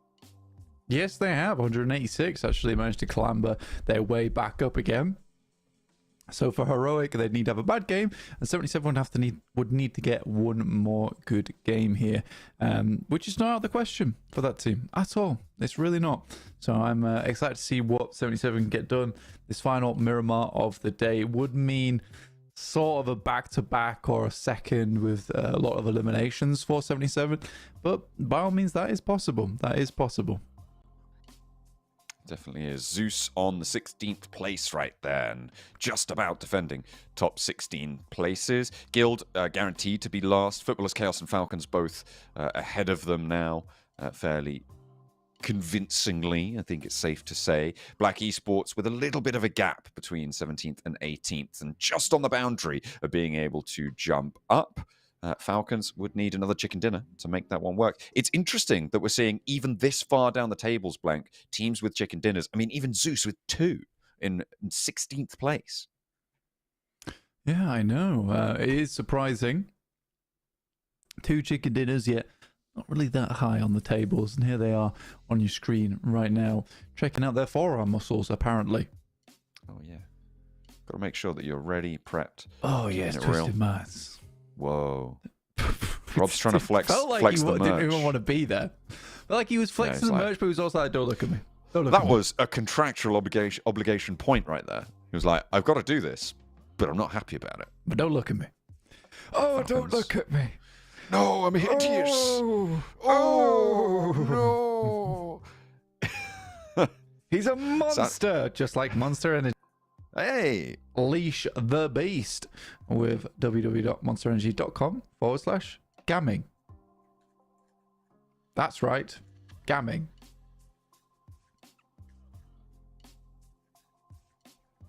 Do you like to gam? You've said gamming right then. Do you like to gam, John? I've been known to gam a on bit in my occasion. time. on occasion. Occasional gamming. Hello. Whoa. Whoa. Big old smile there. It doesn't look like this. Oh, okay. I take that back. That's great. That's the best way to cast a curse. Great. Right? It doesn't look like they're about to get in the lobby, and then they start looking like they're about to get in the lobby. That's the best way to cast a curse. Well, you jinxed it now, haven't you? Oh, it's the double jinx. Guaranteed remake. All right, don't say that ever again. The Infinix GT20 Pro providing us with no rehosts whatsoever this entirety of the tournament and up to 120 FPS for the teams here at PMSL 2024 EMEA League. Time to earn some LP, boys. Oh, league ranking points, all important. You take half of those all the way to the finals. Isn't that good? Well, it's not that bad. It's pretty sick. He's looking pretty chill. Into the playing path as the guitars blare through the amplifiers. That's the proper length to pronounce that word out, I promise. Playing path from the northeast side, Torre Hamada down to Minas del Sur. And we will be seeing a nice even cut for our last trip over the desert for week 2. Let's close things down in style. Out of the plane into the map of Miramar. Here on our 6th match of the day. You mean my rammer? Miramar. My rhymer. Who's going to drop in Miramar. Ladrillera? And Los Leons. Potentially Leonese. even Puerto Paraíso. Partenar? Valley del Mars. Truck stop? El Pozo. Ruins? La Cob. Raria. Graveyard? Prison. Bryson? Bryson. But yeah, right now, very similar circle. The players submitted to a price on of their own in terms of the same game. But again, Once more. Into the circle, dear friends. Once more. Falcons dead center. Over around Picardo. No challenge. Any hot drops? Not really. It's not Sanhok. You don't need to. There's so much of this map available. In general, you're very rarely going to need a hot drop on Miramar. No matter how you pronounce it. Vibes on a wide split here, though. Look at that. They are 2 out all the way to the west. Very close to Heroic. And Enigma Galaxy will touch down fairly late. But they were at the long end of the plane path, so nothing really to worry about there. Circle, they're already inside it. Ain't no thing. They're chilling. very much so. Let's give it the day to try and get 300-point arenas for Team Spirit. Would require a 23-point game, though. Yeah, not out of the question. Not out of the question. 13 elims and a chicken dinner? I believe. I believe, too. Who's going to win this game? I'm gonna follow my heart this time. Fireflux. Ooh, interesting. Interesting that that's where your heart took you as well. Yeah. I like that. We'll dive into that one, I'm sure, over the course of this game. Mm-hmm. Could be interesting. I mean, over on the eastern side, they're in 6th place, and I feel like that's snuck up on me. Zeus. In 60? John? Yes. Is that what you say? No, Fireflux in 6th, I was saying. I thought you said Zeus in 16. I don't think I did, but it's possible that happened. No, I don't think you did either. Fireflux in 6th, that's what I was saying. I feel like that's snuck up on me. They have sneaked in there. Yeah, they're a little bit. Managed to make themselves known to be a 6th place team. Yeah, I mean, not horribly. Today has been fairly successful for them, I think. Though, to be honest, it's not been that hard to jump up, like a ton of places. Yeah, You look at that's true. 6th place, 136. Zeus, 16th, 107. One What true. is that? 30 Wait, points. True. Why did I say that? One true? One love. Is that blue? Maybe. I think it's like I think it is. I Black mean, a Eyed lot of people Peas. said one love, right? Black Eyed Peas. Maybe also done it. Yeah, that's fair. That's where I know it That's from. fair. I mean, Fireflux, they have... I feel like they must have gotten a lot today, because I don't think I've seen them towards the top of the tables at all over the course of everything else. But in general, they just haven't been a major factor into these late circles, but obviously adding a lot of points to their tally as they go along. 77 really has been the big breakout, as continuing their pressure towards the end of week 2. And it is, again, a team that I am considering to be one of the 6 teams qualifying from the tournament spots over towards the finals. I'm fairly certain we're going to see them in the finals. It would be strange not to. They're on 186, and I think they can do more. Do more, says John. That's right. You have failed to rise to John's expectations. My expectations of them are appropriate for what they've put on display, I think. Indeed. Specifically, what Zadira's put on display. Yeah, Zadira's been out in his shop, putting some amazing stuff in the window, including 15 eliminations, 1500 damage, 13 eliminations, squad wipes, all the rest. You can do some window shopping, and you can see all the various accolades that Zadira has on offer. It is probably quite an expensive shop, that, because that is valuable player stats I coming hope on he's through getting from this paid. guy. I hope so too. I mean, I hope all of our players are getting played. In fact, I can guarantee that every team is getting at least $2,000. Does mean the players are getting paid though?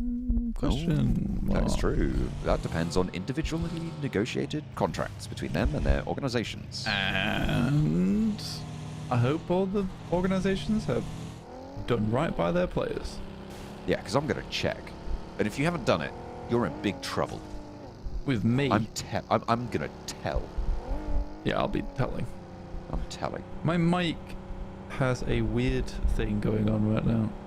Oh? As in structurally or audio-wise? Structurally. Oh, okay. Are you having to hold it up? No. I've got a pretty good mic stand. It's just Fine then. no, wire's bothering me. You're okay. Thanks, bro. You'll get through this. I think you'll be fine. Dude, it's just been a long week. Yeah, Intense that's true. week. Probably a better way to put it. Yeah. Of Just the gameplay. one match left. I don't know. It's not even 9 o'clock for us. Goodness me. Look, I've got strict bedtime at 9:30. Do you? Yeah. Gotta get your beauty sleep. Well, I just like to have some morning to myself. That's true. Do you watch the sunrise? Do you sit there sipping your herbal teas, I have like a little reading spot. reading your book? And I open the blinds. I watch the sun come out. I bet you read like a Court of Thorns and Roses. No. No, okay. That's what you did. No. Currently reading a book called The Strength of the Few. Interesting. It's a sample of it, realistically. I feel like that's kind of an appropriate title to bring to PUBG Mobile as well. Yeah, well, do you know the first book was The Will of the Many. The Will of the Many, which is that's how the game from PUBG Mobile works. It's like the will of the many at the start, and then you get to the final circles, and it's the strength of the few. That is so appropriate. But this is an inappropriate circle, not safe for work. Down on the south side, this is nasty to all of our teams, mean, vindictive even, as it's going to crunch everyone down towards Chumasera, to Team Spirit's stomping ground. Shouting. I might. You're so angry about this circle. I will consider it. And I may not acquiesce. Might do, though. Do you like that word? Acquiesce. Yeah, and I hate that. It's the word from Pirates of the thinking of. Caribbean. Yeah. Yeah. I think I'm most so people disinclined to acquiesce your request. Yeah. Captain Barbosa. Yeah, if you want to do the good Barbosa accent, you just have to ignore all the T's. You best start believing in him, Miss Turner. You're in one. Yeah. It's a good line. It's a good line. Oh no, he says Miss Swan at that point because she's revealed it. Oh no, they still think she's Miss Turner. Don't Yeah. they? Right up until the Yeah.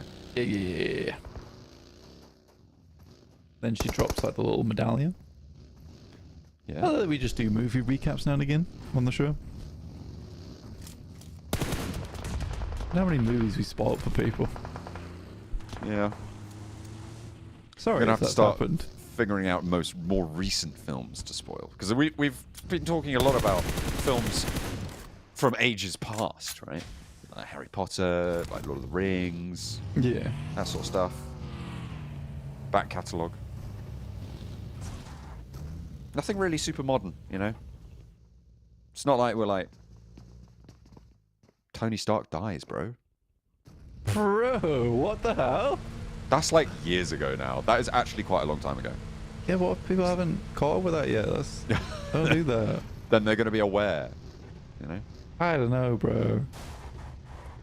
That's really not cool. You shouldn't have done that. I could maybe spoil some of the television shows that are running parallel to the MCU. No! Stop it! I'm watching. I'm up to date. You're out of control right now. So in Agatha All Along, episode 3. Stop! Oh dear. You've gone crazy. Yeah, I'm causing problems. Stop spoiling things. No, not Fireflux. I want these guys to win. That is your prediction. Power, though, was your other prediction. No way! Why are my predictions fighting? Stop that. Children are squabbling between themselves, and everyone is crunching in towards Chumasera, and there's going to be plenty of squabbling now. I think this is going to be go time. Teams are going to send into Chumasera on the south. They're going to fight for any morsel of space they can on the north side of it, and in betwixt it all, caught in the middle of the maelstrom, it will be Team Spirit. And it looks like they managed to take the plateau compound that sits between Chumasera and the main road that stretches down the middle, well, more like the northeast of this circle, leaving a player off the high ground as well, a little bit away from it. I'm liking Team Spirit's position. We're into stage 3. I'll make my prediction in stage 5. All right. And I'll allow you to update yours as well. Thank you. So kind of you. Yeah, that's right. I'm quite magnanimous like that. Truly benevolent. Benevolent. Benevolent. Penelope. You are a benevolent. Banal. You're a big elephant, so. Oh, well, thank you very much. I do try. Team Spirit, though, in a good spot. 23-pointer game. Maybe. Oh. Mm-mm. Come on, bro. Bro, please, bro. Bro, Just one don't- game where you're 4 players Bro, alive, don't get knocked, bro, please. Not versus Twisted Minds, bro. What the Sigma do you think you're doing? No. Yep. If you I'm drop bringing- another skibbity, I will be furious. I'm dropping my skibbities right in the toilet. Oh, John! First you like spoiling shows, now you Ruining your life. Stop Ugh. saying skibbity toilet. I you won't. Weirdo. The only way we can make it stop happening is as millennials to use these words, you see.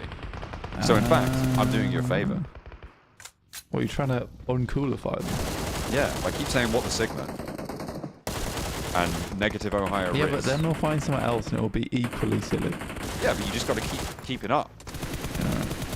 There's That is their problem. there's like ankle socks all over again. Yeah, dude. I still wear those. They're great. They're out of fashion now. Yeah, I don't care. Didn't ask.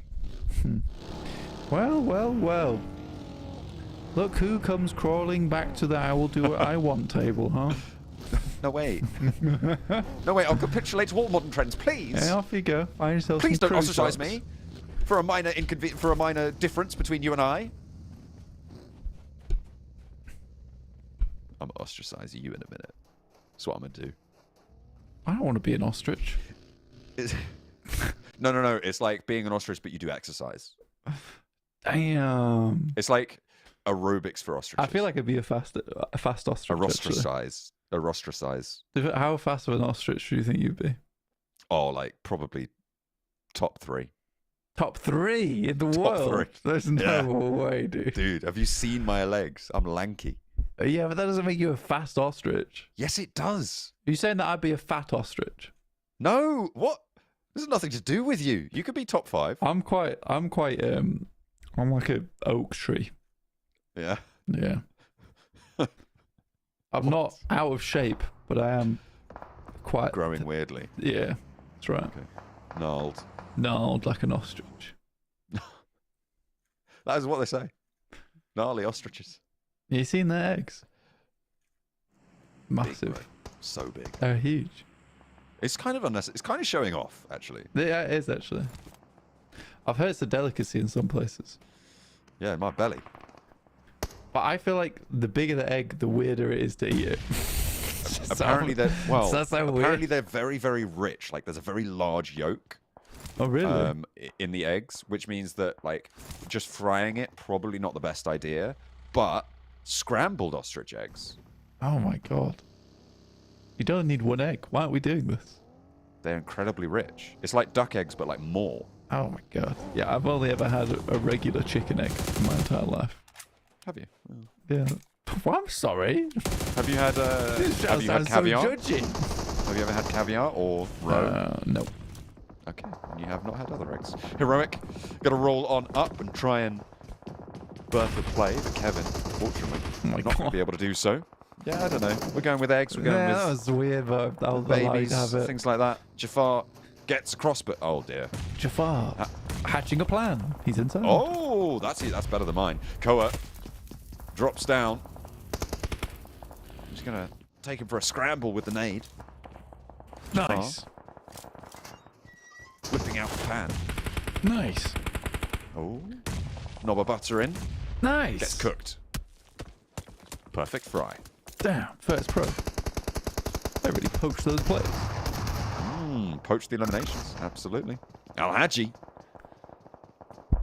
Well done. Power, very good. Trying to think of other ways.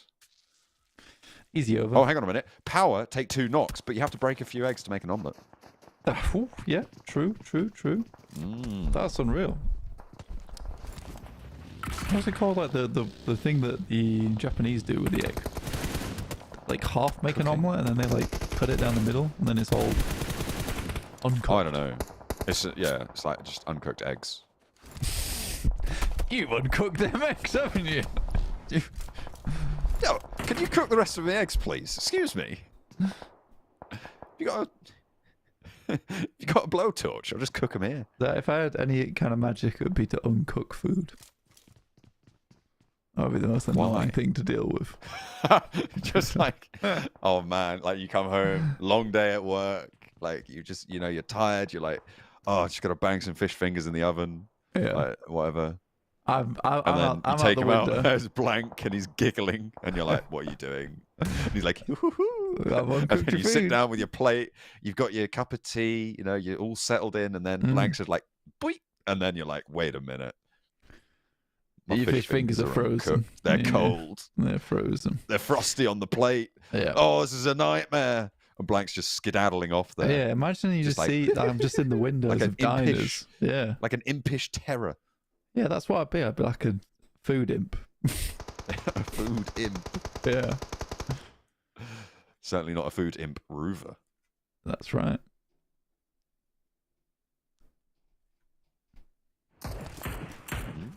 Fireflux doing pretty well. They're central No, right now, they're even though doing- they've got two don't players. say that they're doing badly. They're doing so good and amazing. They're going to win. They only have 2 players right now.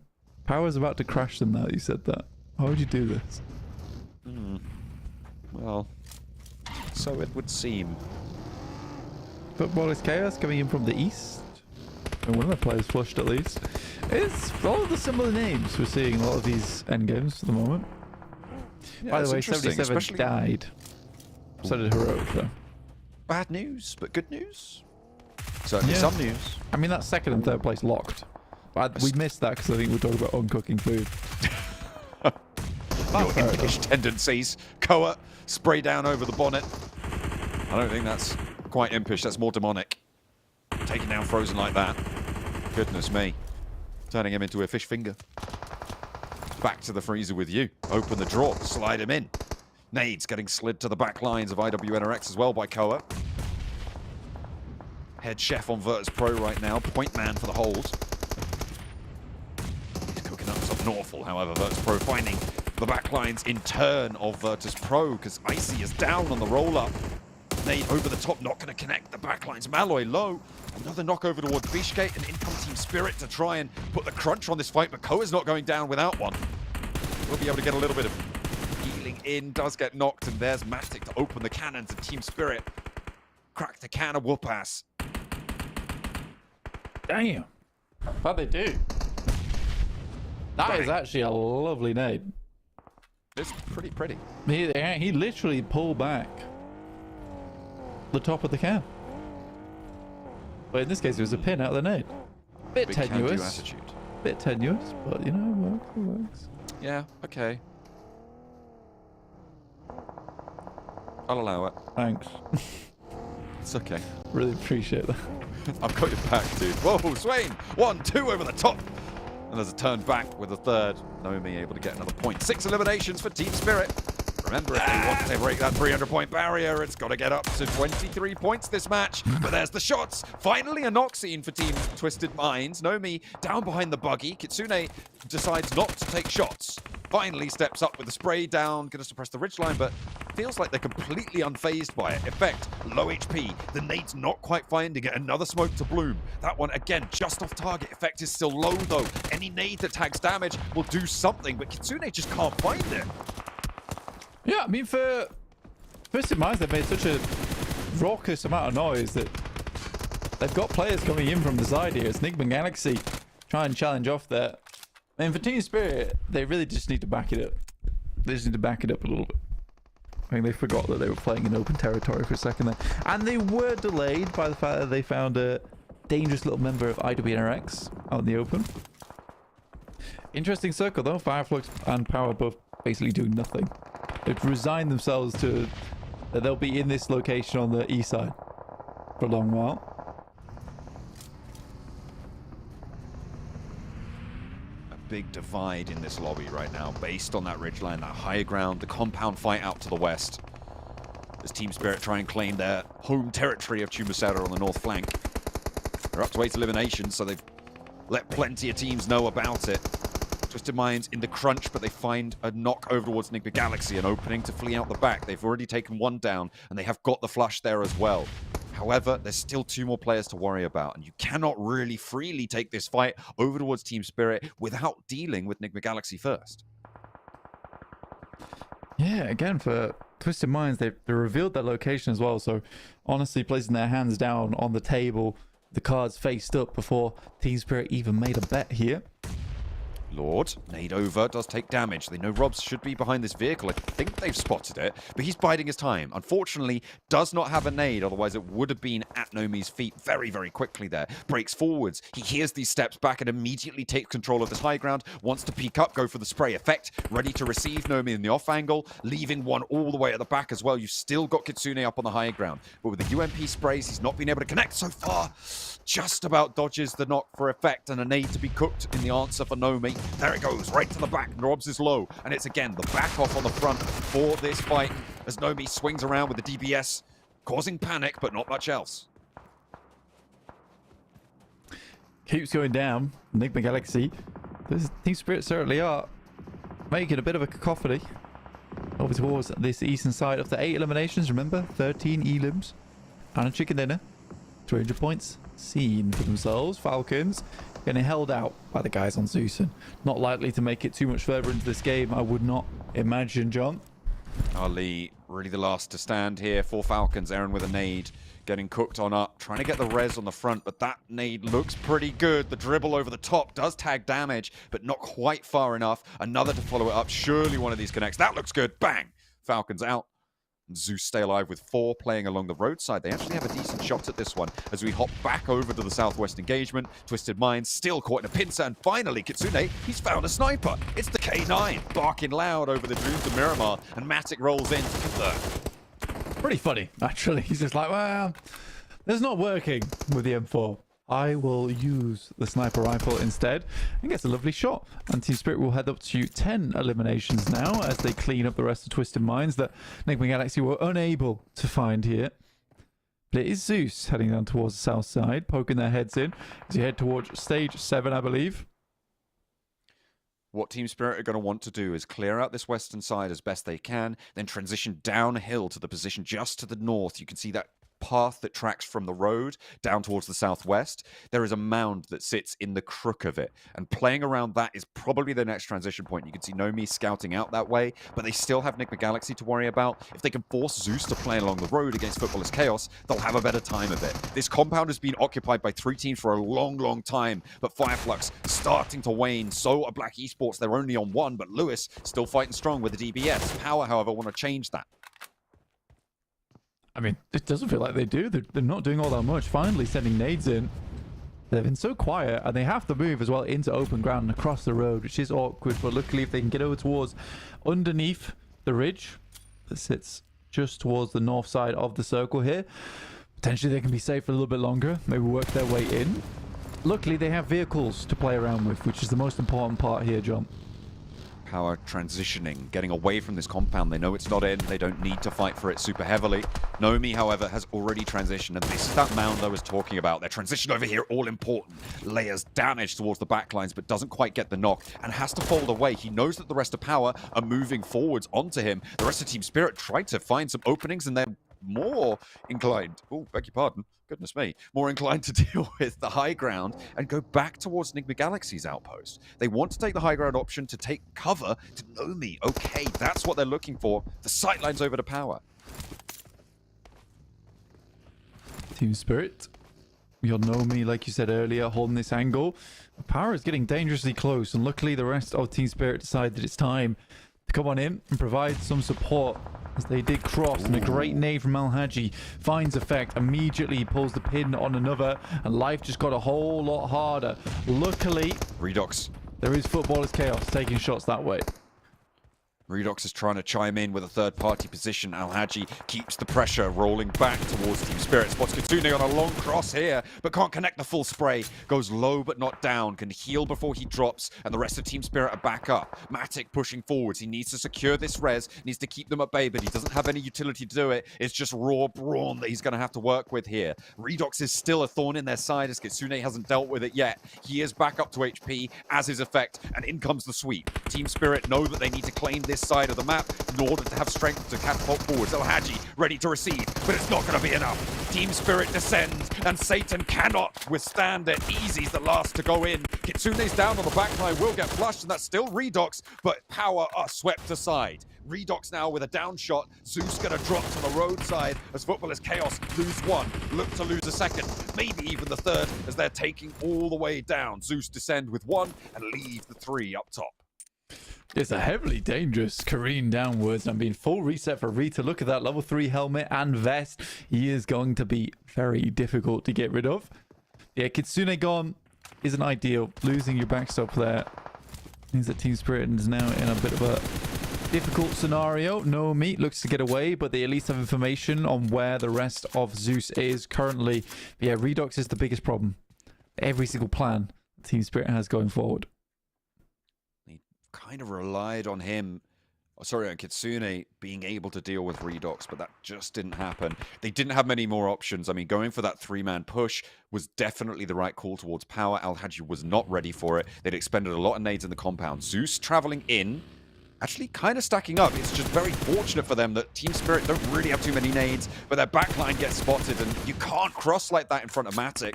He's just going to take you down. Nomi actually getting the flush there as Rita rolls forwards, tries to go for the fight aggressively. For Zeus, they could just hold the middle here. The zone's going to close onto them, but they're now down to 2. The nade up high. Eren needs to get value from it. Will it connect? Goes long. Effect gets a little tickle of damage from it, but Nomi now putting pressure on them. The P90, their last bastion of defense, and Redox is creeping around all the while in their back.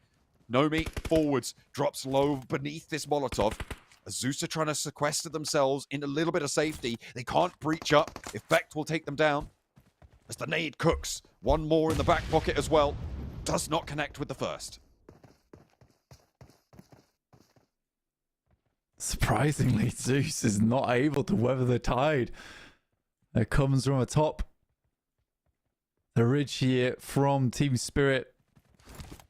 Redox, though, happy to let that current pass him by. He pretends to be the 5th member of Team Spirit. Really nasty stuff. Effect needs a high value nade here. 2 players moving forwards. Nomi takes a lot of damage, but Maniac goes down to follow it up. That's over towards Eren. Where is Redox? What can he do? Matic goes low, swings through. They got a 17th elimination to their tally. This is their 300-point match blank. They want it badly. They need 23 points. And they've got 17 of them in the bag. They're on 6 placements right now. And I think that might just do it. They are up to 23. The 300 point is earned. Redox can only take glory from them, but in a 1 versus 3. In a thorn in their side, gets the first. Matic charging across open ground, knows he's got the cover for just a moment longer. The circle closing to the middle, and Redox has the hill. Matic, Effect, breaking wide, DBS, close range. Spray, good for 1, turns for the second, but it's capitalized on by Effect. He turns it around, and they close down the week. As they started it, Team Spirit finding their final chicken dinner here, and they are miraculous. 300 points. And that is how you turn it around. Week 1 disastrous. Tap on the phone. Tap it in. It is magnificence for Team Spirit breaking into the 300-point mark. It is fantastic from Team Spirit overall. Honestly, a really, really strong performance from them from start to finish of the week. Again, that last couple of moments there in the match looked a little bit shaky versus Redox, but every single knock that goes through there has somewhat of a purpose. I mean, Nomi goes down, sure, but he breaks wide, gets information on the target. They can rush him instantaneously. Effect sends over towards the other side. He gets taken out, but it's also open up over towards the 3rd angle. So no matter what happened there, they did have a tight lid on that game over towards Redox. Not to say Redox didn't play marvelously in those final moments to get towards the 2nd place. I mean, that was very much out of the question earlier on, but still able to make it happen. But it's been a great week of PUBG Mobile, and it's nice to see Team Spirit cap off these games. And that almost certainly will place them in an insane position on the PMGC points leaderboard, not to mention getting themselves 20 league ranking points to go through for themselves into the finals, though I don't think it really matters. Yeah, I mean, they've definitely confirmed some qualification spot somewhere, right? Down the train of things. It has been really quite impressive stuff coming through from Team Spirit. They get 28 points on this match to close things down. And what less do you expect from them, right? I mean, that was Chumacera Circle. They break out to the north and they claim their territory nice and effectively, even swapping out the snipers, hot swapping the weapons as they went. Really, really great stuff. coming through. I mean, what's so impressive is when you consider that you're looking at the moment, the tallies of about 1,000 over on the PMGC points. In 1 week, they've gotten basically a third of that total, right? Just added in, which is really, really crazy. 305 is where they sit on 24 matches. That is a blistering number of points to be able to earn over the course of these last 5 days. They've played 3 of them, and it has been 4 of them, and it has been incredible. 12.7 points average, which is nuts. That is pretty much unseen at this level of gameplay. Heroic, though, again, with a really strong week on 202, but it's just so overshadowed. Yeah, I mean, 13-point average. Usually 12 points is where most people say, right, that's a champion team right there over towards PMGC. I don't think we've had the pleasure of having to talk about a 13-point average rounded up for a team before, but it's certainly nice, and that's over 5 days. I think that's the most important thing to take away here, guys, at home. Over 5 days, it's a 13-point average. Very, very difficult to do. It's actually much easier in a finals to get a 13-point average because there's less variance in terms of the amount of games you have to play. You could have 2 crazy days in a finals and come away with a high average, but just to do it over such a long amount of time, 24 matches, I don't really think we've seen anything like that in PUBG Mobile Esports in quite some time. Again, just a flip-flop from being completely unnoticeable in week 1 to being so bright that you have to cover your eyes when you look at them to week 2 is rather silly. It has been tremendous from Team Spirit, and we're very, very happy to welcome them back, right? I mean, it's definitely, they just weren't here in week 1, so phenomenal stuff to re-enter the building. Happy. Week 3, hello though. Again. Yes, hello once more. That's the sort of team that we saw back in Europe, and this is what we're expecting, hopefully, for week 3 from Team Spirit. Let's take a look at the week 1 and week 2 totals. When you look at the overall rankings, they have surpassed Na'Vi, despite having a frankly quite crap week 1. They have just put up a bonanza in week 2. And Na'Vi didn't have a terrible week 2 either. So that is really quite impressive. 77 being in 3rd, I like it. I'm digging it. Yeah, I like it a lot. Fireflux down towards 4th place, not bad. Heroic in 5th. I think that everyone on this first page sort of deserves to be where they currently are, I would say. I actually really like our first page of combatants. Each one has their own individual flair as well, which is nice. It's not something you often see from teams at the top. You sometimes get a little bit of a boring display in terms of squads. That is good. Let's take a look at the second page here. Brute Force in the middle of the pack, looking to try and just maintain their lead in the MEA qualification spot as well on the PMGC totals there for their region. And that should be enough to do so. They are fairly secure in their spot at the top of the MEA tables. The next highest chasing team is Enigma Galaxy, and you can see they are a little bit lower down on those tables, coming through with 257. So a little bit of a 50-point lead, and already a lead from the previous season, given that Brute Force are our defending champions. Yeah, surprising stuff. Footballers Chaos, Guild Vibes, Black Esports and Team Falcons. I think these are the teams that have the most to improve on. But overall, it's not too bad for them either. What a week, though, so far it has been for all of our squads here at the PMSL EMEA. I can only be excited to see more into week 3 as we do conclude that league stage, figure out where everyone's going to be sat going in with a buffer to the finals that will be happening in October. Yeah, it has been awesome. Been awesome so far, John. Yeah, I've been really digging the week 2, as I said earlier. I'm like, I'm bringing it back. You know, we're saying digging about things again. You know, I dig it. I dig it. Can you dig it? Yes, you can. As we're going to take a look at one hell of a player. It's our MVP today. I don't quite know who it is. Zadira. You think it's Zadira? Zadira. Okay, not even after that last match? Manifesting it. Zadira. Manifested. Yeah, Let's manifested. Go. Over 3,000 damage. Well, hey, 13 eliminations. That's pretty poggers. Big old 19 minutes, 47 seconds on the survival time. For 77, I mean, he is a beacon for them right now, and there's a reason that they are in third place on the tables. Quite frankly, it's his performance, right? And obviously that is going to be curated, there we go, that's what I'm looking for, by the rest of the roster. As we always say about teams that have this standout player, it is always built on the foundations and the shoulders of those teammates that stand so solid with him. But in the end, he's the one pulling from the front.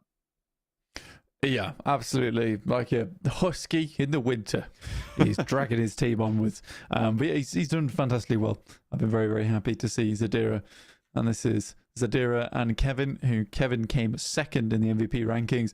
He actually did fantastic today. I think there were some moments where he really stepped up, which is amusing because it has been Jafar, as maybe Walsh as well, who've really stepped up. It's nice to see now Kevin following suit. Yeah, increasing from absolute zero all the way up to second place as well for Heroic, which is great to see, as we're going to come back to our lovely mugs to discuss the week a little bit further.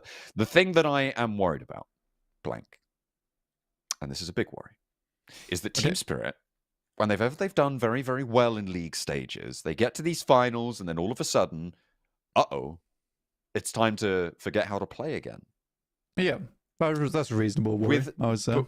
Luckily, with the confirmation on the points qualification spot for that Team Spirit will most likely be able to get, as Blank maintains his focus on the camera, it will be interesting to see what they're able to do as we take a look at our league ranking points here. This is organized by week 2 score, so don't worry. Those columns on the right are going to be pretty difficult to get away with. But look at Na'Vi still on 36. They got 16 league ranking points and 77 on 33. Team Spirit being on 23 is kind of wild, given that they are so far ahead on the overalls. Yeah, it's still 12 points, though. They're literally 4 points behind Na'Vi in terms of the league ranking points. You don't get a lot. No, you don't. 29 points for Twisted Minds. That's a little sneaky entry. Did not like that. It's 15 points right there. Ooh.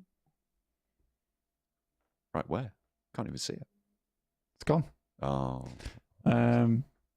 For Vibes, though, 4 points.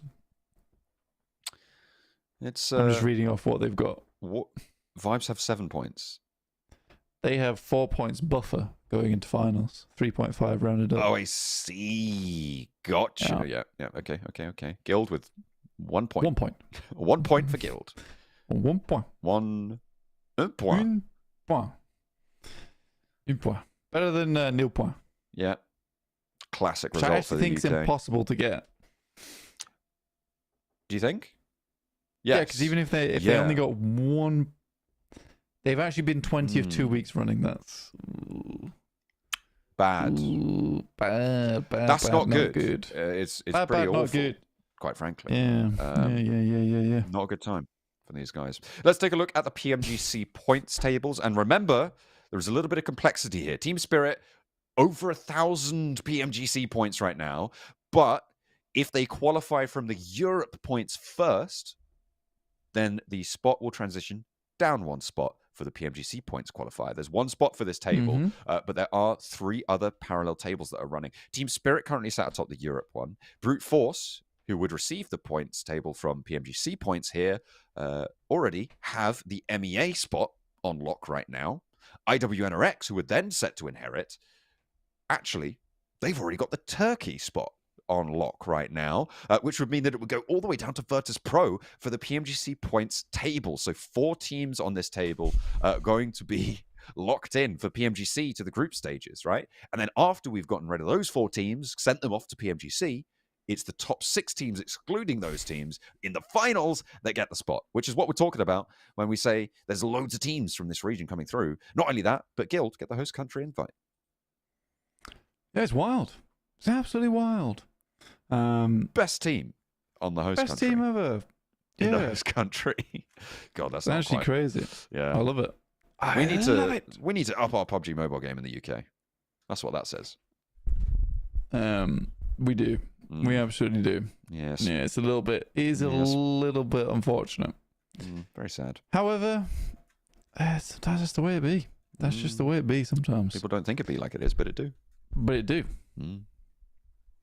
So true. Not much more to say about this PMGC points, unfortunately. No, because- I don't think it's possible that anyone down at this section will qualify through PMGC points, right? No, I think it's over. It's over. It's Jova for them. No, it's just over. It's Jova. It's just over. It's fully Jova for them at this point. Stop jovering it. I don't know. Can we? Is it possible, Mikhail, to bring back the league bonus points graphic? Just no, quickly. you mean league ranking points. Sorry. I'm so sorry. The league ranking points LRP. graphic. The LRPs. Because I wanted to check what it currently is in 16th place. I don't know if that's possible. I'll have to go away and check it if it's not. Maybe check it later. It may be fully impossible for Guild to actually qualify. If they can't get up to 16th place on the league ranking points, that is our cutoff, right, for qualifying for the finals. Which would what mean you should do that if it's at 22 information. points right now, it's actually mathematically impossible for them to qualify because they can only get 20 next week. Yeah, you should take this information. Okay. Look at it over the next 2 days whilst we're off. Okay. And The whole time. And then come back Okay. with that information. We're not getting Maybe it you can even stream. send it We're to not the allowed. socials. Yeah. Yeah. We're not Maybe you allowed. can take a look at the socials at PUBG Mobile Europe Official. Hit up the socials. Instagram, YouTube, I chop. and TikTok. I don't think I do. I'm pretty sure I've never chopped in my life at this point. Probably not. Anything's Probably possible, though. Anything's possible. Yeah. Find us over on social medias, please. Please. Locate us. We're lost. We need your help. Navigate your way to us. That's right. Help us.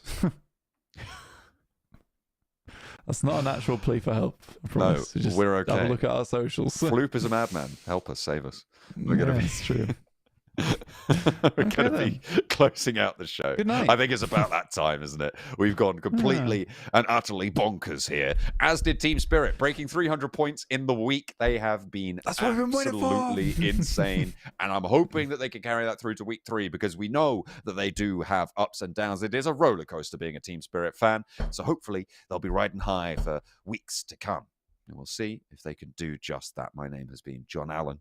With me has been Blank. We have been trying to hold a grasp of reality over the last 2 weeks now. We've still got a third to try and cling to it by our fingernails. Well, we'll see if we can do that. We'll see if we can get that achievement under the belt next week as we tune in.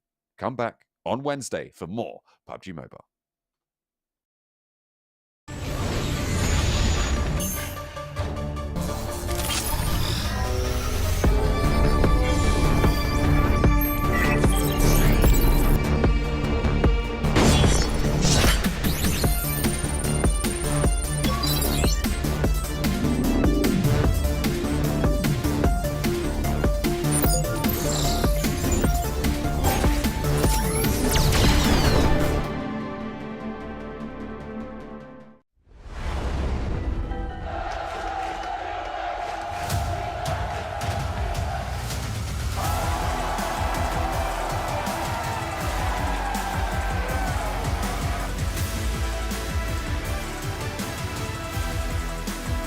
Here, but Ratto Boy goes down. The need goes back to 90 points. 1 minute shot.